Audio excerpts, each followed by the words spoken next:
Hello, everyone, and welcome to the 2021 Fall Invitational Group Stage. Today we'll be looking at all the players who received their invites and the winners of the qualifier tournament from last week, duking it out to see who gets to move onto the playoffs and win a portion of the $735.04 prize pool. I'm joined today by my co-host, Farms. Hello. I'm doing fine. I made it on time, so that's already above expected. People are shocked. Yeah, I am. So am I. But yeah. Is this a good or a bad omen? I mean, for me, it's good. For others, I'm not sure. That is for others to judge. So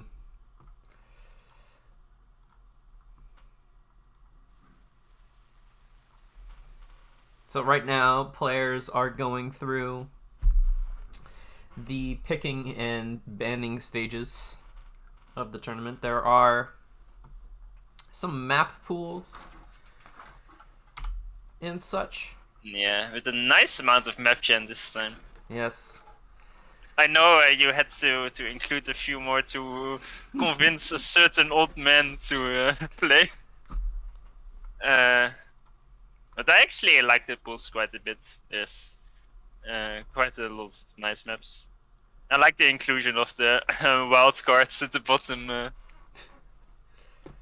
mean, I say wild cards, some are more standard than others, like the ditch, but they are still fun maps. I was saying to someone I don't remember that yeah, I would like just a map pool of just the bottom row of maps, please. That would be an extremely cursed tournament. That'd be amazing. It's like they're all like top quality maps, and I'm not saying this sarcastically. Are you a proponent of Fractal Cancer? I've never played it. It's the only map I don't. I mean, I know. I mean, I've seen it, but I haven't played it. So it's only kind of wildcards for me. But the other three, I would gladly play. I mean, the other three are somewhat more reasonable. I was gonna put in Forced Nothing, but you can't. It's illegal. No, it's great. If it would be, I haven't. I played it once, and the thing is, the ASU spotting in the transport really changes so much, and I'm not sure if it's a good or a bad thing for 1v1 tourney. Because you know, the start is basically you start in your ASU in the transport, so then you rush a factory, and you make like a quick attack on scouts. You put it in the transport and drop it on your opponent and break all the trees. Like that's a bit illegal.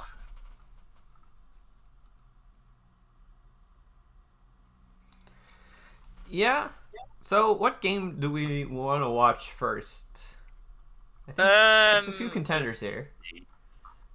Open the matches. My challenge is working, which is also a surprise, because normally it's glitching the hell out for me. Round 1, we have Blackheart versus Pepsi, Jagged versus Stagda, Dex versus Ajax. All of these are nice matches, actually. Blinchik versus Nexus, that's kind of a mismatch. Then Parlon versus Turin, depends how rusty Turin is. Wounded versus Patrick, also a bit of a mismatch probably. Turbo Blast, Arch and Slow. I would say both Group A matches are nice. Then Tex versus Ajax could also be nice, and maybe Arch versus Slow as well. But so, my opinion is those are the 4 best matches. I'm I mean, we will either Tex and Ajax or Blackheart and SB. I mean, we will be able to watch 2 series of round 1 at the very least. And like if you do the classic way where like the first one you watch live and then you watch one via replay and then you watch one live again, so you kind of get to cover some more games. At least that's Well, how I usually do it. Maybe you want to do it in a different way. yeah, I generally like to follow one live all the way through, especially just because of syncing issues. Like everything's horribly unsyncable unless we both watch it live. Yeah, that is kind of true. So it looks like Tex and Ajax are starting. So We can join that game.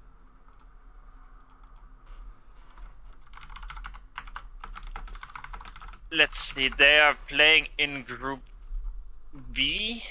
So the map pool is Fractal. No? I'm an idiot. Hard FFA, Emerald Crater, Point of Reach, Azure Canyon, Badlands, and Williamson's Bridge. That's not bad. I hope to see a nice Badlands game actually. I haven't seen a proper Badlands in a long time. yeah, I would be surprised if we don't see some Badlands. Well, yeah, it's an all-time favorite for most people, although some dislike it. But I like to see games. Usually games, they can become quite static, but it's honestly more rare for Badland games to become super static than for one to be very chaotic or almost quick. Because you have some very strong Tech 1, Tech 2, or even Tech 3 rush timings that can just decide the game at any moment. Yeah, and people have really refined their Badlands builds to the point where these exact timings matter a lot. To the point where you need a re if you if you miss an engineer attack moving. GG.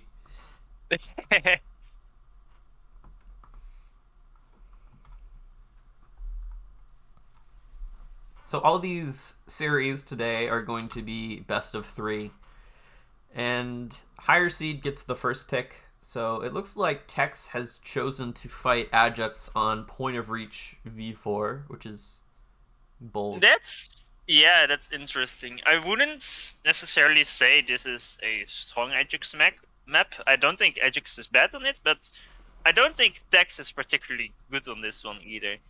Texas playstyle kind of favors 10-kilometer land maps and also 5-kilometer land maps, I'd say. Although I'm I'm too bad at 5 kilometers to accurately judge such things. But 10 kilometers is usually the strongest on. But yeah, 20-kilometer water maps is not really something you'd say is one of Tex's strong points, but maybe he will surprise us. Seems like it will be a Cyber mirror match. I mean, to be expected, especially if Tex is out here vetoing Aeon just to annoy Ajax. Because Ajax plays a lot of Aeon these days. True. Did he play Aeon in the past? I don't really know. In ye olden days, I'm not sure, but he has when he sort of came back recently a lot. Yeah, he has played a lot in the last 2 months.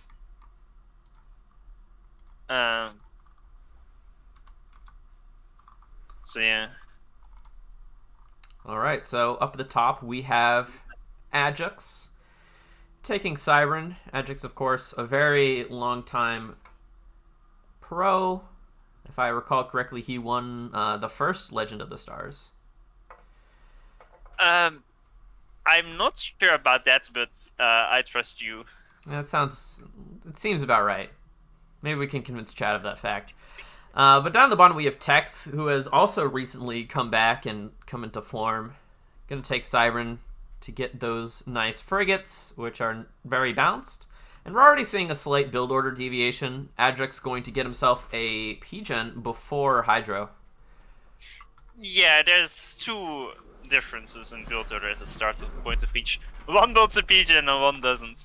To this day, I don't know which is better, because it feels like people just decide to pick one over the other. I mean, it's not a big difference at all. And that's kind of the issue. It's such a small difference that it's so hard to see which is actually better, Pigeon or Hydro. Because one has to be better than the other. But Well, not necessarily. They could be exactly perfectly the same. the chances of that being true is very small, however.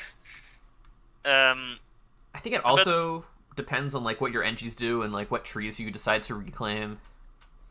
Well, yeah, but it's like I personally favor just skipping the Pigeon and going for the Hydro because it's just I don't know. It feels more natural to me, but it's generally it's not really a difference. That's worth pointing out, kinda.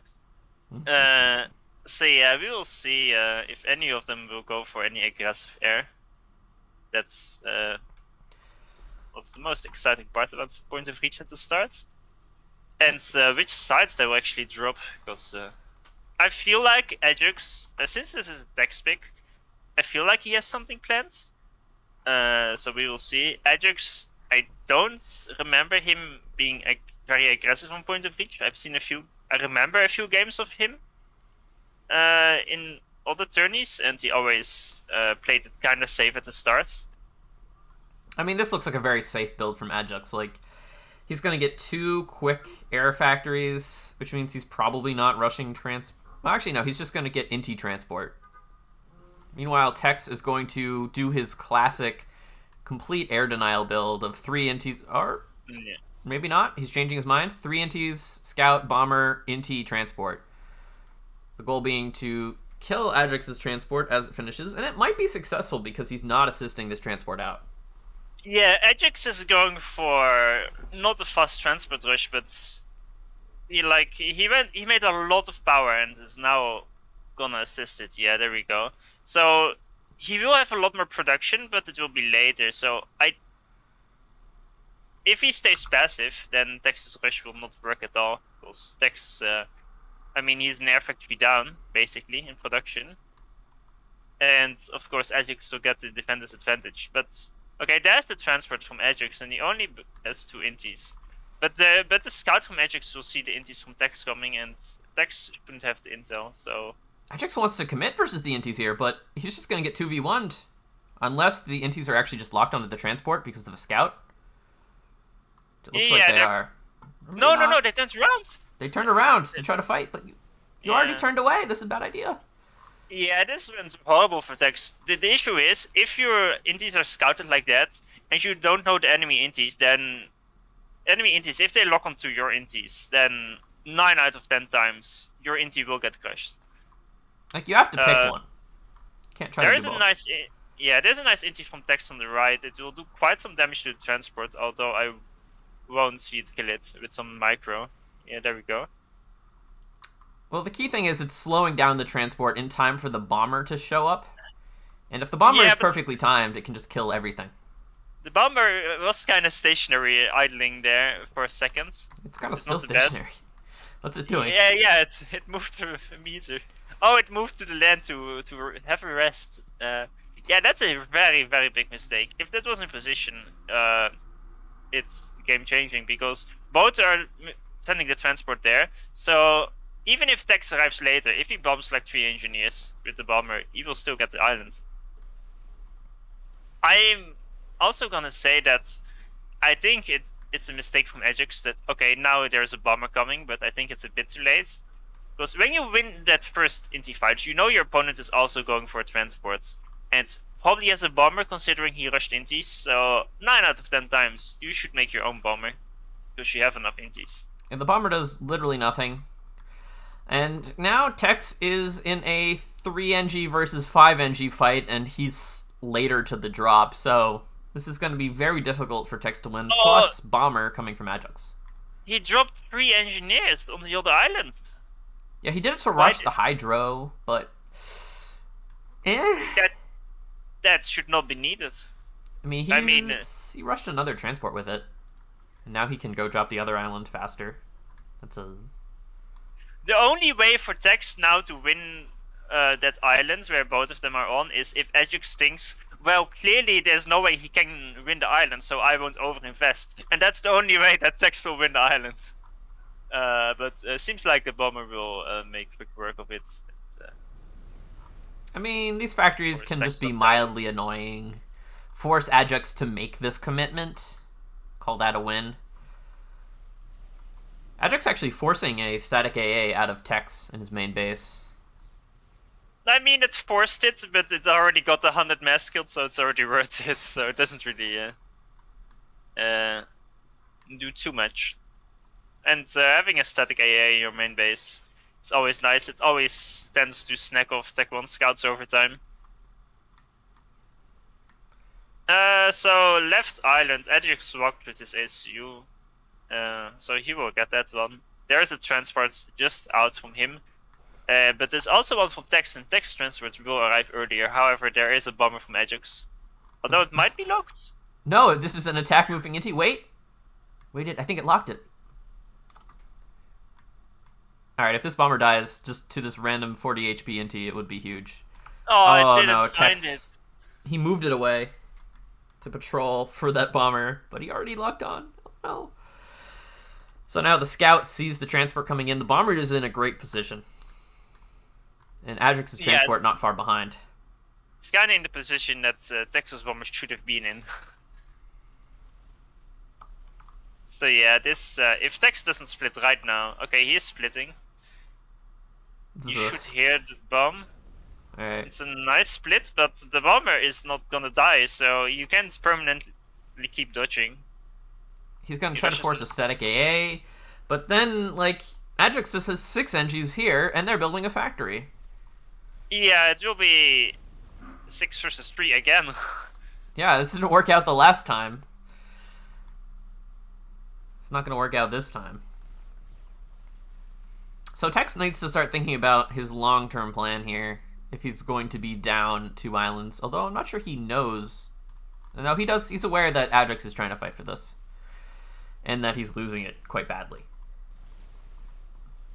Yeah, this already looks horrible for Tex. He's just going to assist units out of this factory. But he did win air control. Okay, Tex started Tech 2. I think that's the right move. I think some Hail Mary counter play is the only chance that Tex has got left. Because he lost both islands, he's being harassed by air as well.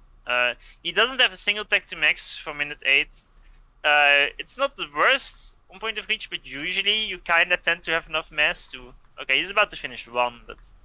Like, he doesn't really have any compensation for the loss of the 2 islands. And now Tex is just going to retreat versus Ajax's air, and he just doesn't have the numbers, so it's going to be rough. Plus no Tech 2 air out yet, so I'm not sure what this Tech 2 AC is going to do with its life. Yeah, I mean, he just started his Tech 2 air. And I think he made a new air factory and started the Tech 2 air from that one, so that's a smart move. So Ajax won't see it coming, although Ajax should kinda expect it. Meanwhile, Tech's actually kind of retaking air because he got a nice defensive air fight. I mean, it's mostly a draw, but he had less, so this is... Yeah, I thought he was gonna lose, so a draw is kind of a win for him. Fighting for a draw. Sometimes you just gotta do it. Yes, I'm kind of curious where Tex is gonna drop. I almost feel like he has to drop Ajax's main, because even if he drops on an island, it's gonna take a lot of time to get control of it. And even if Ajax loses it, it will still be even on islands. And in the meantime, Ajax can just go up. And Ajax already finished 2 maxes this now. Yeah, Ajax is really pulling ahead in the eco game because he just has like. He's got an extra island. Well, 2 extra islands, really. He can just build T2 mexes safely forever. So... Yeah, although the left island, he only has 1 mex taken so far. He's a bit slow taking all that, but yeah. He's also investing a lot into this left island in terms of Mantis. There's already, like, 1,500 mass worth of Mantis.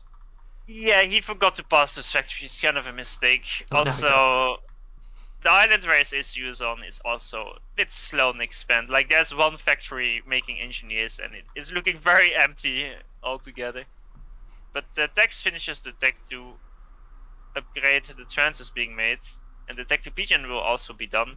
He did pause his Navy factories for a bit, because he just did not have the mass. Ajax rushed Tech to land on the right side and is sending Wagners in.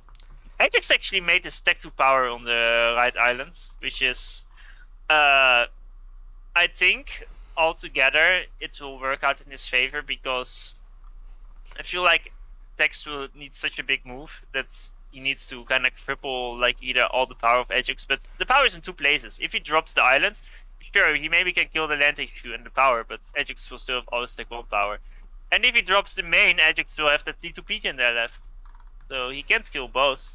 I mean, consider the fact that if you're Tex, you only have a T2 ACU. It's not a T3 ACU. It doesn't even have gun. Where are you even supposed to go with it? Like, if you drop main, I think you just die.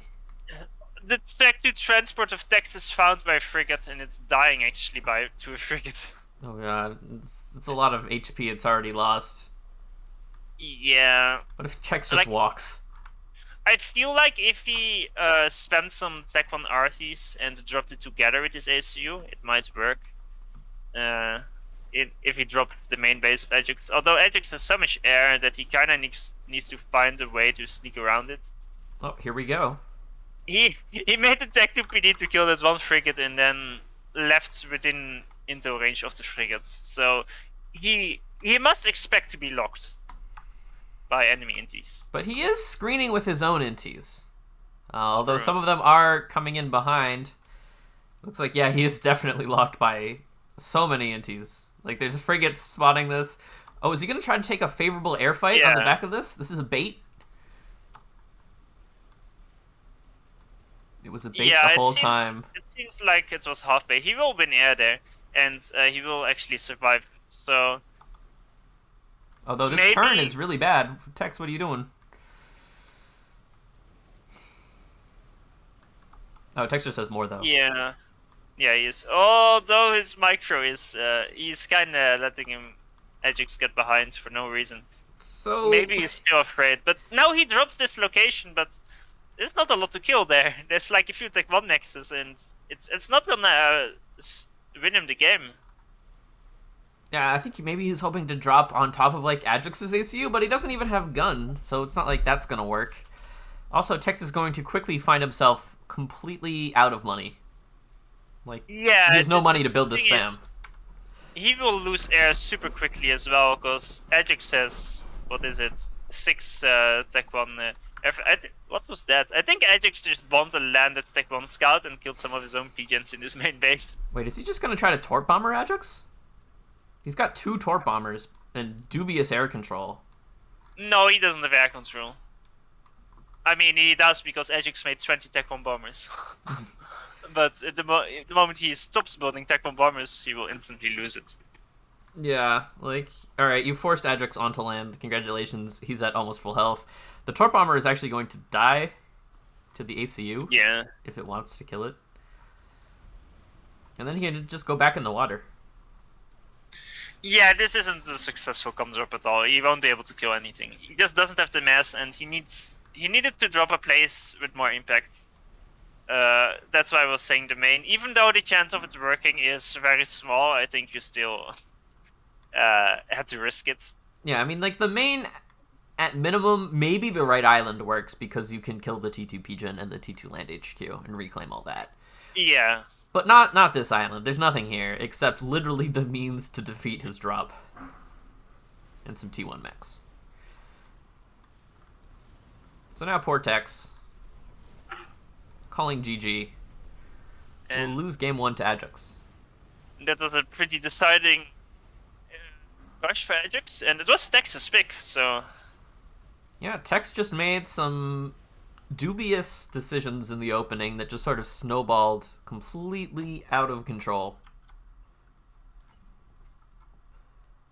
I mean, dubious decisions. I think the inties, like, I think it's fine if you want to rush some inties or something, but the early the bomber positioning and some of the air micro, it was all kinda not working out for him, and because of that, with Ajax went for quite a greedy build. Like, he didn't rush his transport at all, and neither did he rush any early ins or bombers or any air units. He just went for a lot of power and build power, and only then he started to build air units in the transport. So if Tex would have just rushed the quick transport, I think he would have been way better of a position.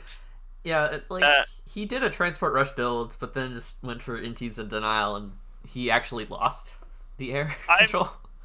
You're back for a bit, by the way. All right. Well, Tex has sent me a message in private chat saying "oof," which I think is an accurate assessment of that last game.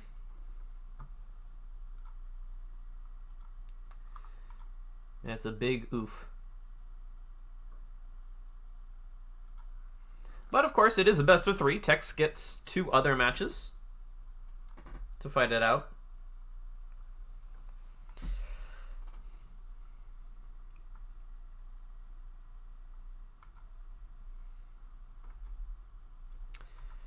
But now, of course, Ajax gets to make the map pick, and he can choose whatever he wants. I mean, aside from the vetoes, of course.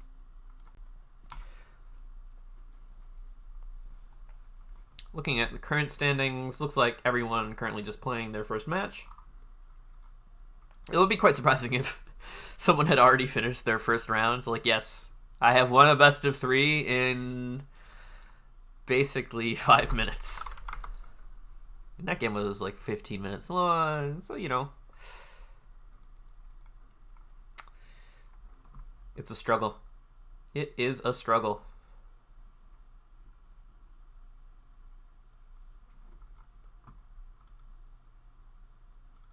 Oh, so chat will be happy. Ajax has selected Badlands as his pick for game 2.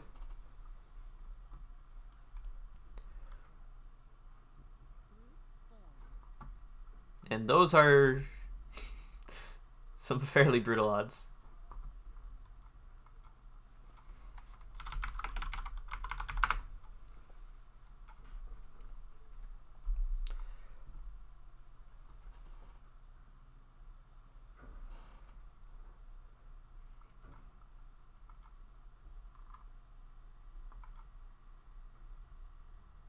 Looks like everything is running smoothly. We'd love to see it.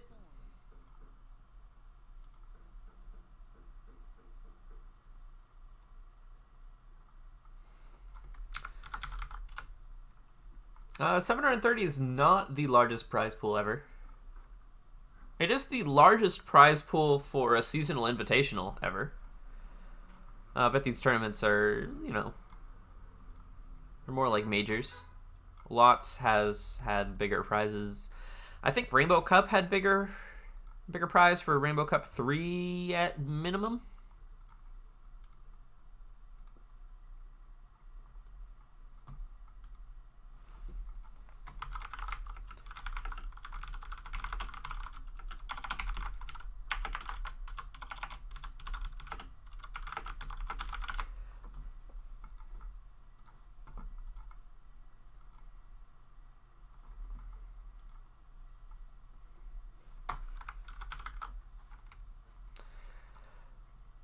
Oh yes, no. Ajax did not win the first lots. He was second place in the first lots.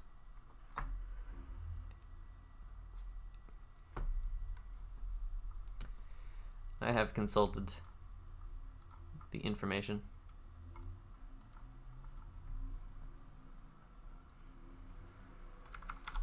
He also came in third place in the 2017 lots and second place in the 2018 lots.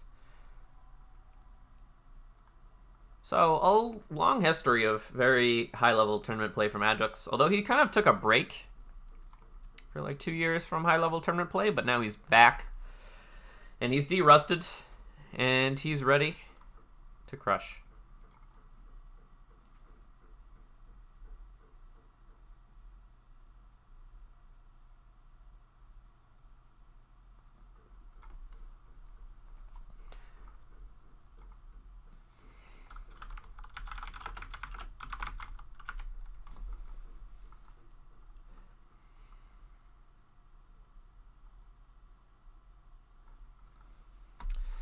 So I know a lot of people have been prepping quite extensively for this tournament.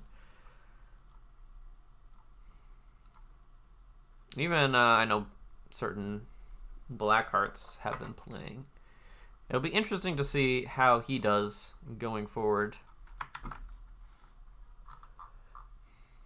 Whether he has sufficiently de-rusted or not. Sometimes you de-rust, and sometimes you are the rust.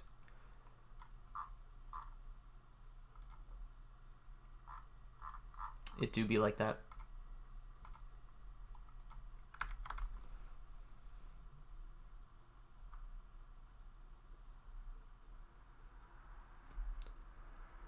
It do be like that.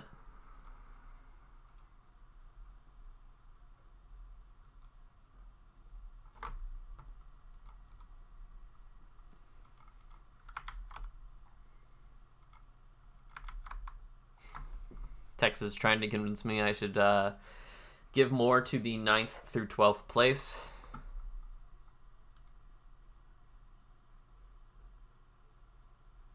I mean, the odds have changed significantly. Texas somehow now favored on Badlands, which might be good. Oh, Farms, are you back?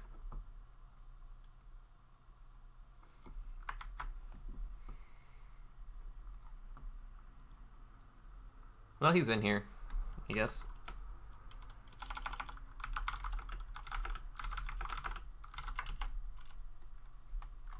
Because you're probably muted.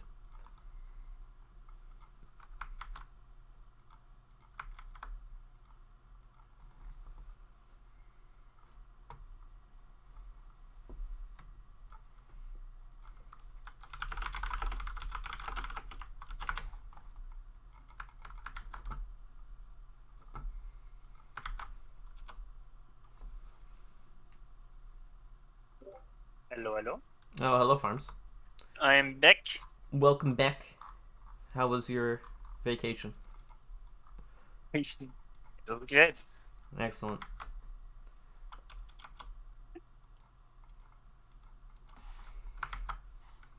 Do you have the FAF challenge login? Wait, no, never mind. I got it to work. No, I don't. Just as I ask you. It's all good.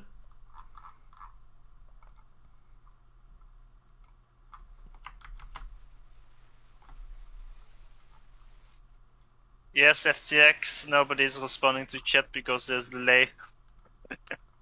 There is delay. Imagine that. Yeah.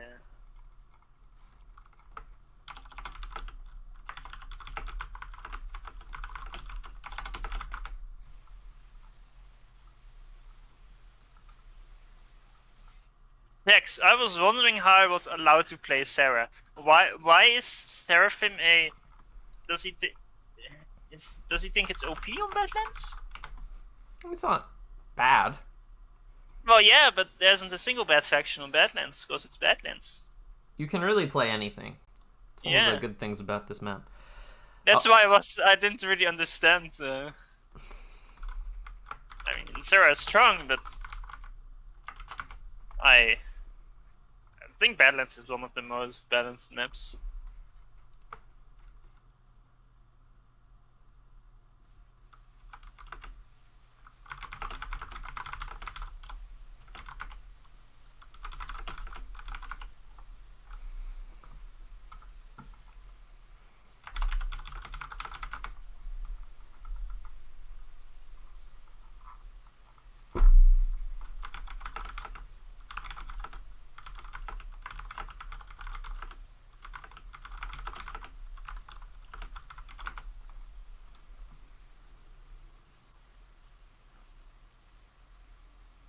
Literally pinned in the TD chat. Yes.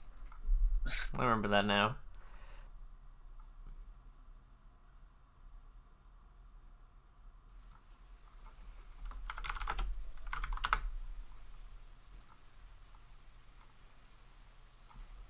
Alright, so it'll be a UEF mirror on Badlands.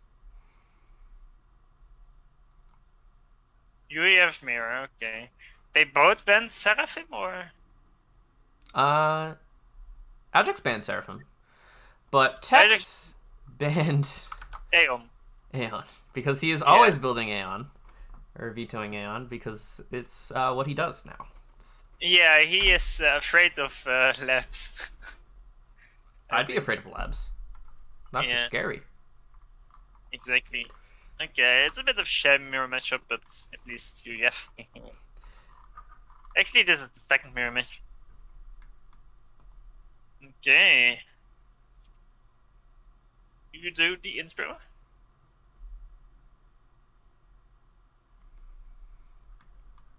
All right, so here we are, game 2 of this Group B best of 3. Tex up in the top left in the green, and Ajax with his brown UEF in the bottom right. Really classic tournament and ladder map here. There's a lot of different opening variations that are all kind of good, but it looks like they're both doing maybe this. I think this is the Zoc build, as it's been known, the 2 pigeons then walk to the Hydro. Yeah, I mean, I say yeah, I don't know. I am not a man of BOs. I will improvise and see if it works out. Yes, me too. With Badlands, it's so well known that you roughly know how the build orders go, and there's adjustments. But this is one of the more popular ones for sure, or one of the more well-known ones at least. And we see a very aggressive second lab with no scout coming out from Tex. It's going to go straight into the back, trying to look for the NG that expands to the 2 mexes left of the Hydro. I see. It is a mech marine, so it is very cheap, so that might be the reason why he didn't make a scout with it. Like for flare, it makes more sense to build a scout with it, but mech marines, it's less needed. The scout costs basically as much as the mech marine, at least in terms of build time. So yeah, it's the build time that matters, and also the rule of time that comes with it. So I can understand not doing it. It's super cheap to make a simple lab. It can be annoying for your opponent. It's like it. Wait, what is Ajax doing? Is this build insane? Like he's with this ACU reclaiming trees. He went to the rocks with his ACU instead of the Hydro. 3 NGs to the Hydro, and now he's going to rush out to the second Hydro with the ACU, and he's still got the 2 P-gens. This seems just like too much power. It seems I'm not sure how he's gonna have the mass for this. That's what I'm surprised about. Because he will have 2 Hydros, and you have tons of spam is what he's going for, but like he's still on 6 mexes. Also, he made a single tank to defend the right engineer, but the lab might be able to snag that engineer. It spots it. Tex just moved the lab around. Please, I didn't notice. Tex, no. It fired. Like he should have heard the shots, but maybe he was paying attention to something else. Oh, the other lab on the other side was fighting, so he was microing that, I think. Okay, maybe they were both looking at that one. So yeah, it's lucky for Ajax. He could have lost the engineer. It's not the most critical of engineers. Oh, he goes back. He just wanted to let him build this first mix out of kindness of his heart.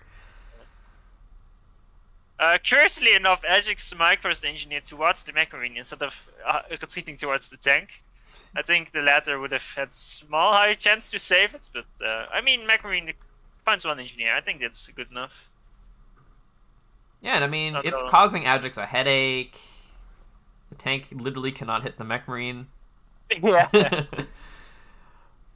The other mech marine doesn't get a single kill, but it's just being a bit on the offensive with the mech marines means that it's very less likely to be raided yourself, and that's exactly what happens. Ajax hasn't crossed the halfway point yet on the map.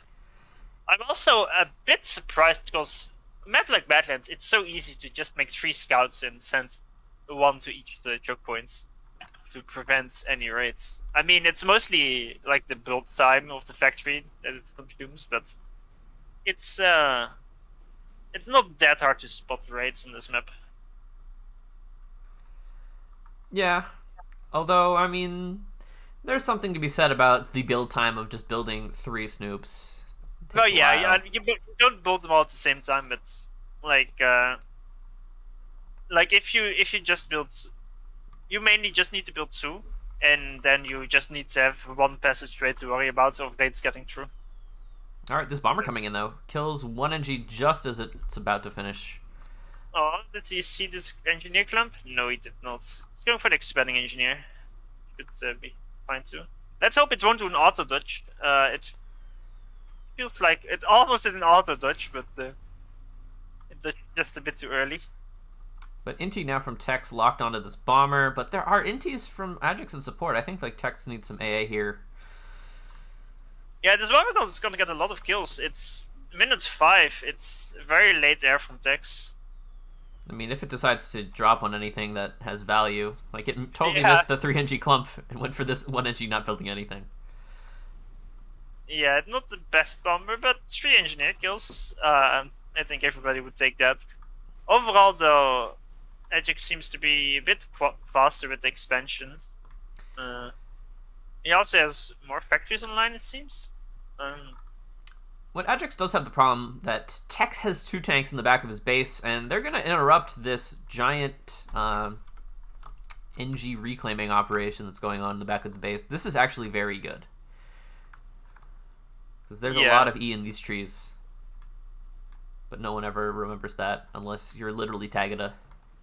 And you design a whole build around getting the E of the trees, but then it dies to a single mech marine, so it's actually bad. They are the same trees as I think Hollow it's called, the bias map. It's the no bias map. Is it Hollow? I have Alzheimer's. I don't know. I always forget map names, especially ladder map names. But yeah, the dead black trees, they can be quite juicy, but they look so tiny, so you often don't think too much about it. But yeah, it's these tanks are doing very nice damage. One of them found 6 engineers. Yeah, it's gonna have a very, very nice time. Although it's not keen to kill them. No, it's gonna break these trees. I mean, they're already mostly broken anyway, but it's gonna break them some more. Yeah, I mean, Tex, however, is late himself to the expansion at the back of his base. He wasn't really raided, I think. Wasn't he actually? They tried to get around the back, but I don't think they were successful. Yeah, okay. Like they damaged the sort of left side expansion area, but that's about it. So Tex has a factory edge build planned on the left plateau, but nobody else is going for any other plateaus. Actually, Ajax has made a transport. He's going for the right one. Yeah, he should get this. He's got tank 3 NGs. It's basically just going to secure that plateau forever. Yeah, and Ajax is still missing 6 maxes at the back from these 2 tanks and the lab. That hurts. Yeah, that's quite painful. Wait, what's this? He drops only 1 NG in the tank. I think this is a mistake. Either it's a mistake or it's a transport being buggy, and I believe the latter. Yeah, I think it's probably a transport being dumb. Yeah. Meanwhile, the cliff build doesn't work on the left side, so it balances out. The bugginess has reached some sort of equilibrium. True. Although he did not place a move order at the edge to then cliff build, he had a reclaim order on a random rock, so it's fun. And then the cliff build, so that might have impacted it. Wait, Tex has locked onto this transport, but it actually dropped the back mexes, which is actually good. It was like, wait, no, they all died. Oh, how did they die? Oh, he didn't move the transport after he dropped them. Yeah, the transport death damage just killed the NGs because they all had damage from being shot by the Intis. No, and Tex will win the airfight as well. And the tank on the left is still killing engineers, although the max is gonna block it. But oh my, there's so much damage. Like not in units killed, but in just maxes denied. It's kind of insane what these 2 tanks have done. Yeah, these tanks have really been helping Tex out. But meanwhile, it looks like Ajax has nice tank numbers. Like he's 101 tanks to exactly 100 tanks, so they're perfectly even. Ignore me. There were a few bad tank fights for Tex. He kinda tried to push mid, but he kinda got shot away by Ajax. Tex has a lot more tanks on the left side, like 2 to 3 times as many, but because of that, he has less on the right and in the middle, and he tried to push on the right and in the middle, so it didn't really work out. So Ajax will get a bit of free reclaim. It's like 1k mass, roughly. I mean, he needs to get it first, but it's not bad if he can get it. Tex is Tex deciding is that, going. yeah, T2 air. Yeah. T2 land is for scrubs, I guess. T2 air is the way to go. I think we will be seeing Genesis. I think we have to see Genesis. Yeah, I Like, hope what are we you will gonna see do? Genesis. Build gunships? Please.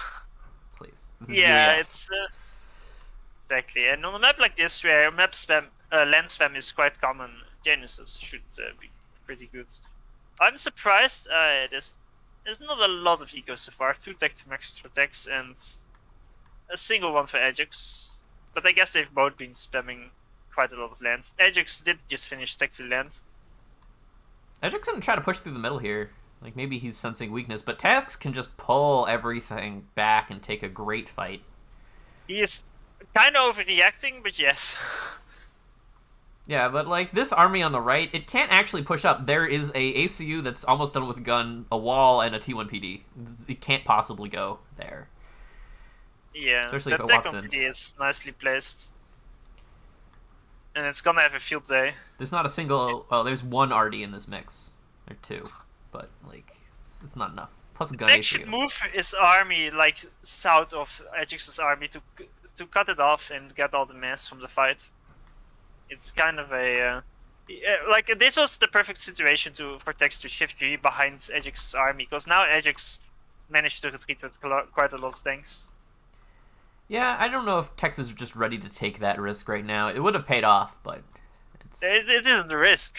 There's no risk in that. Well, the risk is like you have poor intel and there's more reinforcements behind, and then you've just overcommitted. But he has a radar there. He has no power though. He's power stalling really badly. Oh, okay. Oh, because he's making Janus while rushing attack to Pigeon. Yeah. That's why. So, it's the lack of intel makes you cautious, especially when you're up against Ajax. Like Ajax is scary. Let's see. Ajax going for pillar spam. It is the right move. I mean, I'm not sure if he knows he's against Janus, but rather have pillars than Mongoose versus Janus. I'd rather have inties, but also yes. But like, what are the Janus actually going to do? Like, he's gonna shield his T2 power. He's got a lot of support factories. He's gonna kill land units. Like, I mean, that's what Janus are kind of for. You know, it's their job. Kill the land units. But if he messes enough, he can also do runs on Ajax's base and try to kill it off. Ajax needs to build a lot of flak, and like Ajax only had a single air factory this game. He just built actually 2 new ones on the right side, but I think that's actually a bit of a waste. He doesn't know, but it's impossible for him to, with his Genesis, to win air or at least have effective inties. Especially because Ajax just scouted the Genesis. Like, he saw the secret air factory, he saw the T2P gen, he knows exactly what's going on now. I mean, if he was paying attention. Ooh, I don't know why Texas is building inties from his factory instead of Genesis. I think maybe because he got scouted. He's changed his mind on what he wants to build. Yeah, but like, he just wants air. Like, he can already kind of use his Genesis now that he is scouted. He has 2, but Ajax has no AA. Like, he just builds a few flak. He made the static flak actually in his main. That is the right move. I like that he did that. Yeah. And he shoots up a few more static flags. All the flak is going to the middle army. So I think he's just going to try to break through with a giant push here. Like, this is 6 pillars, 25 Lobos, flak shields. Yeah, there's the first Janus. Oh, but a power stall at the same time when the Januses come in. Oh! The shields die because they were power stalling the exact second. Oh god. One survived in red HP at least. Okay, I was about to say, where is the inti cover for the Genesis, but... Okay, not the most efficient Janus barrage, but it's a start. They killed 1500 mass. One of them got 1k mass killed in those 2 volleys. They probably sniped the shields. It was already cost effective, and he's gonna repair these with air staging. Yeah, I was about to say, I hope he's gonna build air staging, and just as I thought that, I saw him queue up 3. So that's nice. I feel like though he needs to. Okay, he's kind of suiciding some Janus on the left side. Only one. He'll save the rest. Bring the NT Cloud in. Win air. Although he does need to actually get T2 land at some point. Like, he has it now. But he only has, like, a single pillar in this entire army. Yeah, I feel like... okay, he's recycling some of his Tech 1 factories. Actually, he recycled most of them that weren't adjacent. Which is good. I think he can do with a bit more walls. Especially in the middle. Because he's not planning to do a land push, is he? Like, Ajax walled off the sides nicely. But, I mean, Tex did so too, but not as much yet. Although, it's more shoot up. Okay, Tex finally got the left plateau. It's minute 14. He just deletes it with Janus. Oh, it's so scary. He just sends into Janus and his Inti support is nowhere to be seen. Does he have the radar to justify this? No, he's doing this entirely blind. He doesn't... Maximum risk. Lack of texture radar. That's hurting. I like the fact that he stopped masking Janus. He's going for a tech 3 land now, and I think it's the right move. But now this is gonna be he has gun issue. He will get a nice concave from it, but like I said, like a single tech to PD and some more walls in front would have made it almost impossible to breach. There's no ACU from Ajax helping that attack. And like with the game situation, Janus spam isn't gonna win him the game. I mean, it can do some damage, it can be cost efficient, but it's not gonna win him the game. Therefore, tech 3 advancement is nice. But I think he should soon shift G on this mid army. His army is a bit too split. I feel like he will have an insane concave, and even if he doesn't fight the most efficient fight, he will get the reclaim. I think this is an overextension of Ajax. He has pillars, but you know, there's a gun issue that Ajax doesn't have, and that's equal to the pillars. Yeah, like so OC most things. He has to break through here, otherwise he is just donated mass.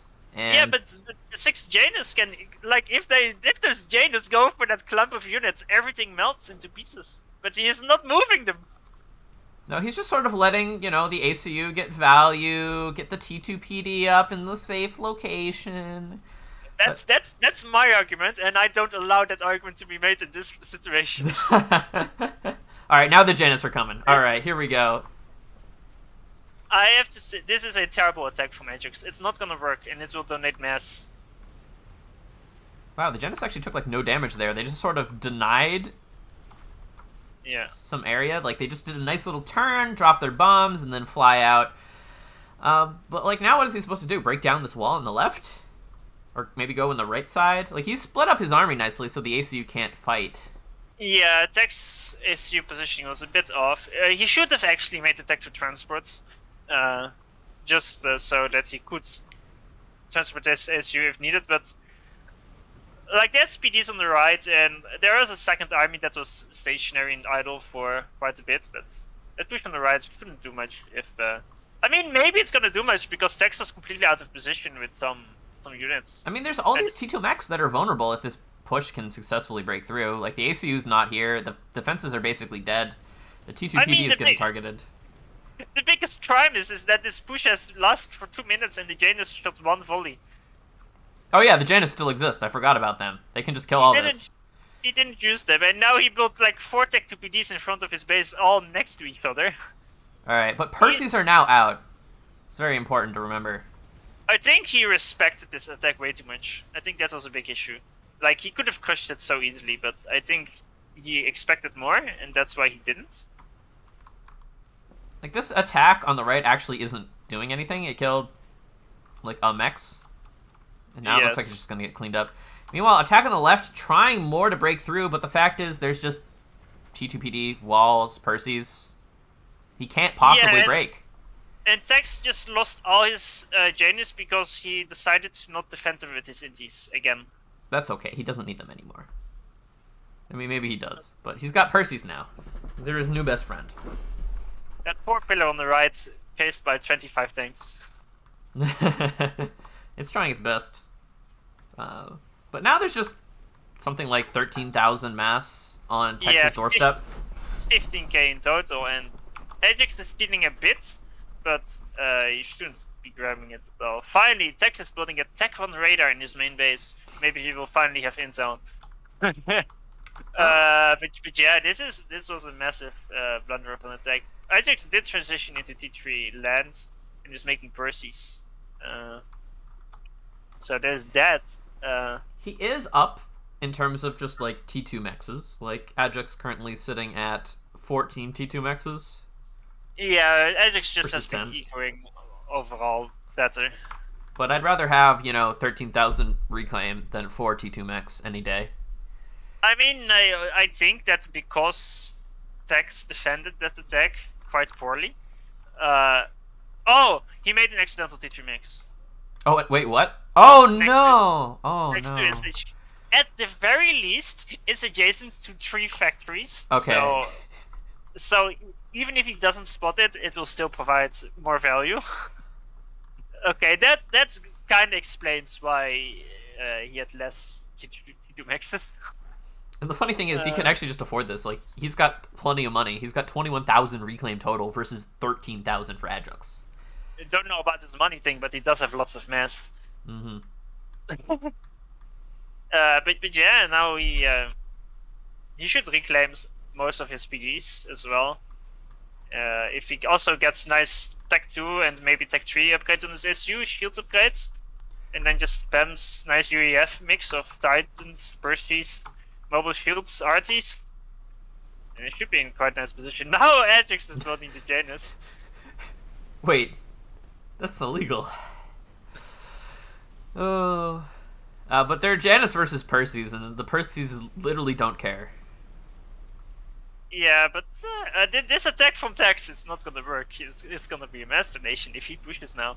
These units are so split, and there are actually Percy's from Ajax. And there's 0 flak in this army too, and 0 shields, so yeah, Tex just has to back up. Like, he's trying to push, he doesn't have radar, he doesn't know what's here. Yeah. I saw Ajax is making some Tech 2 transports, so I expect some drops on the side soon. There's a nice pillar that's been dropped on the right side, but it actually just dies to a single Janus that happens to be there, I guess. I like how that's split. It has 1 mech and it's defended by 4 AA and 2 PDs. Fortress mechs. Well, the other one died to the pillar. This is just very sad. Yeah.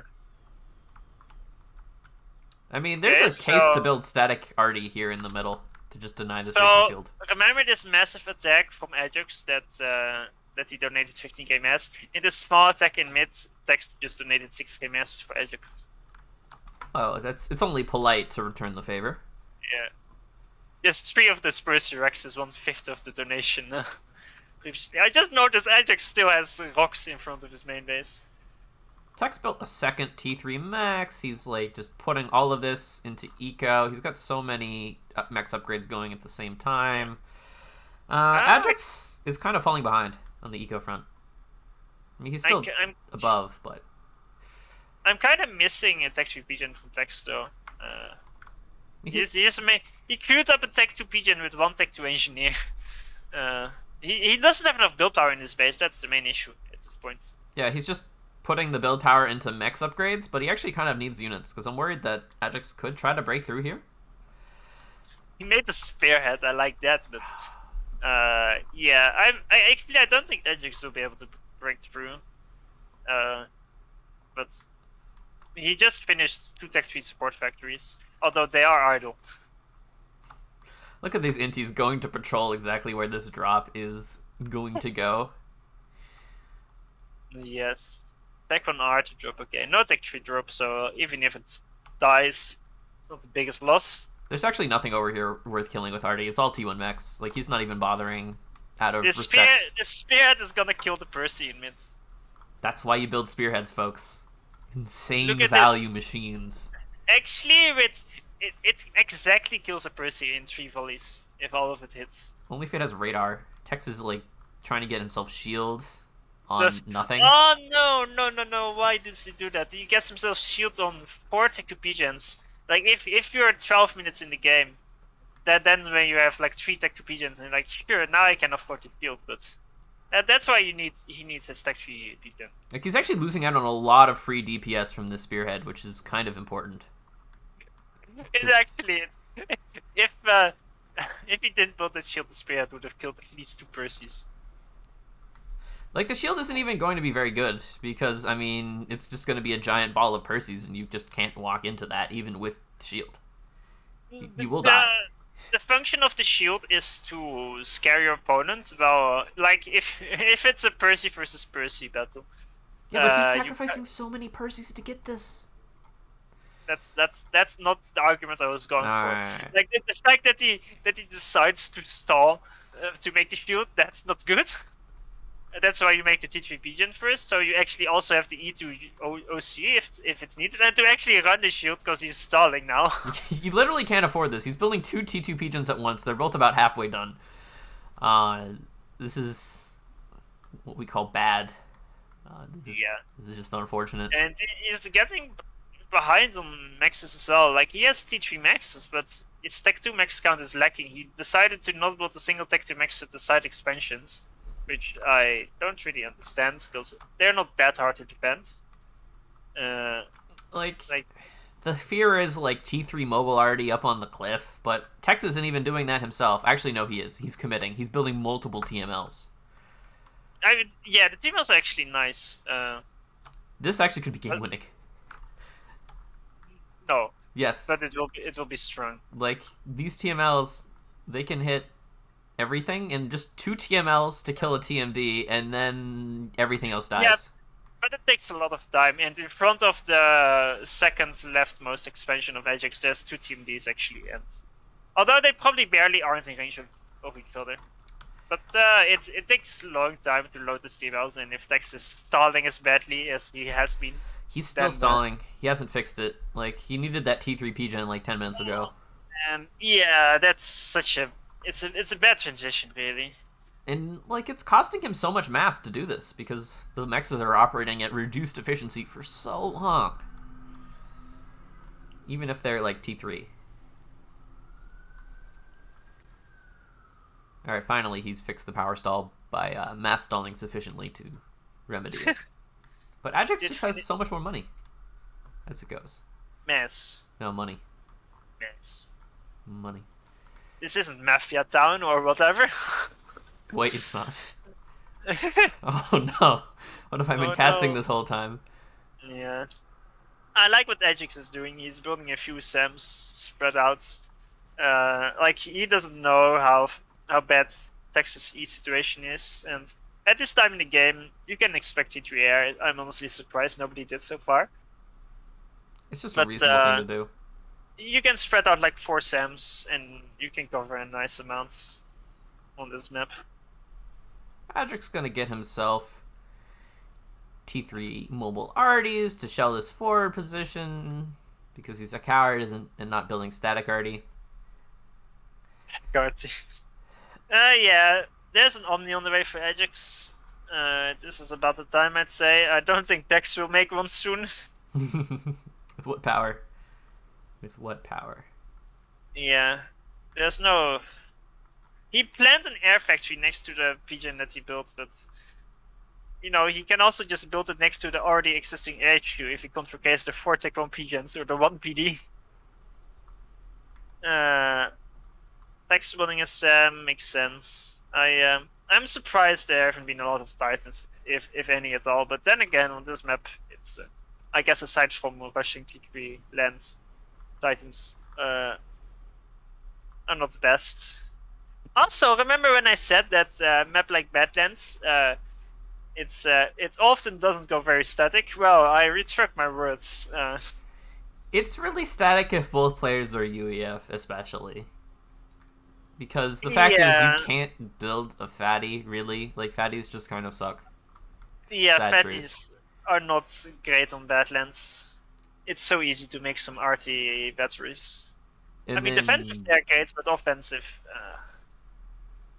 Unless you rush one early enough to be able to break through before the RT battery is online, like through one of the sides, but aside from that... I mean, it's still actually decent on Badlands, it's just... it won't have the crushing effects like another T4 would. Yeah, like any other land T4 can just be the hammer that punches through into your opponent's base. But if Fatty can't... Yeah. It's also because there's these cliffs in the middle where that protect you from fatty shells, and you can hide arties behind it as well. Yeah, and then your Fatty just has a really rough time. Tech are going to try to make something happen on the left side with a very small commitment of 3 Perseus and some support. But it's actually going to provoke a large reaction from Ajax. Yeah, way too large. I think the right move of this from Tex though is he kills the tech on PD and then sends an engineer to attack moves and get rid of those walls first. Okay, I like this. He retreats 2 of the 3 Perseus, so only 1 Percy is left remaining. Like what And if he targets priority on Maxes, he will be able to kill at least 2, if not 3 or 4 Maxes here. Also, the TMD can die, and like the TMLs are loading slowly. They can just kill everything else. Like, yeah, he's focusing down the TMD. Just for demoralization. And now his hope is that Ajax did not notice. Okay, I mean, kills the TMD in the 1 next, but now the TMLs... he only has 1 TML loaded, you lied. They've been loading forever. Like, well, yeah, but they're not loading if he stalls. Yeah, that's the problem. Tex is just... Oh my god, the economy. This is... I'm somewhat happy that I have Supreme Scoreboard on, so I can't check his eco. Oh god. Oh no. Oh god, Tex, what are you doing? He's making T3 gunships and he was making ASF while still only having that 1 T3 pigeon. Oh my god. Please, don't do this. He decided to make a second air HQ because the first one wasn't adjacent to the T3 pigeon.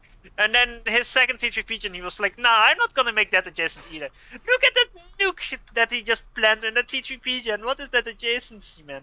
And why do you make the nuke so far forwards? Well, it would be unsporting to not let your opponent scout the nuke. It's not about scouting, it's about... Yeah, let's put it in front of all my defenses. Yes. I mean, it's also unsporting not to let your opponent have a good shot at killing the nuke. Jesus.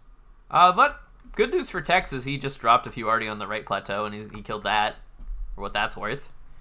Yes. Ajax did go into T3 as well, and actually has nice speed and adjacency.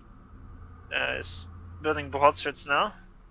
Yeah, broadswords should do quite a bit of damage, and Ajax should have air as well, considering his E management has been a bit better. I mean, Tex has the long-term problem of if he tries to build this nuke, he just has no mass. And Ajax has just been building constant T3 maxes.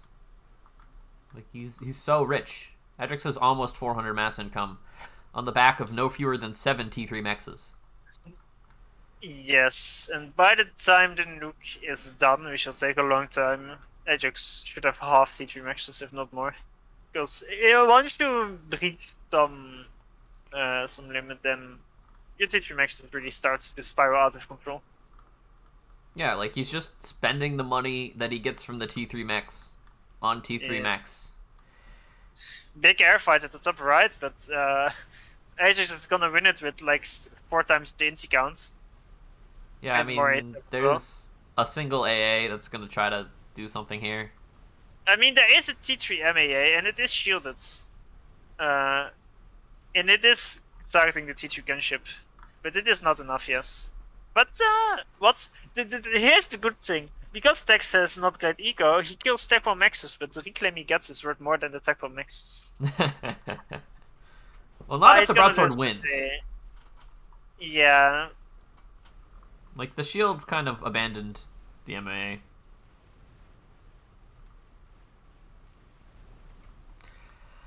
Don't worry, that's the anti-RPD. That's winning air for him slowly.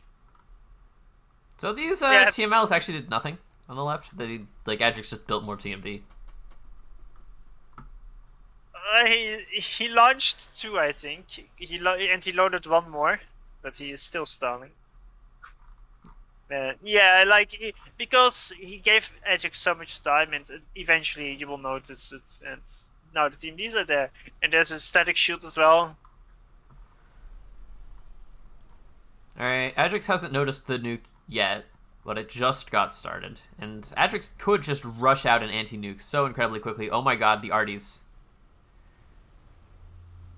The arties? But the Arties. Oh, the arty drops. Finally, they've been chilling there for the last 5 to 10 minutes. Alright. But This Lobo only should not have survived, like, at all.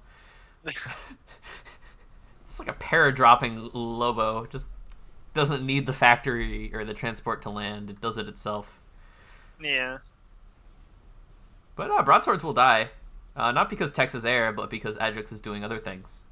Yes, but he did kill how many? 1, 2, 3, 4 Tech 2 maxes with those. It's Although barely the cost reclaim of the efficient. yeah, the reclaim of the broadswords is nice. But the thing is, if you already are lacking mass, even if your opponent's attack kills some maxes, but like not really cost efficient, it's often quite a pain in the ass to like. It will take him a long time to rebuild because of the position of these maxes. And the reclaim as well. Meanwhile, Texas just stopped building T3 land. Like, he can't afford it, so he's just gonna not. Which, I mean, I can respect that. There's the fatty started. Yes. No scout on the nuke yet. But the fatty will be only... I mean, it'll probably be fine. Look how quick that's being built. Like, look how slow Tex is building his little T2 arty base. He's just finished the 4th one, and you need at least 8. I'd say probably more because this is going to be the most supported fatty in the history of fatties. Yeah. Like, dude has 42 Percies. Plus, like, 115 Lobos, a bunch of pillars, other support. Yeah, I feel like Ajax should make a few strats as well to support the fatty. I mean, yeah, the nuke will finish, but, like... No, well, you have to put the strats to snipe the RT base. Or, like, break through the shield. Something like that. I love how Ajax made his own RT base in mid. Yeah, they've just been shooting at each other for the past 10 minutes. No one's really made any progress at all. But they've been shooting each other. I mean, it's just an eco game. At least that's what Ajax has been doing. He didn't need to make progress. The progress he made was in T3 maxes. He's just playing it safe. Yeah. And Tex is just betting on this nuke. Like, Ajax has scouted it under construction now. Ajax queued up 2 SMGs. Oh, he's rich enough to make 2 of them. This man is actually paying attention to what his scouts see? It's incredible. I've never seen this before.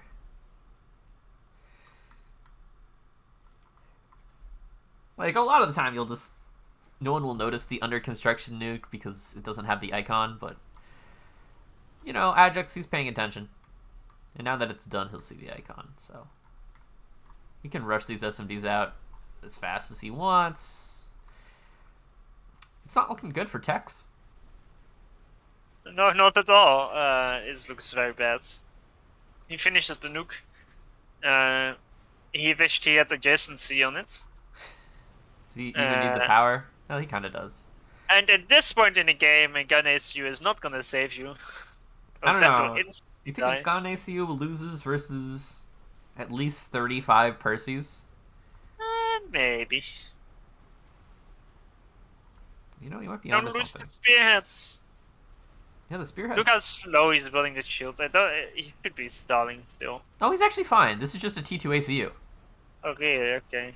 Although he's but about with to the stall. fatty showing up, there's only 4 RT. Actually, that's 5, but not enough to kill the fatty. Absolutely not. You need at least 8. I'd probably want 10 to 12 if I could afford them. You don't need that many. You just need, I would say, like roughly 6, but nicely shielded, so the fatty won't break through. No, if you have them nicely shielded, then you need less. Also, if you have an army... The demolishers. Oh, gosh.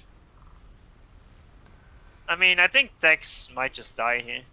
I don't see how he can hold. Yeah. Like, he has to abandon the position at best. Look at these these armies from Dex on the left. What are they even doing? Are they just trying to, like, pretend they're not there? Hide by, like, bunching themselves up? Fatty's shield is almost down. They watch too many Transformers. Ugh. Yeah, there's just no counter to the Fatty.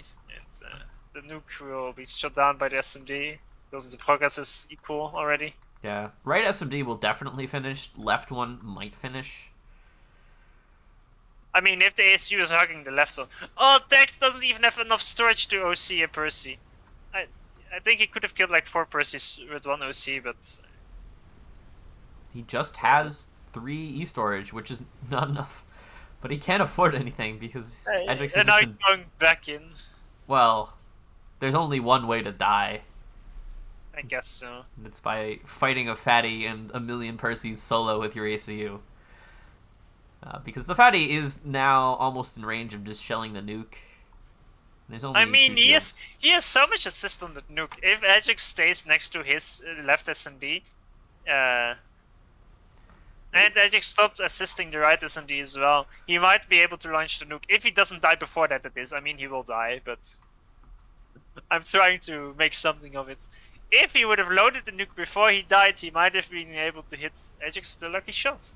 Yeah, I mean... But he dies, so that's not gonna work. Well, I'm looking at this Continental over here, and I'm getting ideas. Like, Adrix's ACU actually not terribly well defended. It's just sort of sitting under 2 shields, assisting an SMD with no 2 nearby Continentals. support. Yes, 2 Continentals if both are filled with Percys. His ACU needs to run the fuck away though, because he can't die if he wants to snipe Ajax. No, I think he brings his ACU. Like, one with Percy's, the other with the ACU, and he just guns him down at point-blank range. But you have, like, long-term problems. Like, he doesn't have Percys anymore. He doesn't have Percys. Edrix knows where these are. He has 42 ASF. Like, 3 Continentals is not going to work if you can't fly them across the map. There's multiple SAMs all over the place. 1 more minute, yes. And there goes the nuke. Texas' one hope. And that is the GG. Ajax takes the series 2-0 over Tex. Yeah, it was quite... I mean, the start it actually went quite poorly for Ajax, because his attack was just such a big mass nation, but Tex just mis-ecoed so badly that... he kind of gave Ajax the win there, just by... Honestly, getting the shield on the ACU before T3 P-Gen was just so incredibly crippling at a time he needed to start, like, snowballing out of control. Like... I mean, there are other problems, horrible. But that was a big one. That was a really big one. So, Ajax 2-0 Tex, okay. It's pretty strong. Yes. It's wait, what? Let me check the maps again. It was... Okay, yeah, I just... These weren't... I don't think these were maps that really favored Tex, or the pool at least, in general. But he could have... Maybe 10 kilometers map gen could have been fine for him, I think. But then again, I don't know if he does. For changing the size of things when there's results in them. So now I have to redo this.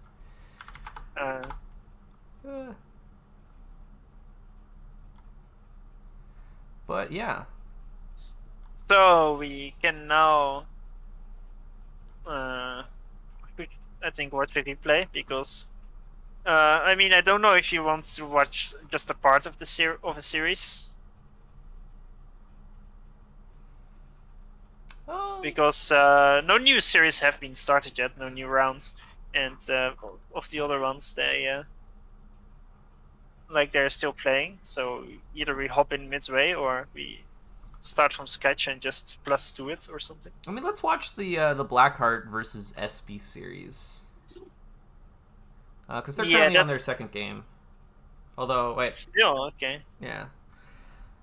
Do you want to watch the first game first? Let's see how long it is. It's a few minutes. So let's watch that on like +2. And then we can hopefully watch the other game. Because I would like to see Tagada versus Blackheart live. That seems very good. Oh, that's the next one. That's gonna be a gracious game, yeah. Once these guys finish, it will be Tagada versus Blackheart, and that will just be an incredible series.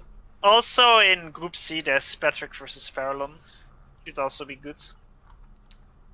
Farmers, would you like me to like stream in Discord so you can see the time?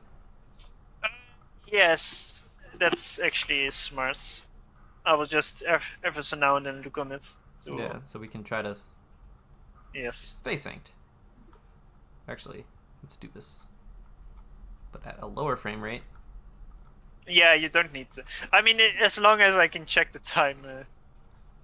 Alright, I have loaded up, and I'm going to put it at +2. Whenever you're ready. Okay, same. I'm loaded up too. This is quite a map. It's... Okay. You can do the instructions.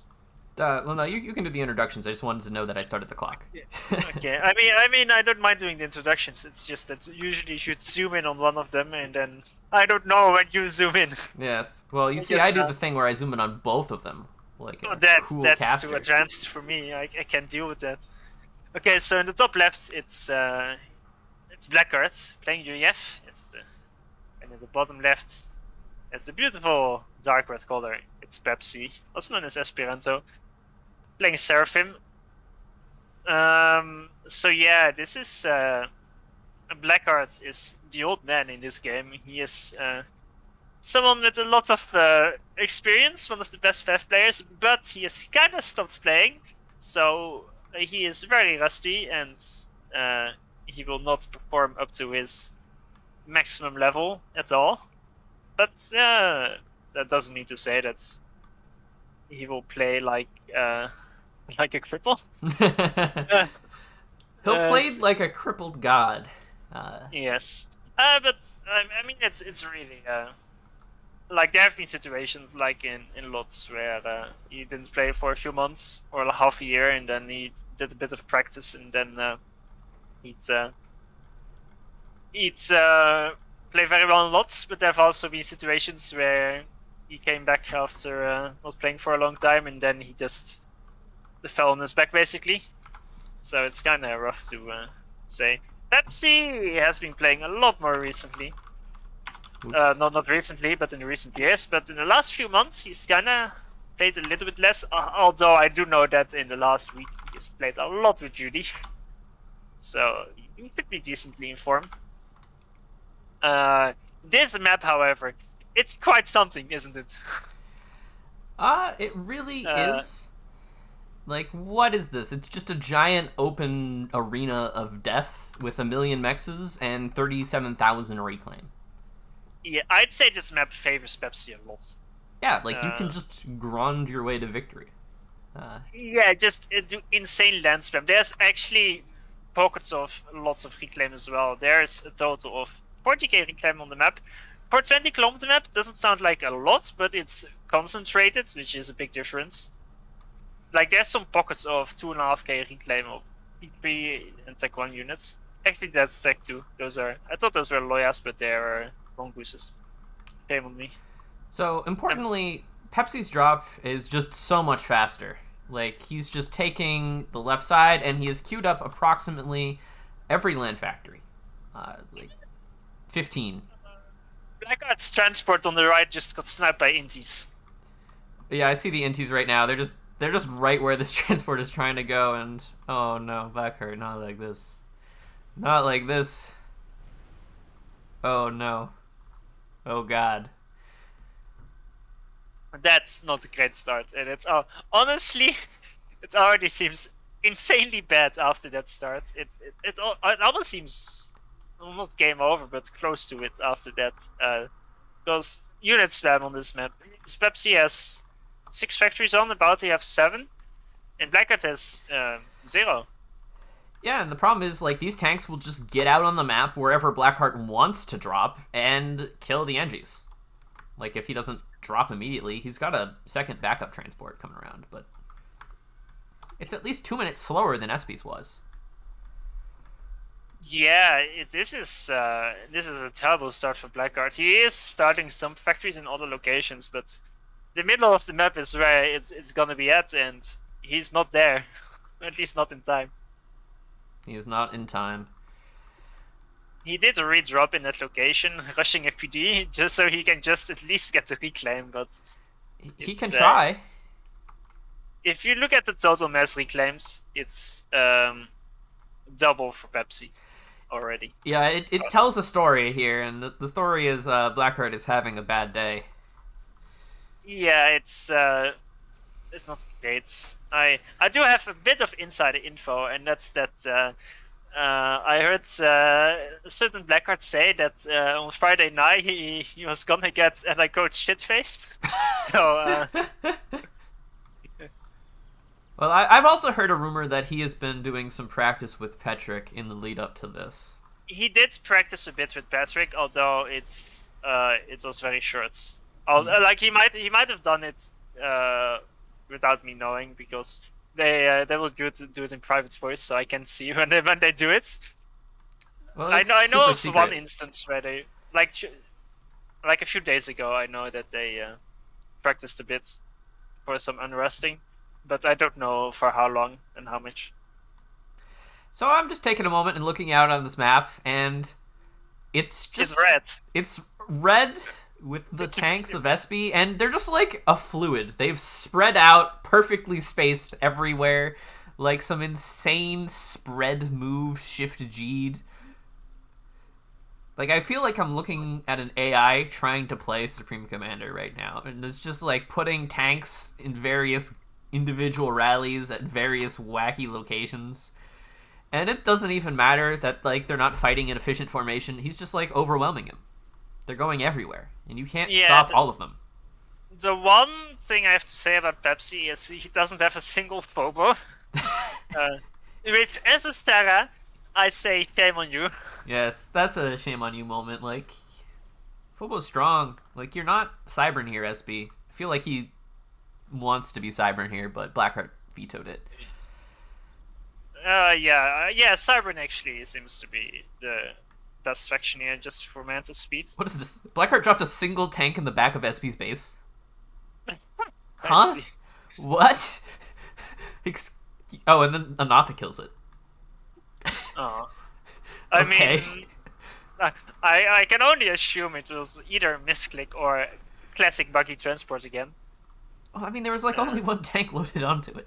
It's not like the transport left some things behind, which is like the classic bug. Honestly, I've been saying this recently, but I've noticed transport acting quite a bit more buggy, where it's sometimes I misclick, but it happened too often all of a sudden for it to be a coincidence, where I just right-click a group of engineers, right-click on the transport, and I see that it's loaded, and then shift-click like the drop on the location. And then 1 minute later, I look at my engineers I'm in transport. The engineers are still like right-clicked on the transports, but the transport is just idling in one location. It's not moving towards the engineers to pick them up. Weird bugs like that. And I don't really know where it came from. Although it's not really relevant to this situation at all. No, transports have been known to just be buggy for no reason. Yeah. Meanwhile, the gunships for Blackheart are actually defending pretty well. Like, he's got map control, he's built his own land spam. Yeah, it's in a pretty conservative location, but it's not like he can afford to build it so far out on the map, because it would just die. And then Natha's on the base. Kills one T2 P-Gen. It's not bad, but it doesn't really accomplish too much. Like, he's not stalling power. It's fine. It's an annoyance. Blackheart has been annoyed. It's going to delay T3 air, which is definitely coming eventually. Yeah, Pepsi could have gotten T3 air a lot faster, but he decided to spam more air. Is he going? No, he's still not going T3 air. And now all the gunships die for free. Or maybe not for free. Maybe air fight. But SB just has so many more inties in this location. Blackheart's inties are like all spread out across the map. This is just painful.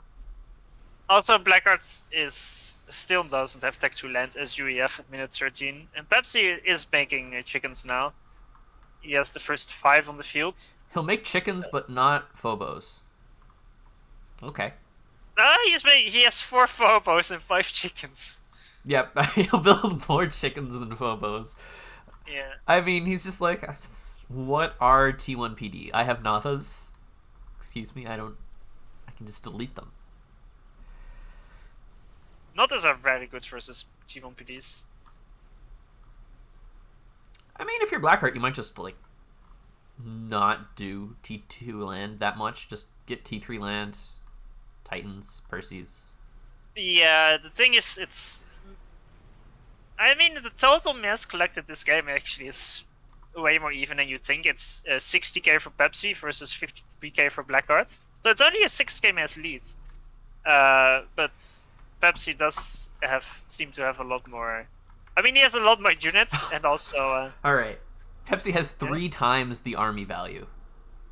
Yeah, exactly. That's a bit much.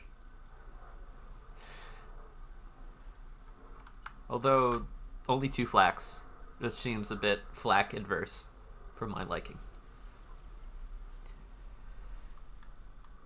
He made 2 Tech 2 radars in the middle of the map, and then you select them, and oh, they only covered that much. It's decisively big the map.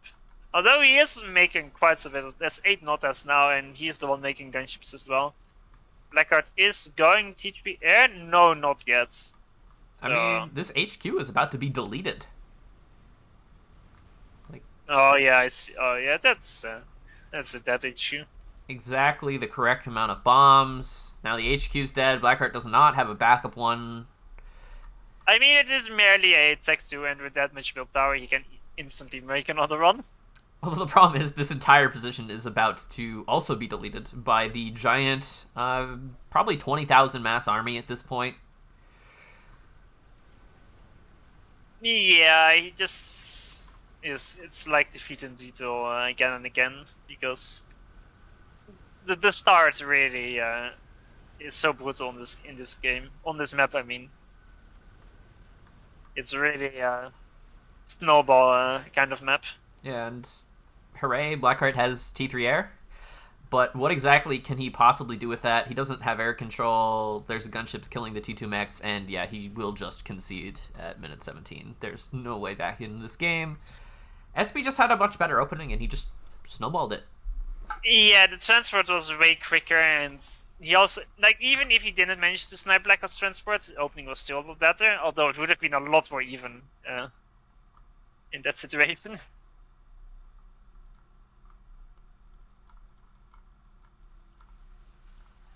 Okay, that was quite a one-sided crash. Let's see, okay, let's watch the second game. Is it still going? I think it just finished. It did finish. I can watch it in the vault. Oh yes, here it is. On Bermuda Locket. Nice map. So last map the pick was Pepsi's, I think? Or no, Blackheart is technically higher. Actually true, yeah. Blackheart will pick map gen, of course. Yeah, Blackheart picks map gen. SB decides map gen. It's a sucker's game. Yes. Although on a map like this, I wouldn't be too unhappy to play it versus Pepsi. I don't know why Pepsi picked this one. Maybe he has a great bio for it, or he knows how to play it really well. But I mean, it's not like 1 or 2 years ago, Pepsi, like he used to be pretty bad on 20-kilometer maps. Running and he is +2. Okay, and he's fixed it a lot since then. He became a lot better on these kind of maps, but it's still not his forte. Also, he's UEF, which not in my top 2 factions, but well, for Bermuda Locket. Yeah, maybe he wants to build Janus or something. I mean, this is basically a tell that you are gonna build Janus, right? Like, what else would you do with it? Yeah, like, why would you pick UEF? It's for the mighty destroyers. The mightiest. Maybe he watched too many of Gently's Neptune rushes, but I don't think they will work out quite as well. Perhaps not on Bermuda Locket. Maybe he believes in the mighty Mech Marine. If he rushes it on the outsides of the waters, then it can work. But how much it will do, that's another story. Like he can make it north of his base instead of south. There's options. There are options. I wouldn't necessarily call that an option, but okay. Anything's an option if you believe. Okay, so it's transport first for Blackheart, and Inti first for Pepsi. The thing is, the transport is done at the same time as the Inti, roughly. Blackheart was just faster on his air factory and his power. Like, he got more power and his air factory finished first. Yeah, the issue is he does have a Seraphim transport, so the engineers load so slow in the transport. But he still manages to get away in time. Well, he only puts 4 on there. Yeah. Pepsi's gonna fully load his. Yeah, he's only. Oh, they're bumping into his ACU! Oh no! Not like this. Oh, that's the worst feeling ever. I was about to complain about Sarah transports, but then I watched this and I'm like, poor Pepsi. Nobody deserves that. Nobody deserves some bad transport RNG. You try to work around it with some placement, but sometimes units just are like, no, we don't like you. And they decide to load up in another position anyway. And it's like, well, okay. SB is a bit slower to the left side, but it's not like there's a bomber or any Selines over here, and he'll scout the right. He knows what's going on. Blackheart drops it very safe. Whoa. He drops straight. Look at where SB wants to put his main really? spam. Wow. He wants to put it all the way here. Super aggressive. What?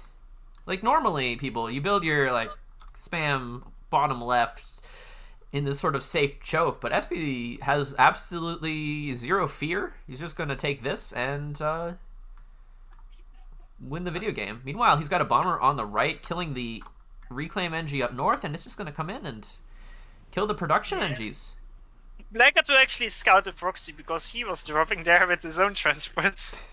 A bit late. He's like, what are you doing over here? And he drops only 2. He's just gonna... This is... The thing is... Okay, Pepsi is selling 50 mass per second. Oh no, alright, he's fixed it. The main issue of this proxy he's gonna make, it's gonna be super aggressive, but because both of his engineers that he dropped on the left were both building factories, and because he didn't have other engineers, he wasn't reclaiming there at all, so his reclaim was a lot worse because of that proxy. Yeah, he really delayed it. Yeah, so if you can see, like right now he has 4 factories up on the left in total. Meanwhile, Blackheart that dropped in at one location is 5 online. Actually, it's not that, but he has a lot more tanks and engineers already. I like Blackheart's just single NG to build the PD on the left side. That's just it's very annoying. Also, I mean, there's no main base mechs for SB. He just never built one of his main mechs. Oh man, it's a war crime. Oops. No wonder like he's an selling. economic crime, but it's a crime against mass. Yes. I like the PD from. He's making a PD now and an anti-air. I mean, he just wants to delay those 4 maxes as long as possible, I guess. Look at this. Which makes sense.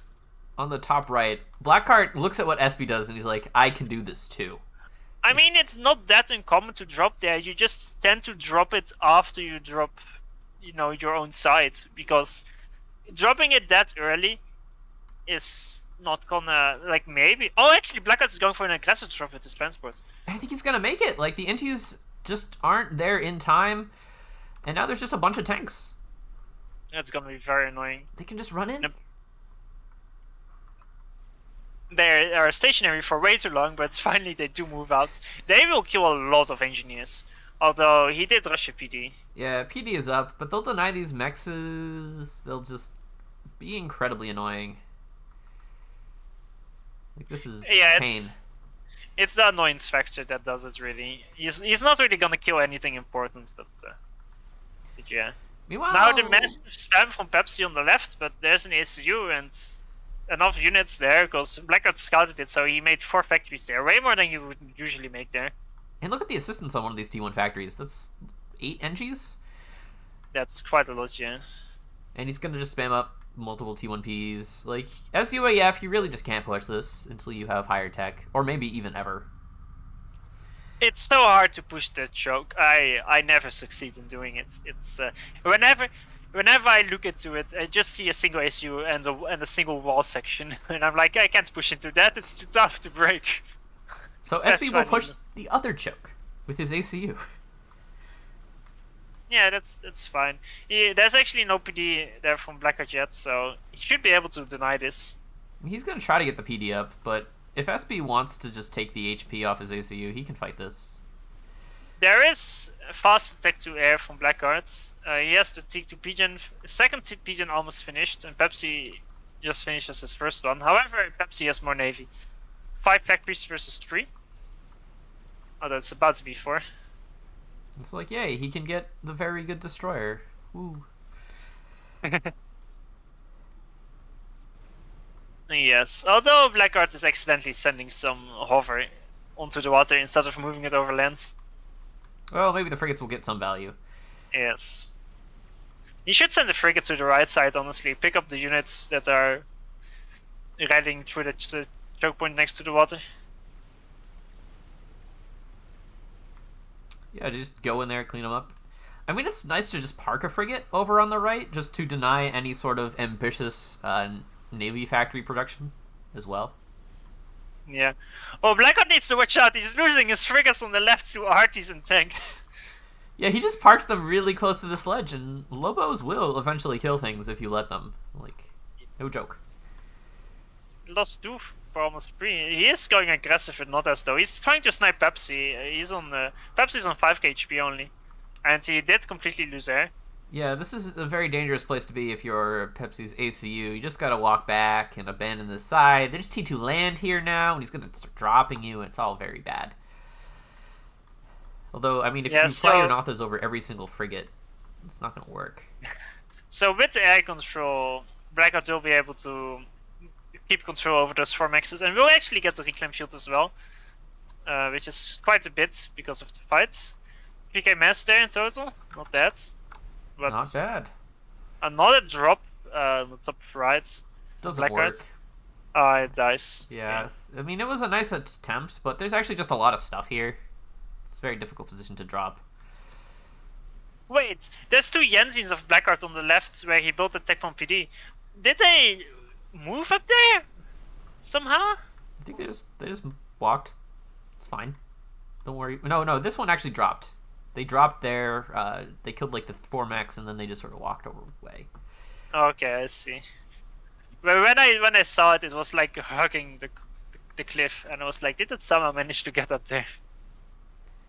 But Blackheart really wants to break through with the Enzines into the main base, just walking them in. The Nothas are coming out, double passing. Oh wait, he's repairing the T2 mech so the Nothas can't double pass it. What a god gamer! Yeah, you only need to repair it for 1 HP if it's Seraph versus UEF. Massive Doom drop coming in, but Static Flak just going to shred most of the RD on the way down, but it's still a huge amount of units, and there's actually NGs being dropped here with like a T2 NG to build PD? Yes? That's true. Maybe to get the reclaim after the drop. That's the big brain move. But also to build PD.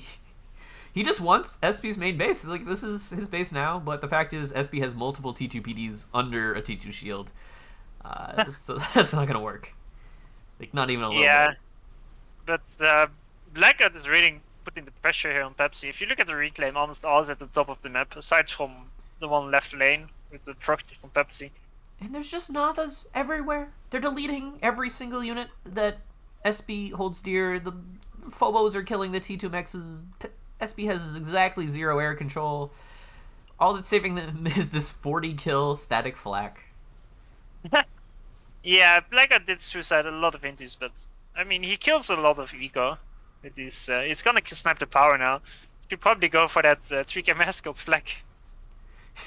Yeah, just snipe the Flak, and there's actually nothing to stop him. SB's power situation is looking not very hot. He's stalling 2k power. And that is okay. his last tech to pigeon actually lives. I think that is a mistake by Blackheart. He could have sniped it if he properly targeted it. Yeah, that's But yeah, unfortunate. this power is absolutely brutal. And not only that, Pepsi has 6 maxes. 6 tech to maxes. But SP's actually making good progress on the left side. Although Until the I gunships show up. I have to say, I was saying Pepsi only has 6 tech to maxes. Blackheart has 7.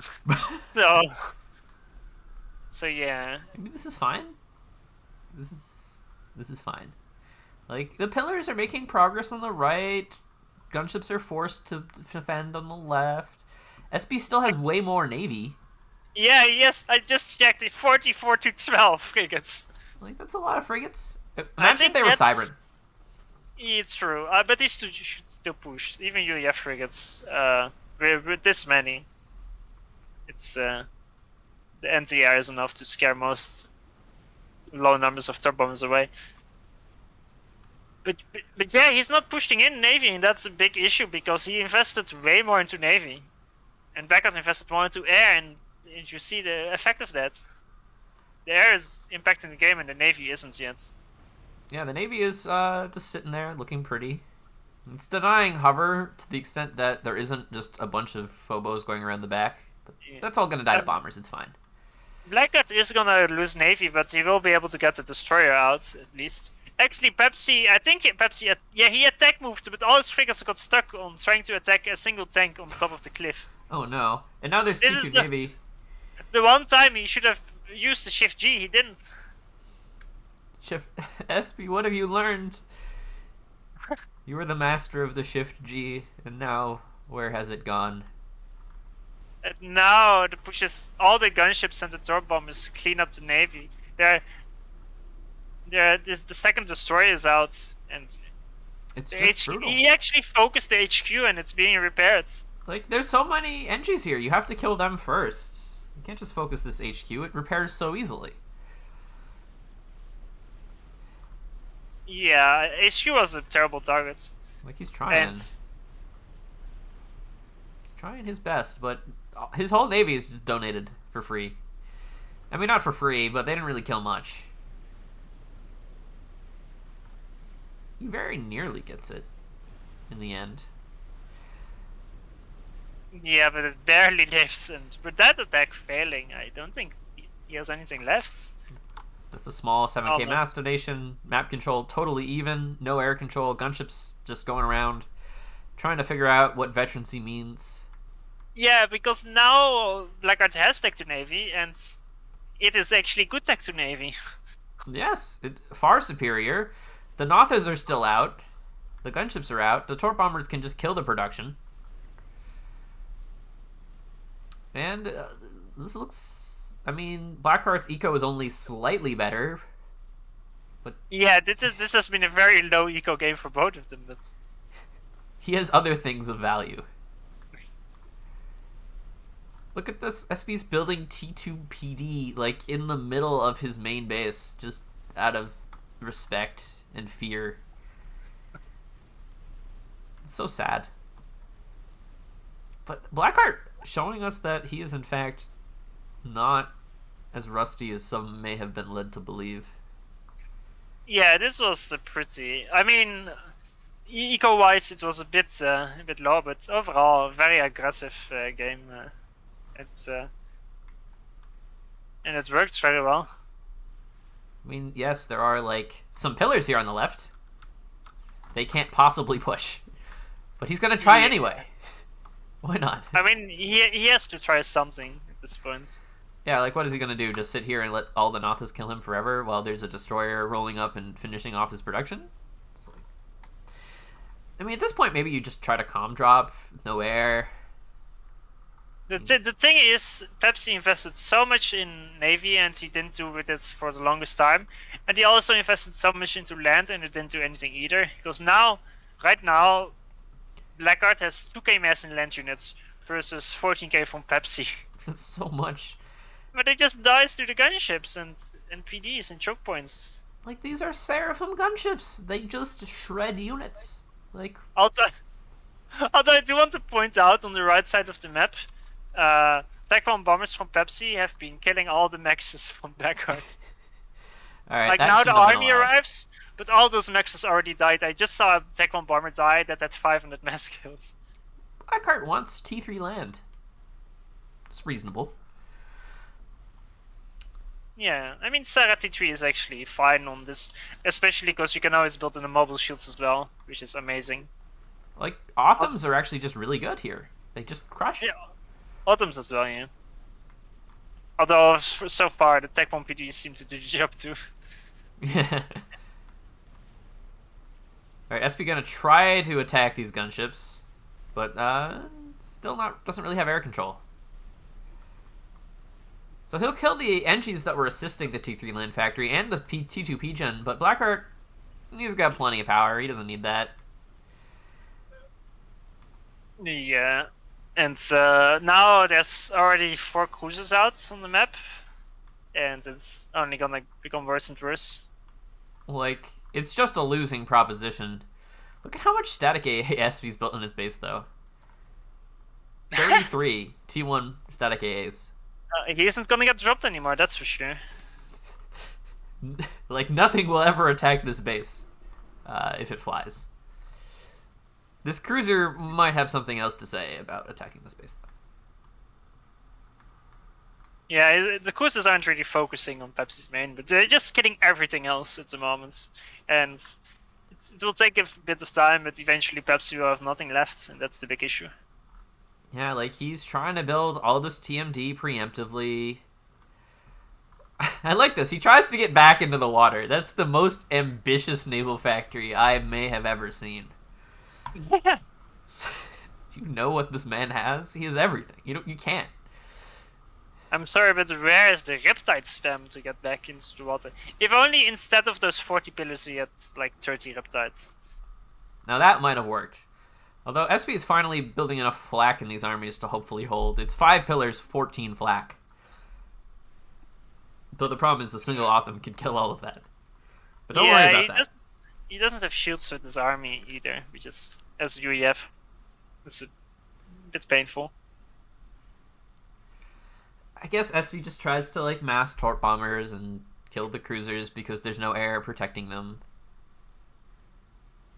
And maybe you can do that, but everything else will die while you try. And then there's just more cruisers that can be brought in.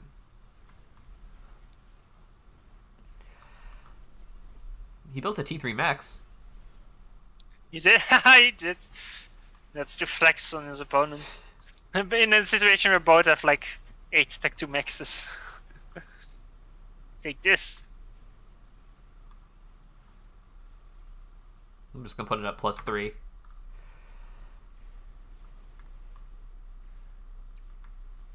As we see, gunships are just killing everything on the left, along with the cruisers. SB's land production is going completely halted, except in his main base where he has some Riptides that have started to be built. And he's going to run like 5 of them out into the destroyers and the frigates. Oh, he might kill a cruiser. No. No. No. The cruiser decides it doesn't want to die today, and therefore it will not. Look at the bottom of the map, by the way. These storm bombers from Pepsi. Oh my gosh, is he looking for like the ACU, hoping it's like randomly in the water, but it's not. Like it's under a shield on the land. This is such a big brain maneuver. I like it, but it's not gonna work. Like if Blackheart's ACU was just hiding in this little pond back here, which is a rather common place to hide. What he actually did was he sent a single torp bomber to the HQ of Blackheart to scout whether he saw the ACU. That was a pretty big brain move there. Yeah, he just used the sonar to see, alright, is there an ACU here? Oh, no. Well, I didn't plan on this. And now they all just sort of die. But it was a very nice idea. Like, that's pretty creative. Gotta give him points. Attempting a torp bomber snipe when you don't even know if your opponent's ACU is in the water or not.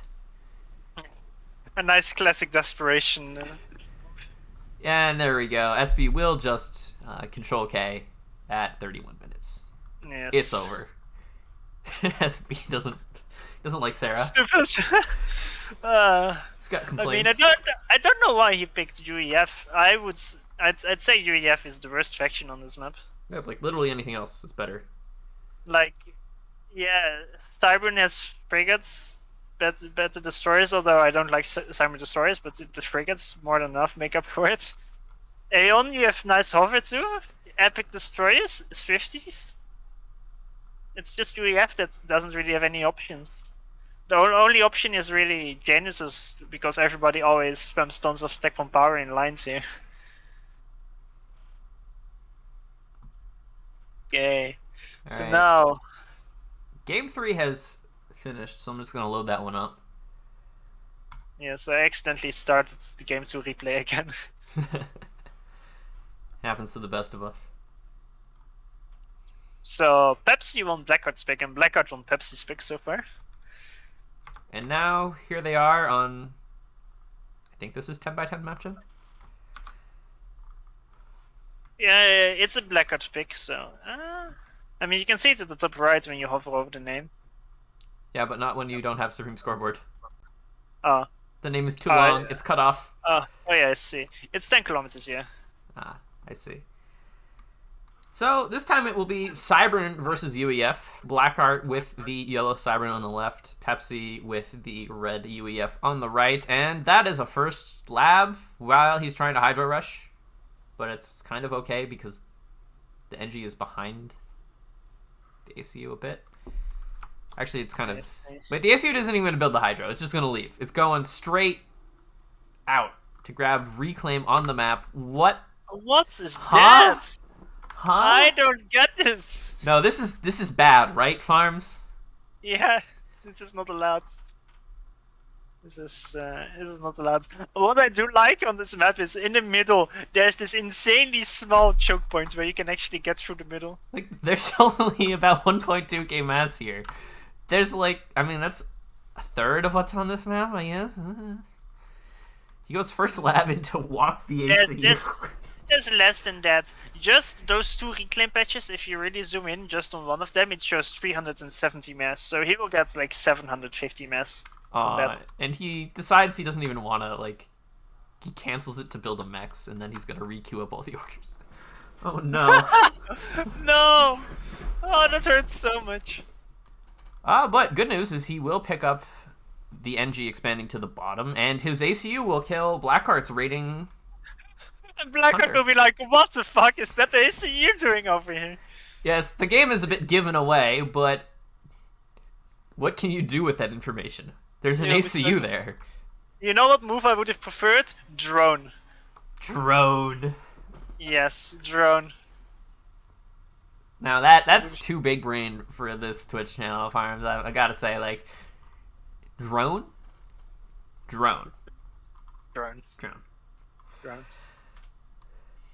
When was the last time you saw drone in a tournament match? There's no need for me to answer. I think I saw it once, actually. I think Parallon built it on a map gen. Oh. Like, there were a bunch of random cliffs. Parallon, the kind of guy to have a brain big enough to build a drone if it's good. Yeah, I think it was like Spring Invitational of this year. Okay. But this is just absolutely dumb. This is just dumb. Like, Blackheart currently sitting at 18 Mantis, SB sitting at 9 tanks. I'm fine. Mantis are also tanks. This is fine. Why do you call Mantis by their name Mantis, but you call the strikers by the name tanks? Look, I'm not going to use their full name. What's that all about? The MA12 striker. Alright, what is this ACU doing? Is it just dead? He's being shift G'd. He's not dead, but he has to run away. And Pepsi, there's Blackheart tanks almost in his base. It's gonna kill the Raider. I mean, Blackheart, yeah, he is gonna... Oh, I'm a bit ahead. Let me slow down. Yeah, it's like, what can he do? Just kill SB. I mean, he's with that mid reclaim. Like, he didn't even get all the mid reclaim. He's 600 mass behind, total mass. But more importantly, the top right is gonna get overrun. Yeah, are you okay? No. This move from SB has actually broken my brain. I can no longer cast. Why did he think this was a good idea? I don't know. Maybe he thought there was more. He knows how much there is. There's like a shift control view. You can count. All the, all the way at the bottom of the map, there's a single mech marine that's like 1 centimeter away from the mechs that he can kill. I mean, that has 4 kills. It's been doing good work. Yeah. The He only actually unit. has 2 tanks to actually dispatch the... Oh no, the mantis are gonna find him. No. No. That's tragic. But I don't know. Maybe he hopes Blackheart will just chase him long enough till he overextends and he can like get a draw. But now he's just getting surrounded. The ACU is shooting him. Bombers? Blackheart didn't make a single... he didn't make an air factory, and Pepsi made 5 inches before he realized. Yeah, Blackheart brought mobile AA too, so... And he actually microed it behind his main army to keep it alive. That mobile AA bought it for 100 mass kills. Like, that's a pretty smart move to keep it safe behind your army. But, I mean, Pepsi has serious long-term problems of, like, there is tanks. Or Mantis, if you prefer. Just killing everything. I'm sorry, but technically they're called bots. Oh yes, they're not even tanks. They're bots. Yes. They're assault bots. Assault bots. Not to be confused with the siege assault bots. Or the light assault bots. Mm-hmm. But both of those are still assault bots. Mm-hmm. This is true. There's These like mantis at the bottom are a real pain in the ass. Yeah, they're just denying mass, and like Blackheart's operating on double the mass income, and he can just sort of casually pressure SB's ACU whenever he wants. Pepsi is on 11 mass income. He's on 5 maxes. This is some poverty gameplay. He's just stalling. I mean, he's gonna try to make these bombers just work. 5 bombers come in. There's a single mobile AA, and I don't think any inties. More AA is coming. But wait, these bombers are actually just killing a lot of stuff. Yeah, Blackheart isn't dodging, splitting his army up too well. They actually just decide to go kill the mechs instead. It's fine. Yeah, why not? Yeah. Pepsi is living purely on reclaim. He's gonna push on the left. It is the right move because Blackheart didn't bother to send anything there for the longest time, and he's gonna lose quite a bit of maxes and his radars as well. SB's allowed to get good value on his ACU. Like, he has 1k mass killed to 300, and he's already got his first vet. Yes. And now with this raid on the south, it looks kind of okay. It's the classic move of I'm behind, I have nothing left to lose, let's kamikaze in, and then your opponent gets scared and runs away and doesn't want to feed and then or wants to suicide, and then you get more value as the player that's behind. Yeah, he just sort of lets you back in out of fear. Yeah. I mean, this factory will die in the south, but the raid will be cleaned up. But only a single mobile AA down here. If this bomber killed it, the entire army could die. Meanwhile, up top, the fight continues. SB continues to get good value. Blackheart being forced to build a decent amount of mobile AA. Although I say that, he's got exactly 1 left. Which may actually not be enough. Especially because it's now... Oh, it almost died. Could SB actually win this? There's actually a small chance he wins this, but it's very small. The thing is, the air is doing quite a bit. I think Blackheart should have built air. I think it was a mistake. He's now finally building an air factory. I'm not sure why he didn't. Like, maybe he was like, oh, this is just a massive land spam map, but because of the maxes being so far away and spread out, bombers are a real pain in the ass. The bombers are killing the core mexes. It's not even... Oh, and like the energy storage too? Taking out power with it? Alright, that energy storage is actually very important in this fight. Blackheart actually losing a lot of health here. Pepsi smelled blood for a bit, but it's I don't think it's just gonna work. I don't know, where's Blackheart's reinforcements? He's got nothing. SB has tons of stuff and bombers and more health. And, well, not... He has energy storage, but no power to use it. It's at the very least, it's gonna be a draw, but I think Pepsi will kill him. Yeah, like, there's nothing to actually damage Pepsi's ACU. Close. Close one. Close DPM. one. Oh my gosh. Alright, I don't know how this happened. Maybe the ACU move actually big brain to bait your opponent into letting this happen. There's a transport here. I don't know why that's there. The ACU was shooting it. But SB takes game 3 over Blackheart 2-1. And if you look at Pepsi's base, it was getting overrun by the starting units as well. I'm so confused. What is even this game? Oh. Man. You see, his mid-room is you walk. It was beyond all of us. Alright, I've got to respect it now. We could not imagine what he had in store for us. Well, conveniently, Faf has logged me out, so I've missed any messages.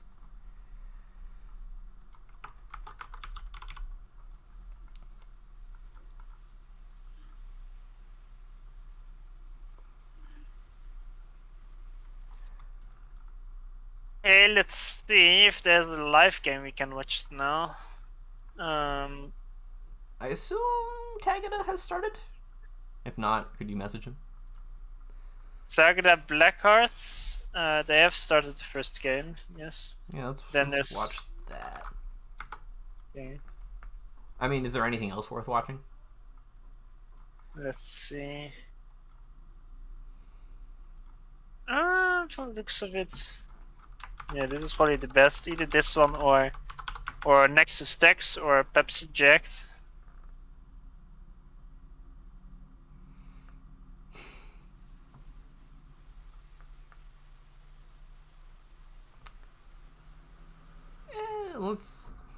Let's watch Tagada. I feel okay. Like it's sure. The epic rematch. Because last time these guys fought in a tournament, I think it was 2020 Lots in the round of 8, and Blackheart won, I think 3-1. I want to say. Yes. And just Tagada didn't get top 4 because of that.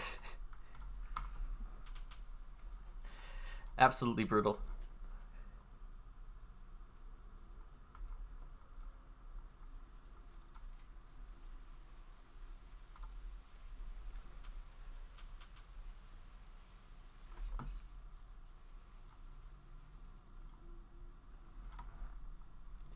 Watchable in 1 second.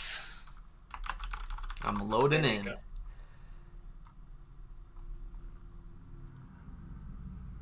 Wait, Nexus lost a game according to.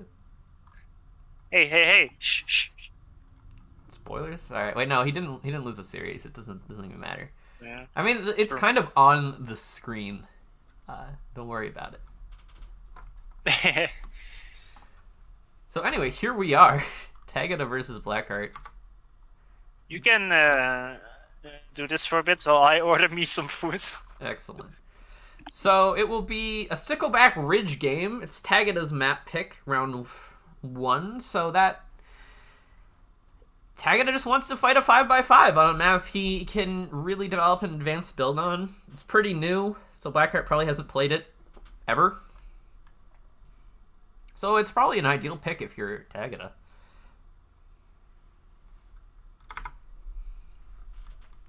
But the faction choices are kind of interesting.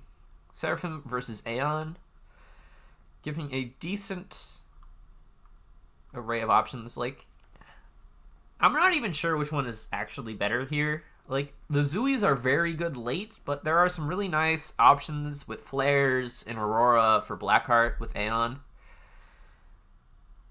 And we're already seeing a bit of build order differentiation. Tagada going very fast to the expansion with 2 Engis, Celine to scout.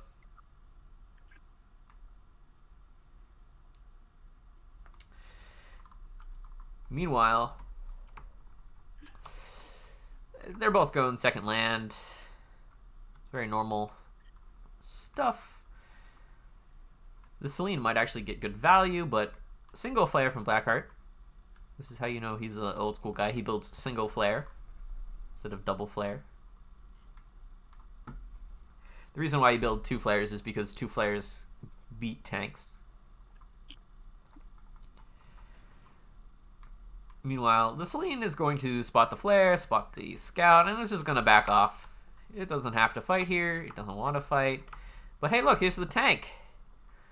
Now, if there were two flares, the flares would win. There's only one.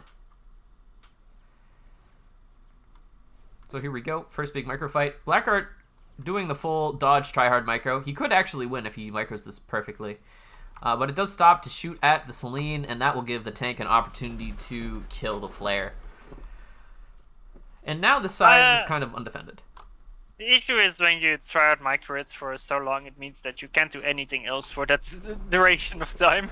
We'll just get more APM farms. It's fine. Well, it's not really gonna work because you can't be in two places at once, and that is the issue. Not with that attitude.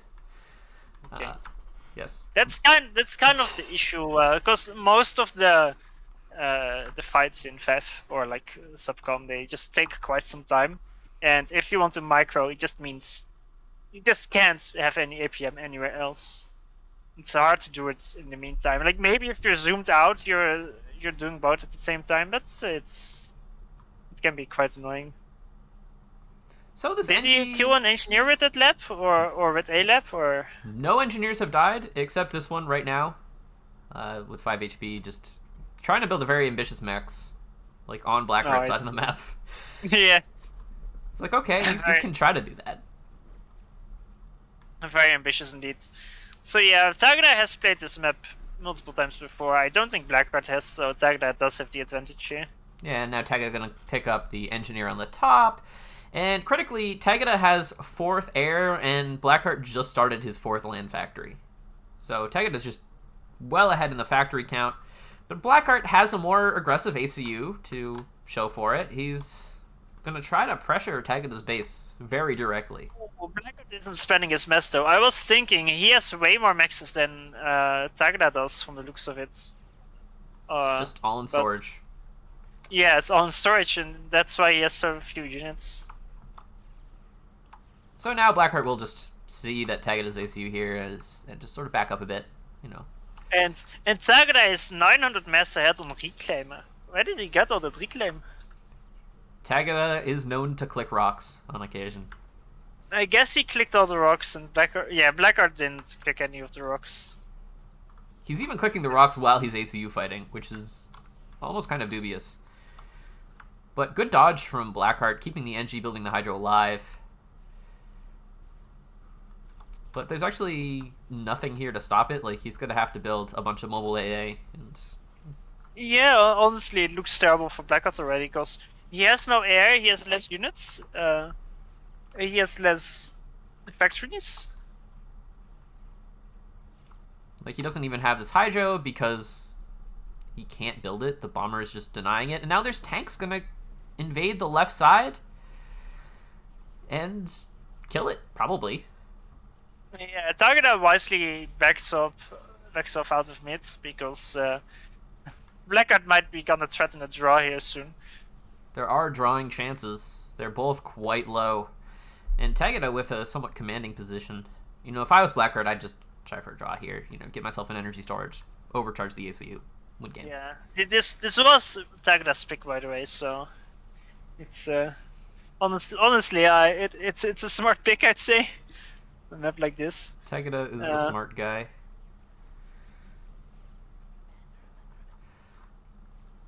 As it were. As it were? As it is. Exactly. But now it looks like Blackheart wants to just back up with his ACU and try to consolidate something, I guess. I don't know. He doesn't want to go for the all-in, or at least would rather be more defensive. But really, he has nothing. Like, Tagada's just going to build more land factories. He's feeling kind of safe with his ACU. Like, at some point, Blackheart's problem is that he is Aeon, and he just loses. Oh my god, the bombers! That was a 7-kill bomb, and it keeps going. Oh my god. That's absolutely horrible. That's just game over, isn't it? It's just game over. Tagada's just walking in. He's got OC. He's got more tanks. Blackheart's problem is he's Aeon, so he can't just walk in with Aurora. They'll just die. Yeah, you can't not make an air factory as Aeon. You can't not make an air factory. Exactly. It's a very true fact, and Blackheart has learned this the hard way.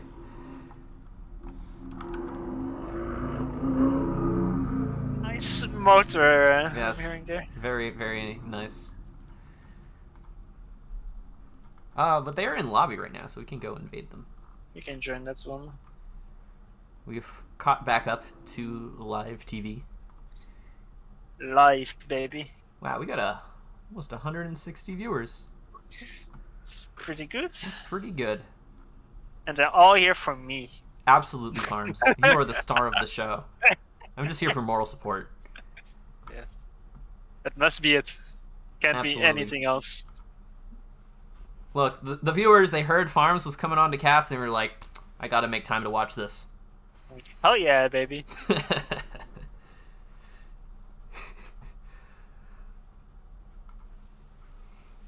So this is an interesting map gen map.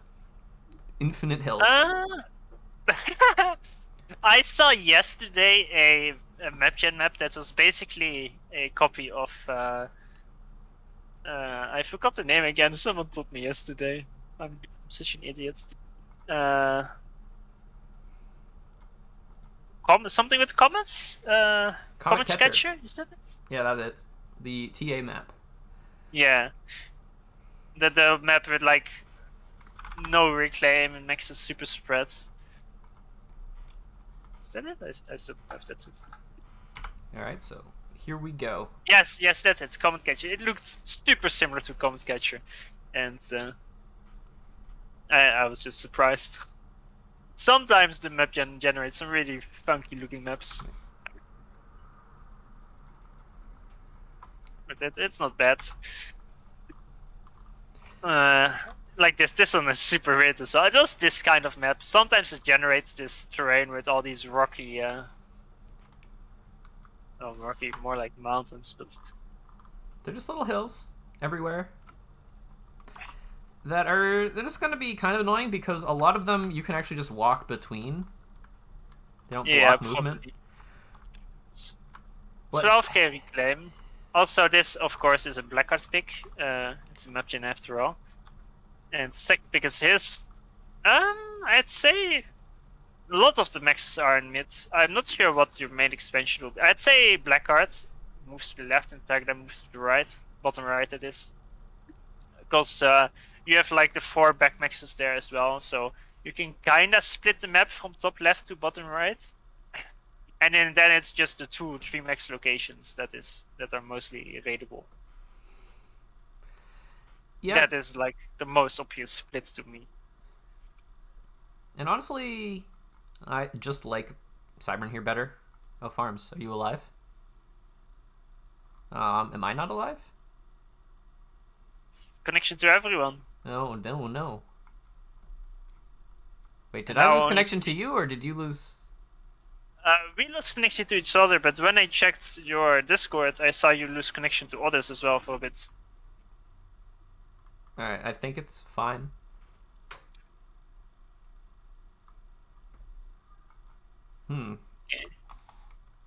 I mean, he can ask, but we can't respond. We cannot actually respond. I can go, like, message him. You can go into POV and use cheats to make a marker and say yes. I could do that. I also just messaged him.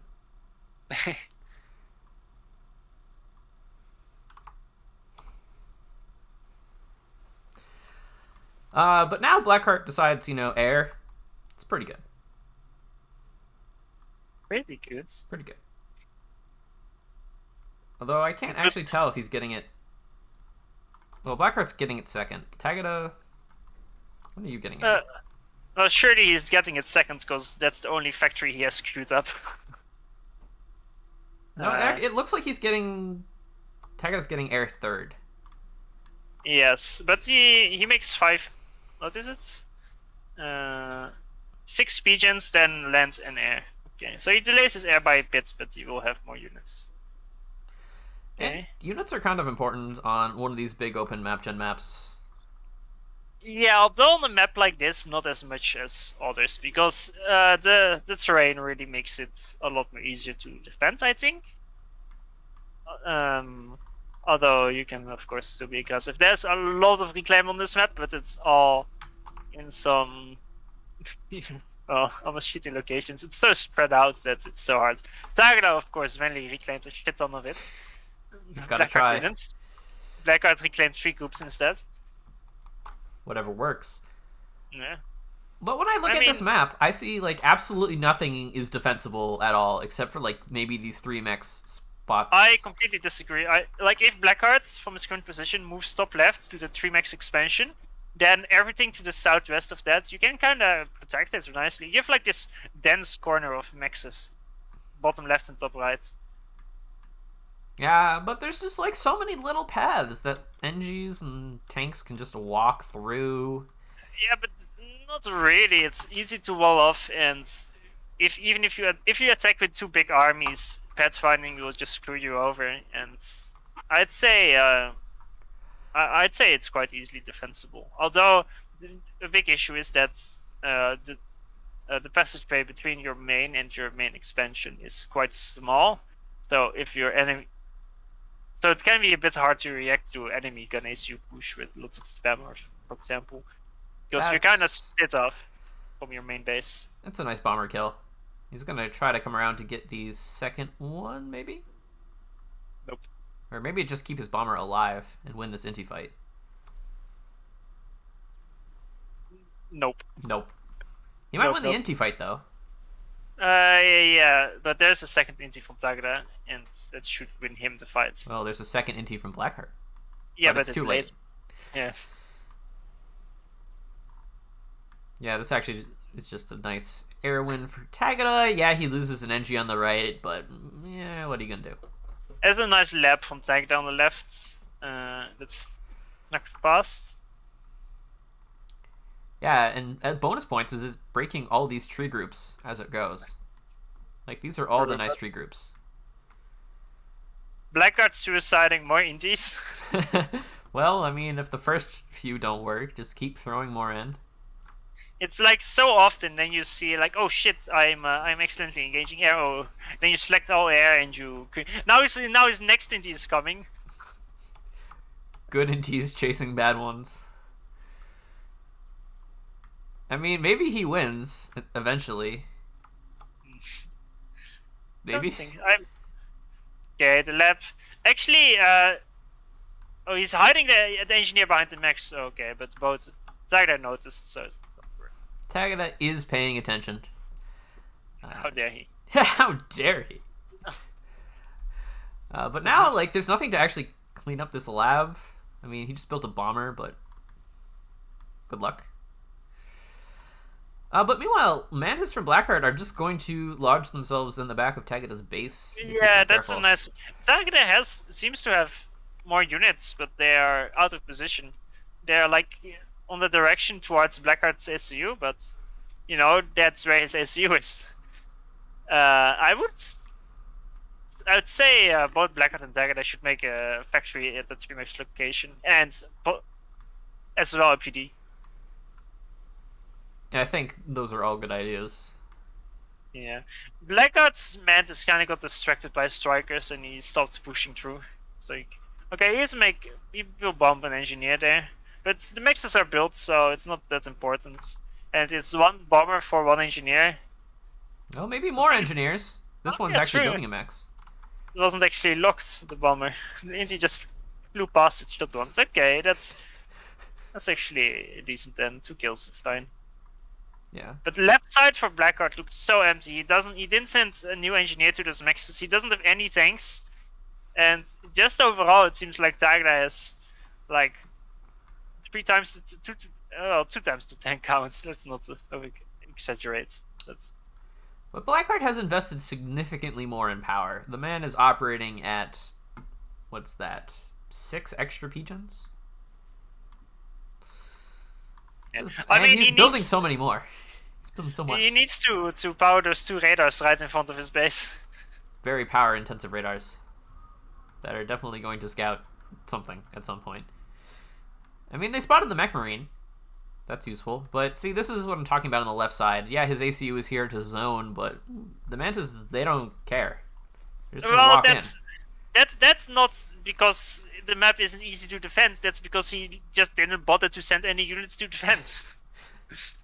Well, if it was easier to defend, he wouldn't need to send units to defend. Well, then you would be playing on Astro Kratos. Okay, you got me there. And I think a mistake. He's trying to like meet these units from Tagada on the top right of his base, but I think it's better to abandon those mechs and just secure your own, because I feel like Blackheart's his strength is kinda in the long game. Like, he's always been super good at macroing, and especially now that he's still rusty, I'd say that his biggest shot of winning is either with some... No, mostly it will be in a long game, where he will just not necessarily out ego, but at some point just... I don't know, a combination of out egoing and just making some better moves. But, like, That's Blackheart's always been his taking strong point. bad trades on his side of the map, which is... Yeah, it's not great. He just has so much less units. Tagada is building Mech Marines. I think that's a mistake. Yeah, it must be a misclick. There's a nice raid from Blackheart at the top right, snipes 2 mexes, but there's an engineer to rebuild those, and Blackheart meanwhile is missing 5 mexes to the left. That's way too much, he can't afford that. He just lost one of his critical forward base radars. He'll now have to rely on the backup. Yeah. There's a Jester out. There is. It's gonna die. I had more hopes for this Jester. Got 4 engineer kills. Can decently guess in. Blackhearts will win the air fight, or at least air skirmish. I still think that's actually maybe not. Tagada moves 10 tanks into Blackheart's ACU. That's a bit of a mistake. Yeah, that's a huge loss of value for no actual gain. He might kill like a mix on the way out. Barely? Barely. Yes. If only there was some sort of ACU here to rebuild it. Yeah.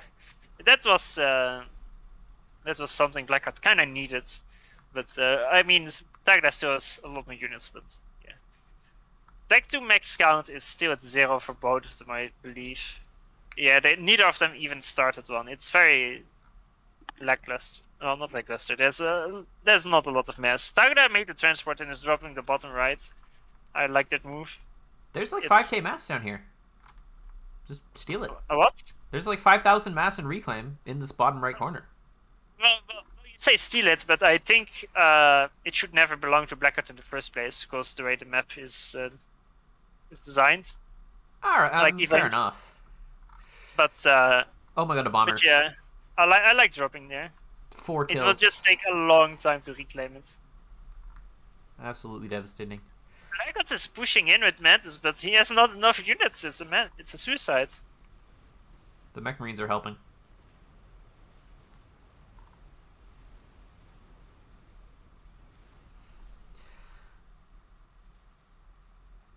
And Blackheart just has issues. Like, doesn't have much of map. I mean, the issue the entire game was he is just less units, so the fights he takes, he loses. Yeah, that's it. Tagada's just gonna build a reclaim factory outside of Blackheart's main base and chill. Yeah. Like, what is Blackheart supposed to do? I mean, win air, I guess. You can win air. But then what? Are you gonna like Jester snipe the full health UEF ACU? Yeah, that's not gonna work. Does he know Jesters were nerfed? I wonder. Yeah, that is... They really question. melt to AA so quickly. Yeah, I mean... The change to make them cheaper but less tanky has just kind of made them ineffectual at sniping ECUs in general. Which is a good thing, but Yeah. Still, they do feel very weak. Then again, Justice, they're kind of in a scenario where they either do lots of damage often, or they do nothing. So when they do lots of damage, they seem very strong. And there we go. Okay. Blackheart. That's honestly expected. He was getting crushed. It's a pretty bad crush. Like, at some point, Tagada was just going to build gun and walk into the main base, and there's literally nothing to stop him. Yeah, he just lost the reclaim fields as well, and just from the start, it was kind of one-sided. Oh, that was pretty serious, but after the last one, you're welcome, man. Yeah. Okay. We'll try increasing game sound going forward. We'll see if it deafens everyone. But yeah, Tagada just winning very quickly in like under 20 minutes. Yeah. That was very quick. What a speedy guy. I mean, there were 2 small maps, but yeah. So what else is there to watch?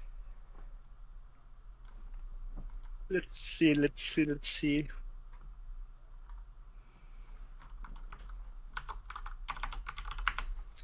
We should not watch something of Group A, because we already watched quite 2 series of that just now. There's the Nexus Tech series, then there is Patrick Paralon, maybe Low Turbo. Low Turbo, maybe? We haven't watched the Group D match yet. As low turbo. That's good. Do we want to just jump into game 2? We can, yeah. Because they just hosted it. Yeah. Let's just jump into that one. So, spoiler alert. Turbo won the first game in this series. So he is up 1-0. Because that's how best of 3s work. Thank you for the explanation. Yes, you're welcome. Look, sometimes you're just explaining things. The first game was a... Wait. Slow turbo? Wait a second.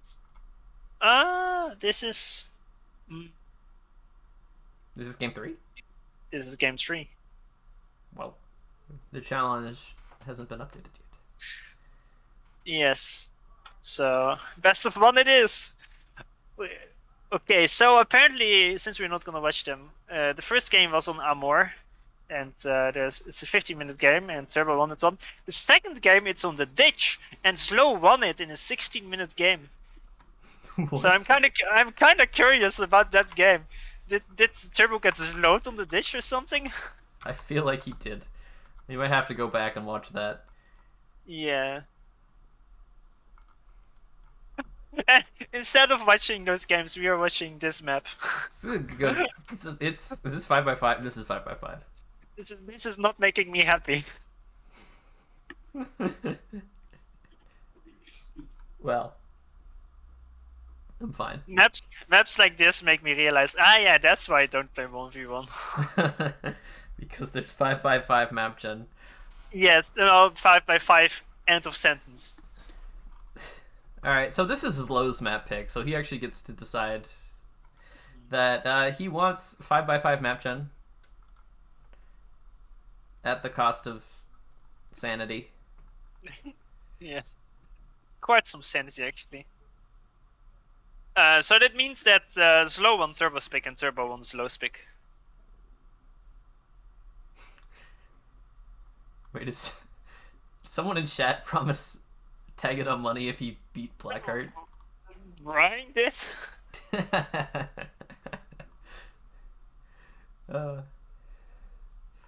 That's like promising Swkoll money to beat Sui Kappa.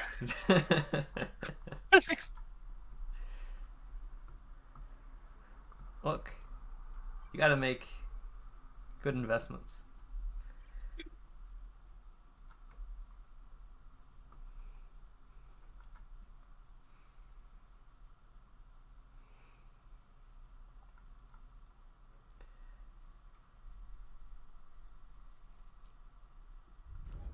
So what else happened so far? Nexus 2 out Blinchik, which is a surprising result. Ajax is now playing versus Blinchik, and he's 1-up. Blinchik is, like, he's not bad, but he's, like, barely not at the level where I'd say he makes a chance versus... Like, he can sometimes play good games, but he's kind of like Blast level, where, like, it's a good player, but just not enough to compete and make a chance. Yeah, like, he's good enough to get here. Yeah. But not necessarily to win here. Which is kind of a depressing zone to inhabit. Yeah, exactly. It's not a place where you want to be. I'm not speaking from experience. It's just like you! So, Group D, we haven't really covered there anything but Turbo 2-out Blast and Slow 2-out Arch. So, both Turbo and Slow have 1 win and no losses, and they're 1-1 in this series, so they're completely even at this point. Group D, let's see. Patrick 2-out Wounded Elk Noob, and Turn 2-1 Wounded Elk Noob. Somehow Paralon is already done. Yes, I just noticed that as well, and the results are poor Wounded Elk Noob. He got 5 runs. That feels a bit bad. At least he got a single game of turn. You know, at least you won a game. You can go home and say, yes, I won a single game. Better than my lot experience.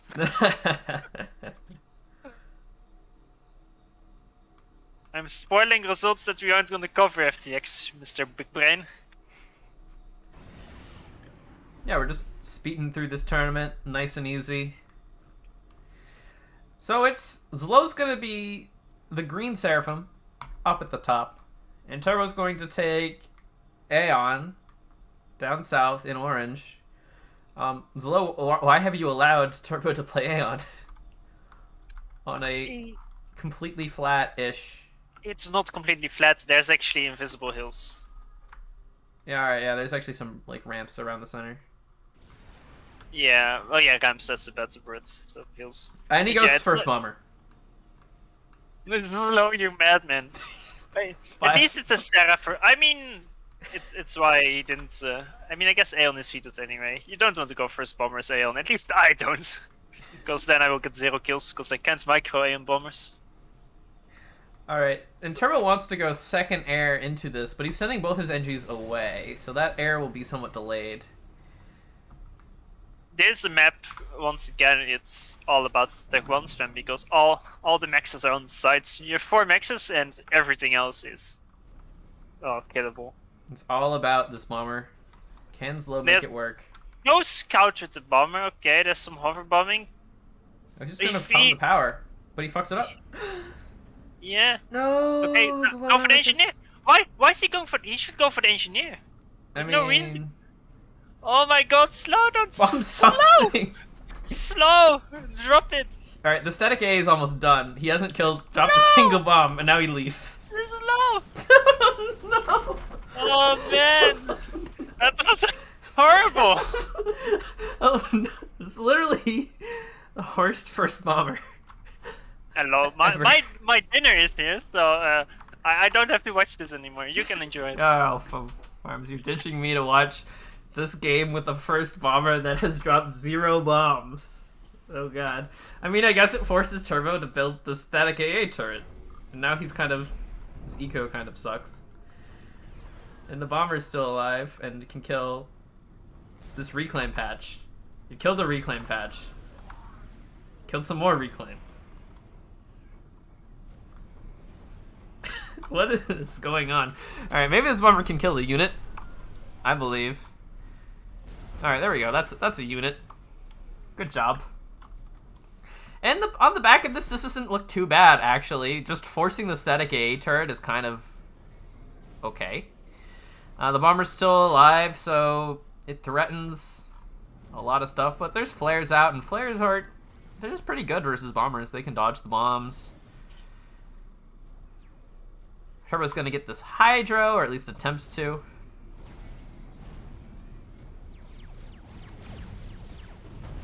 And a Flare just right into the main base. Why not? Mobile A is gonna come out, probably gonna kill this Bomber. But if it kills the Engie's building the Hydro, it's probably worth. Is that the same bomber?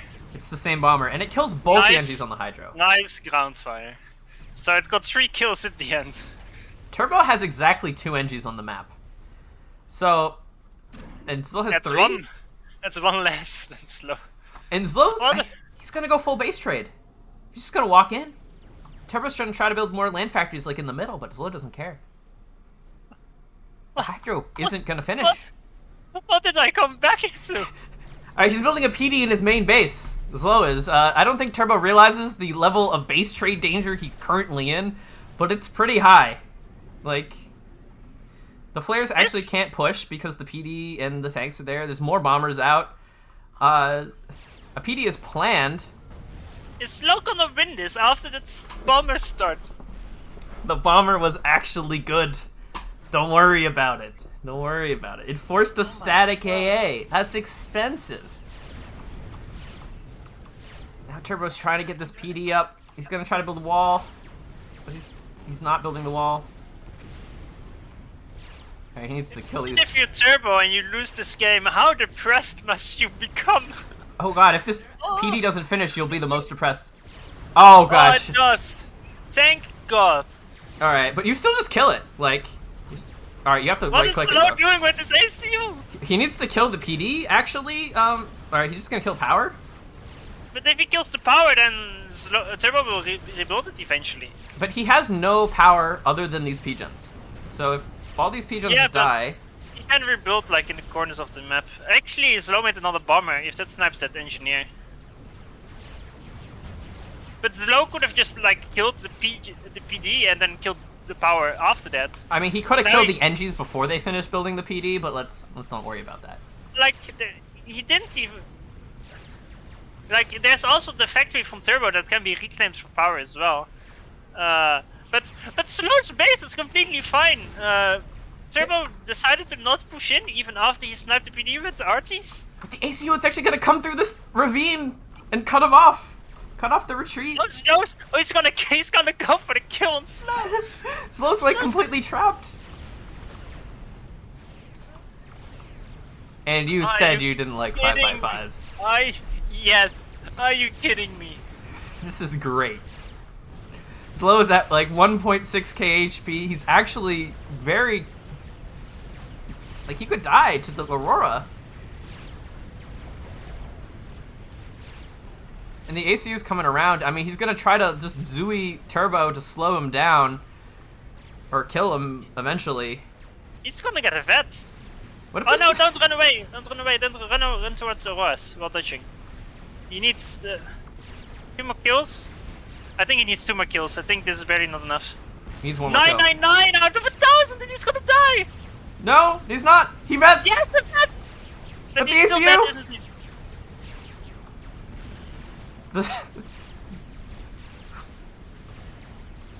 But now he has to run away from the ACU. He can't turn around and kill the Aurora anymore. The issue is he didn't send a single Phobo to reinforce his ACU. They're all like stuck on trying to kill Turbo. But Turbo's not dodging. They're actually killing him. He's gonna drop into the red. Can this be a draw? No. If Slow didn't... If Slow played this well, this could have been a draw. If Slow played this well, this could have been a win. Yeah, that like all those units, they were just not doing anything. If he moved those units into range of Turbo's SU quicker and then moved his own SU into range, it was a draw for sure. Yeah. Oh my god, dude, what was that? Like, I mean, it hurt me a bit when he didn't deny the Engies building this PD. Like, it was so close. He could have. A bit. But this hurts too. The Arties, like, Slow, no. He could have actually just shift G'd the ACU with the Arties. And they don't fire, but they block the pathing, and it's not like Turbo has overcharge. And it takes like 2 shots to kill him. What's he gonna do? Slow just can run away. Both of them could have done a lot of things. Something tells me they're not very familiar with this sort of game state where you both pseudo-base trade after a first bomber that kills exactly nothing, but is actually okay somehow. I don't know what to say. This is a game. That's what I have to say. So Turbo wins the series, 2-1. Decisively. Decisively wins with that game, which was a video game. Yes. I'm gonna mute myself for a bit. All right. I'm gonna eat. Sounds good. I'm hungry. I will collect my soul from the ground that was that replay, and find another game to watch, I suppose. Should have captured the PD. No, you can't capture the PD. You don't have enough build power. It's faster to kill it. Plus, he can just control K the PD if he sees that, and then you look very silly.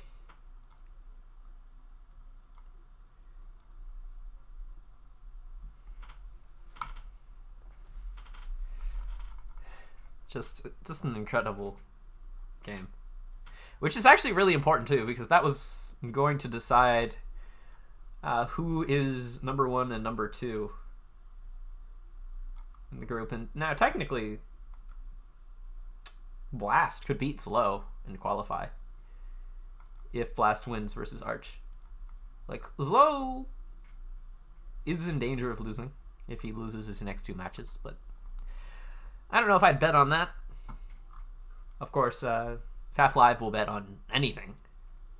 I've seen insane odds more often than I've seen odds that even make any sense at all. So I think we have to watch this Turbo versus Zlo game on the ditch.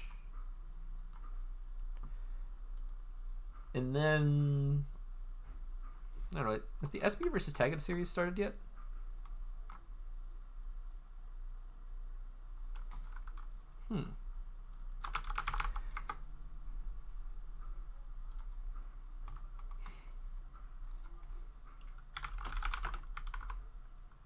Actually,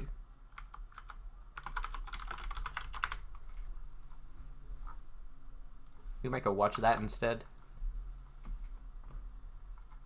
Unless they're on dinner break, as it were.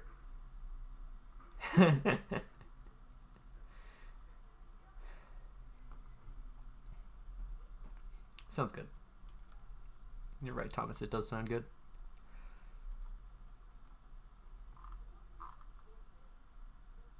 Or has the series already finished?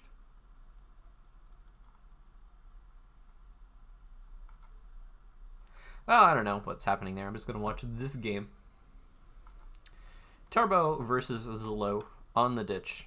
Just to see, you know, what happened here. What happened here? So it's UEF versus Seraphim on the ditch. Pretty standard matchups. Open a coin flip on Google so you can bet on it, Alex. I bet you would. I bet you would. So really classic ditch openings here, where it's the ditch, so there's infinite mass, 437,000. So mexes are kind of there for decoration, at least in the early game. But the real trick on the ditch is to get some sort of proxy that will win you the game. If that fails, try to get some sort of T2 naval control to build missile cruisers to deny stuff. Get T3 air relatively quickly. Nukes are classically very strong.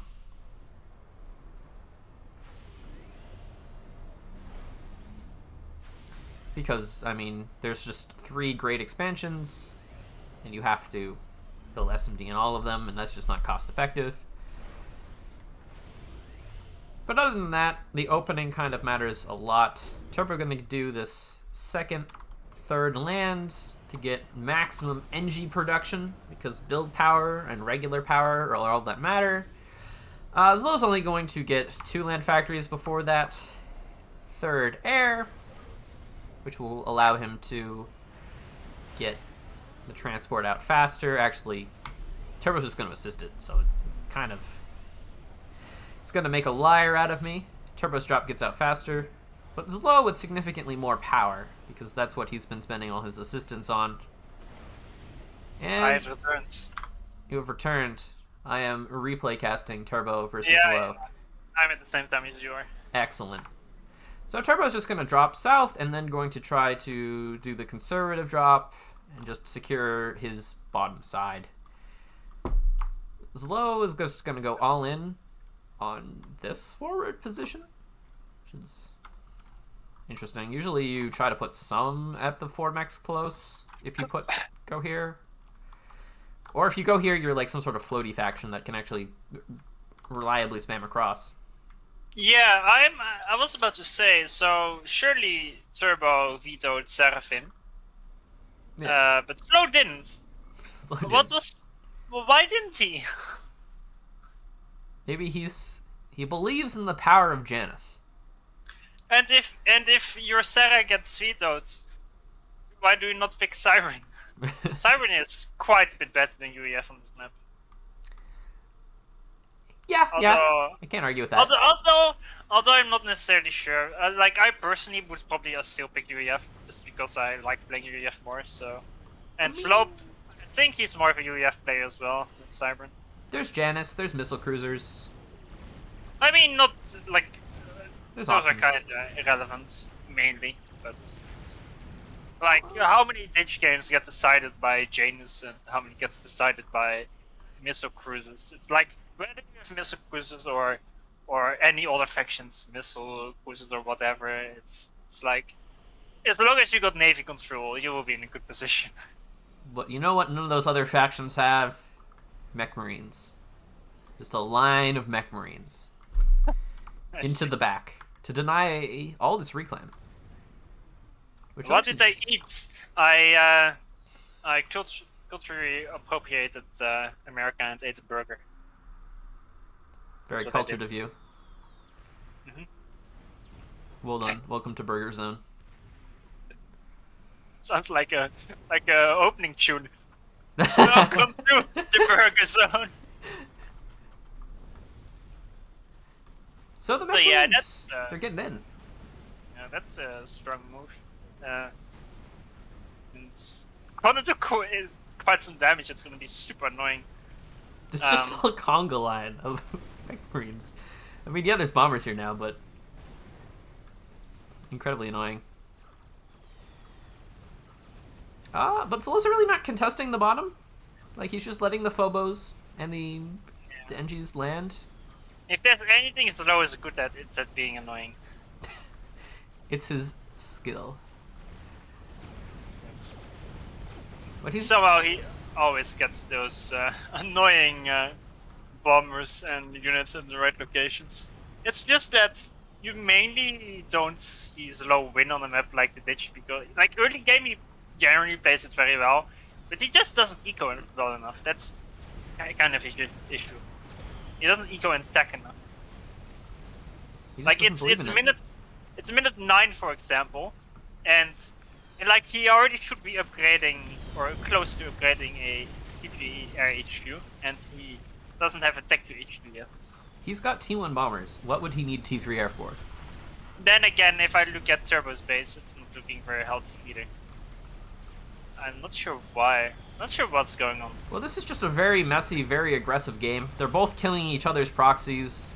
Everything's going into T1 land and T1 air. Look at the bottom. Look at those Phobos. Now bottom right. Oh look at god. Oh god. What on earth is that? I think this is referred to as a mass donation. There's no way this is good, mean- right? It's just so far away. It's like it takes 3 minutes to get to the first enemy unit. Also, look at the slow bombers. That's They're everywhere.